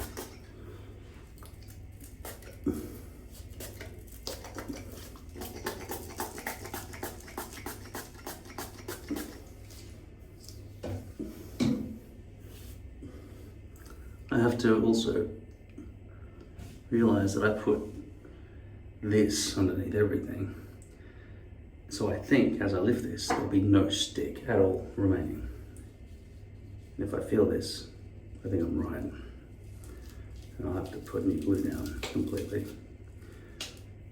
It's like, if this does make it stick better, that could be good, but there's absolutely a massive disadvantage if I have taken away my capability of sticking things back down after they've lifted. I don't know if I've got enough slack here without going past the center to stretch it back into that position that I just mentioned.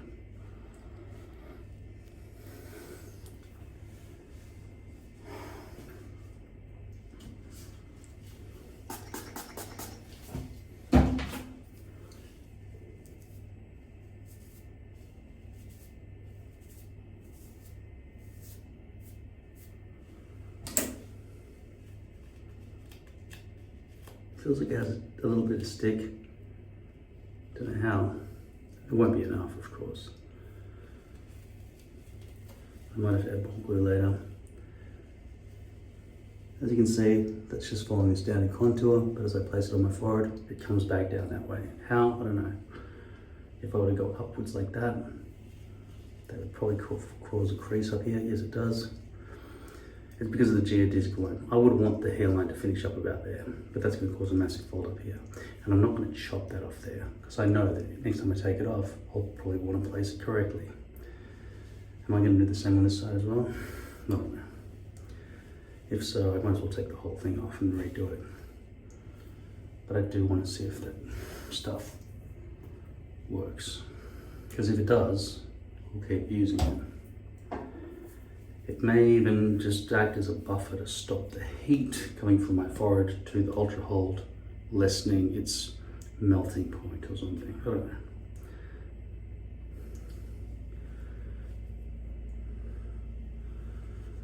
For now, it's just gonna, I don't want that fold up there, so I'm just gonna let it land where it needs to land. And that's closed the gap. And there's a bit of stick. Good. Fingers are sticky too.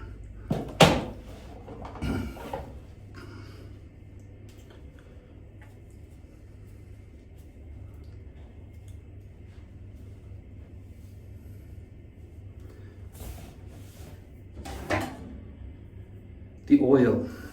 What did I find out about this oil?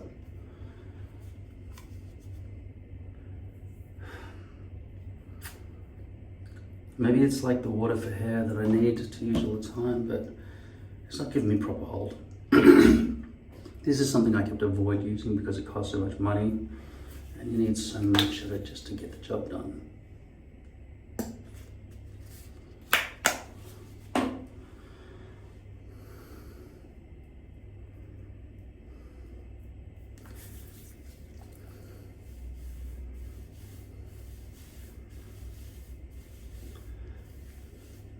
Yeah, see that little chunk there, that amount of hair there? That's about as much as the amount I put in my hand was able to accommodate. I almost need an entire bottle of this stuff to style my hair.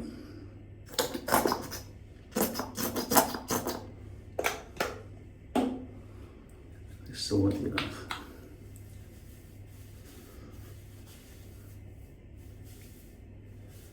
And with the hairspray still in the hair, it's gonna cause extra resistance, but I kind of want to achieve some filth in my hair so it will have weight to it. From my perspective, the more weight the hair has, the better. But obviously I'm not preparing to style my hair I'm not preparing my hair with water and a brush so that I can cut it right now. Even though I just said I might cut that right now, you can clearly see I'm not about to. Then again, often I'm not about to do things and I just do them anyway. If you have straight hair, the gods have smiled upon you. I think for me as a curly-haired freak, I need to go with an unbrushed,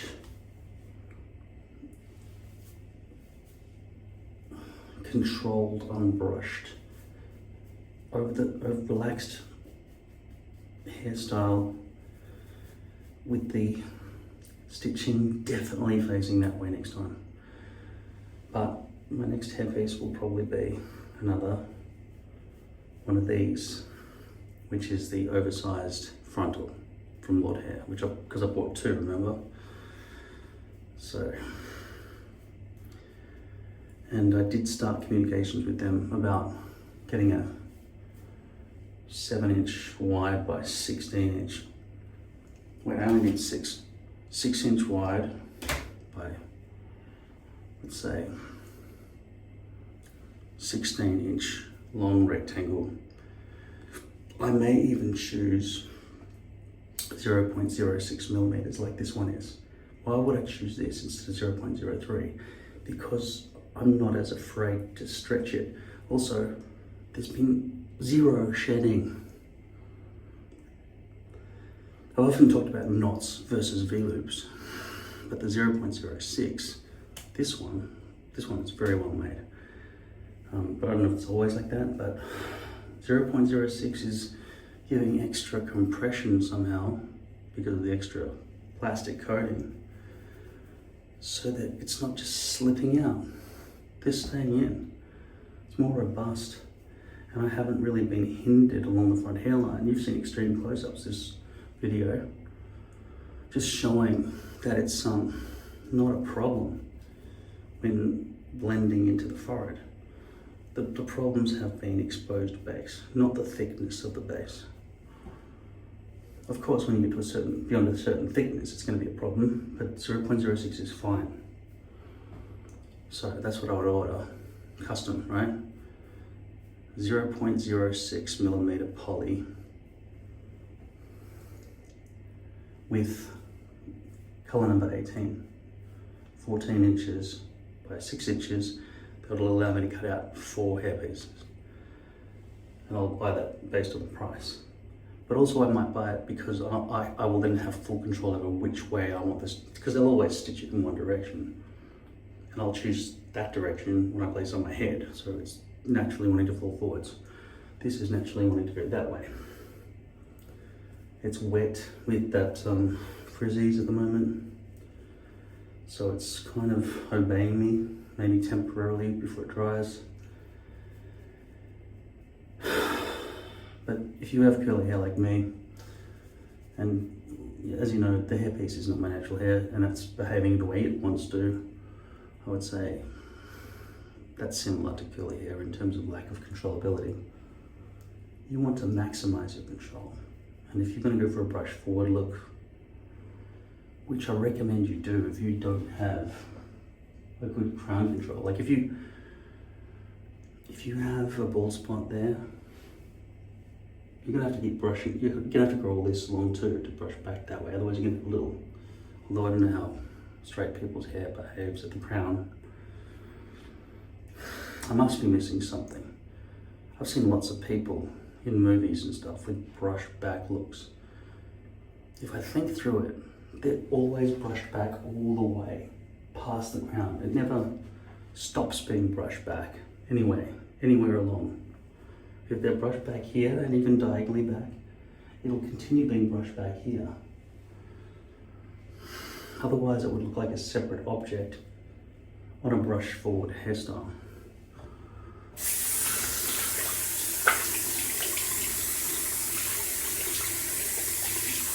Another thing I've got to remember to do is not brush my hair. I kind of need to out of the shower though. Otherwise it'll just be... So So out of the shower is fine. When it dries crooked, let it be crooked. Don't try to correct that as a curly head person. Now I've decreased the buffiness with thinning scissors at the hairdresser. But that's about the best I can hope for unless I artificially straighten it with great expense. You saw me use the straightening iron. That was a nightmare. And I don't want cancer from the cheap at-home olive hair, whatever the fuck's called, Africa's Choice stuff, which has ample warnings on Google about cancer.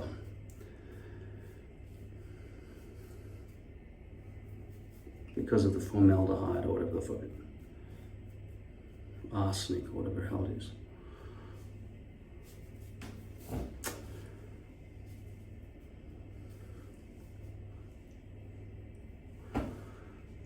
In terms of colour, we've discussed that a bit. My natural hair colour growing up was bright red, then it went a bit browner, which meant it was auburn, and now to this day it's auburn and my beard is orange, but now I'm starting to go grey here, so that's why the dyeing has started happening. But I'm grateful for the dyeing in that I no longer have to have red sideburns, which has always been a bit of a letdown with whatever hair I've ever had. Not that I've ever had great hair. You grow up as redhead and then you end up as a bald redhead. That's it's not the greatest combination. You don't see many action heroes sporting balding redheads. So I'm grateful that it's kind of brownish now. And I can also dye away the red from here, even though the reason I'm doing it is for the grey.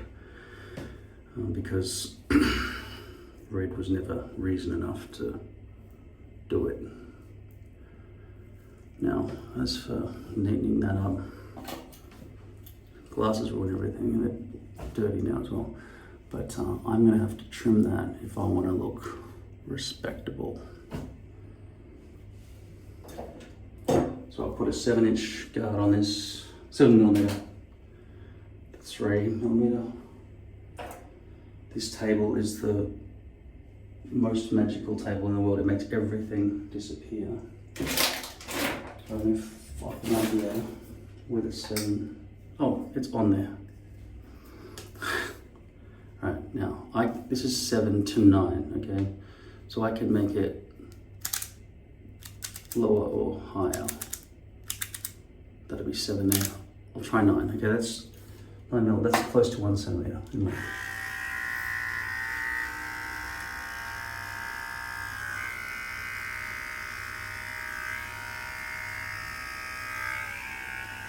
And I want my hair to flow even here, right? Now that I've shaved some of that off, we can see the grey coming through underneath.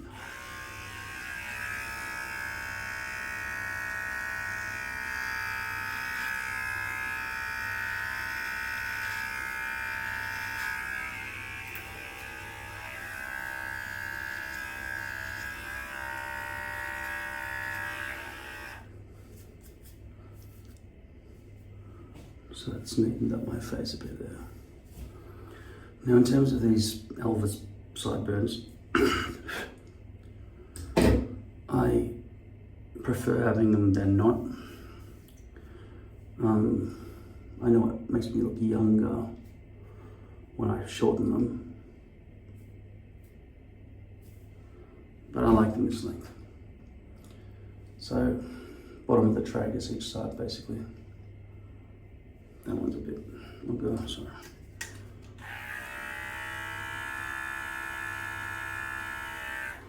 Now, in terms of monitoring my wrinklage and aging, I always noticed in older people, first of all, they get hair in their ears, so you've got to shave that shit out.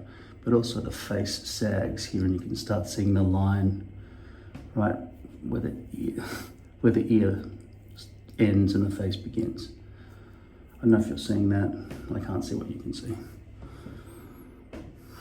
So that's where I'm at in aging. I haven't been out in the sun basically ever in my whole life. So I haven't really got forehead wrinkles. Got big bags under my eyes from the hardship of wandering the streets at night. never really did drugs. I mean, I've done most drugs, but I was never addicted except marijuana, alcohol maybe, cigarettes. That should age me and wrinkle me. I'll trim those all in.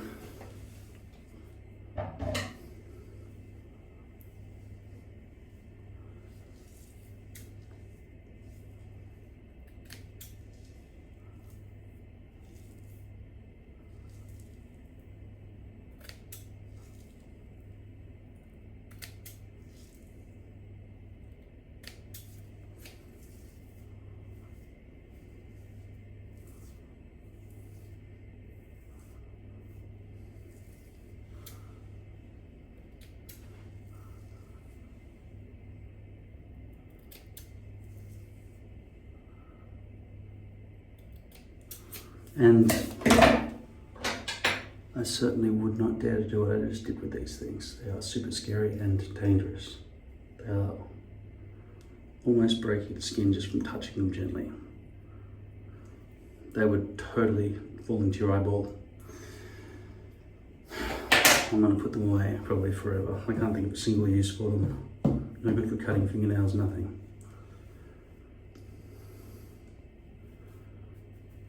You can't even get your thumbs and knuckles in there. Especially if you're cutting your own hair, you need a nice big white thing that's easy to rotate and face yourself, etc., and twist on an angle and have full control. One finger is no good.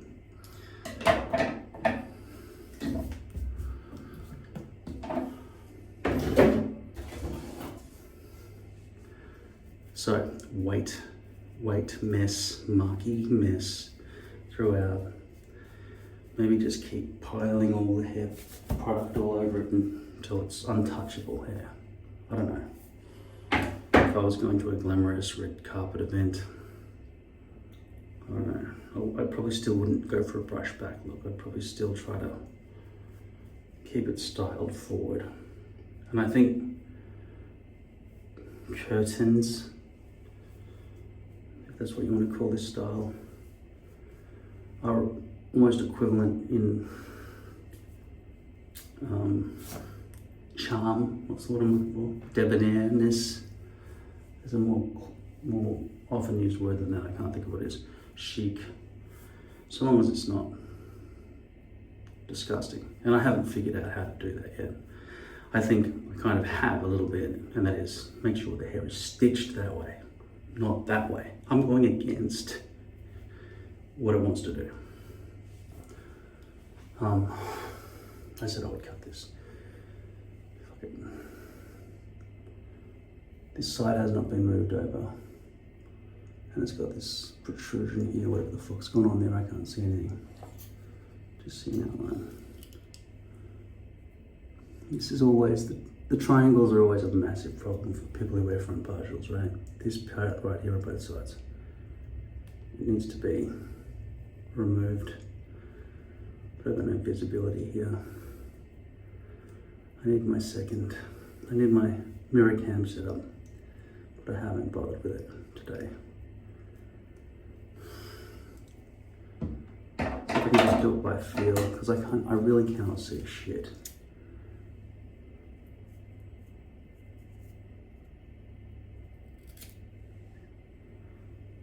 What did I get here? What did I win? This thing.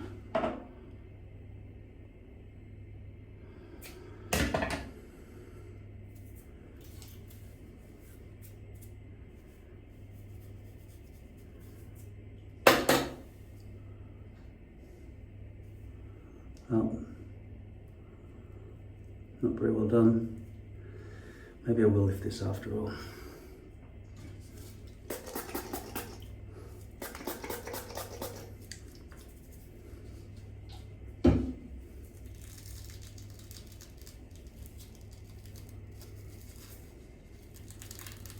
Need some slack.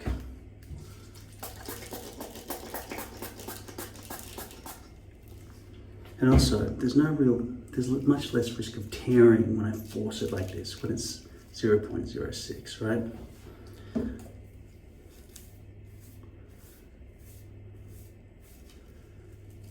switch it over into position.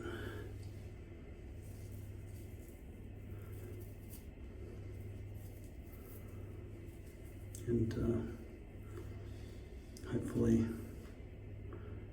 it'll have enough stick, even though it's got that scalp protector all over it. Probably better to wait for it to go a bit tacky in the air for a second.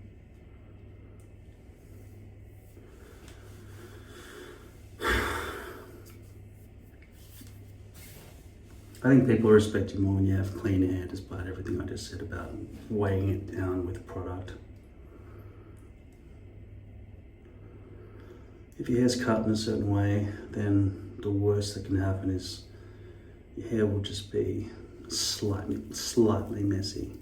But given this haphazard haircut I've got, especially with this giant chunk out here that's been dyed almost black from that shit in the shower, it's going to be disastrous in the wind or anything like that. At least now that I've solved having a perfect front hairline for at least day one, but even lacy to day one, I have no problem giving somebody a perfect hairline on day one. It's all about days 2 to 14. That's the hard part. Longevity. And is this the answer? I've left that place, that sacred spot right in the center, untouched. As you saw, I left it this side, stretched it over into position. Hopefully soon it'll be dry and tight. Not tight, it'll be better than nothing. And this side I've done, as you can see, I'm putting some pressure on it, kind of half holding. Bit of a mess there, and I haven't quite got it in position actually, have I? I just don't know why those hairs are not brushable. I guess they're stuck with, they've probably tangled up with glue and shit, I don't know. Too hard. It's been ages fixing that. Hair pieces are hard.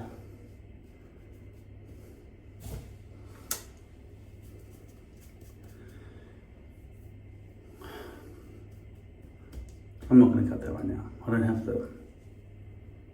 I'd have to really wait for that to be tied down, and I'd have to wet my hair, and I'd want to do it properly. I wouldn't want to just waste it, do it incorrectly just for you for this video.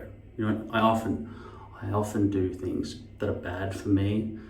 I don't make any money from you at all. It's been nearly 14 years. So, just I'm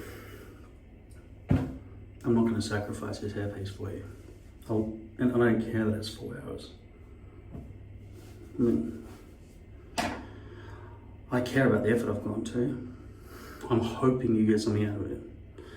But I don't think I can continue just ruining my hairpiece in experiments, costing myself hundreds of dollars that I cannot afford, just so the video is faster for you. Okay, so for nearly 14 years now, 5,097 days at least, I've been making these hairpiece diaries. And sometimes they're long, sometimes they're short, sometimes they're informative, sometimes they're boring. But you always have the capability of skipping through and finding bits and pieces that are useful to you. Hopefully, there are entertaining components in what I do, which makes it worth watching. It's informative. I'm inventive, so hopefully that's worth something.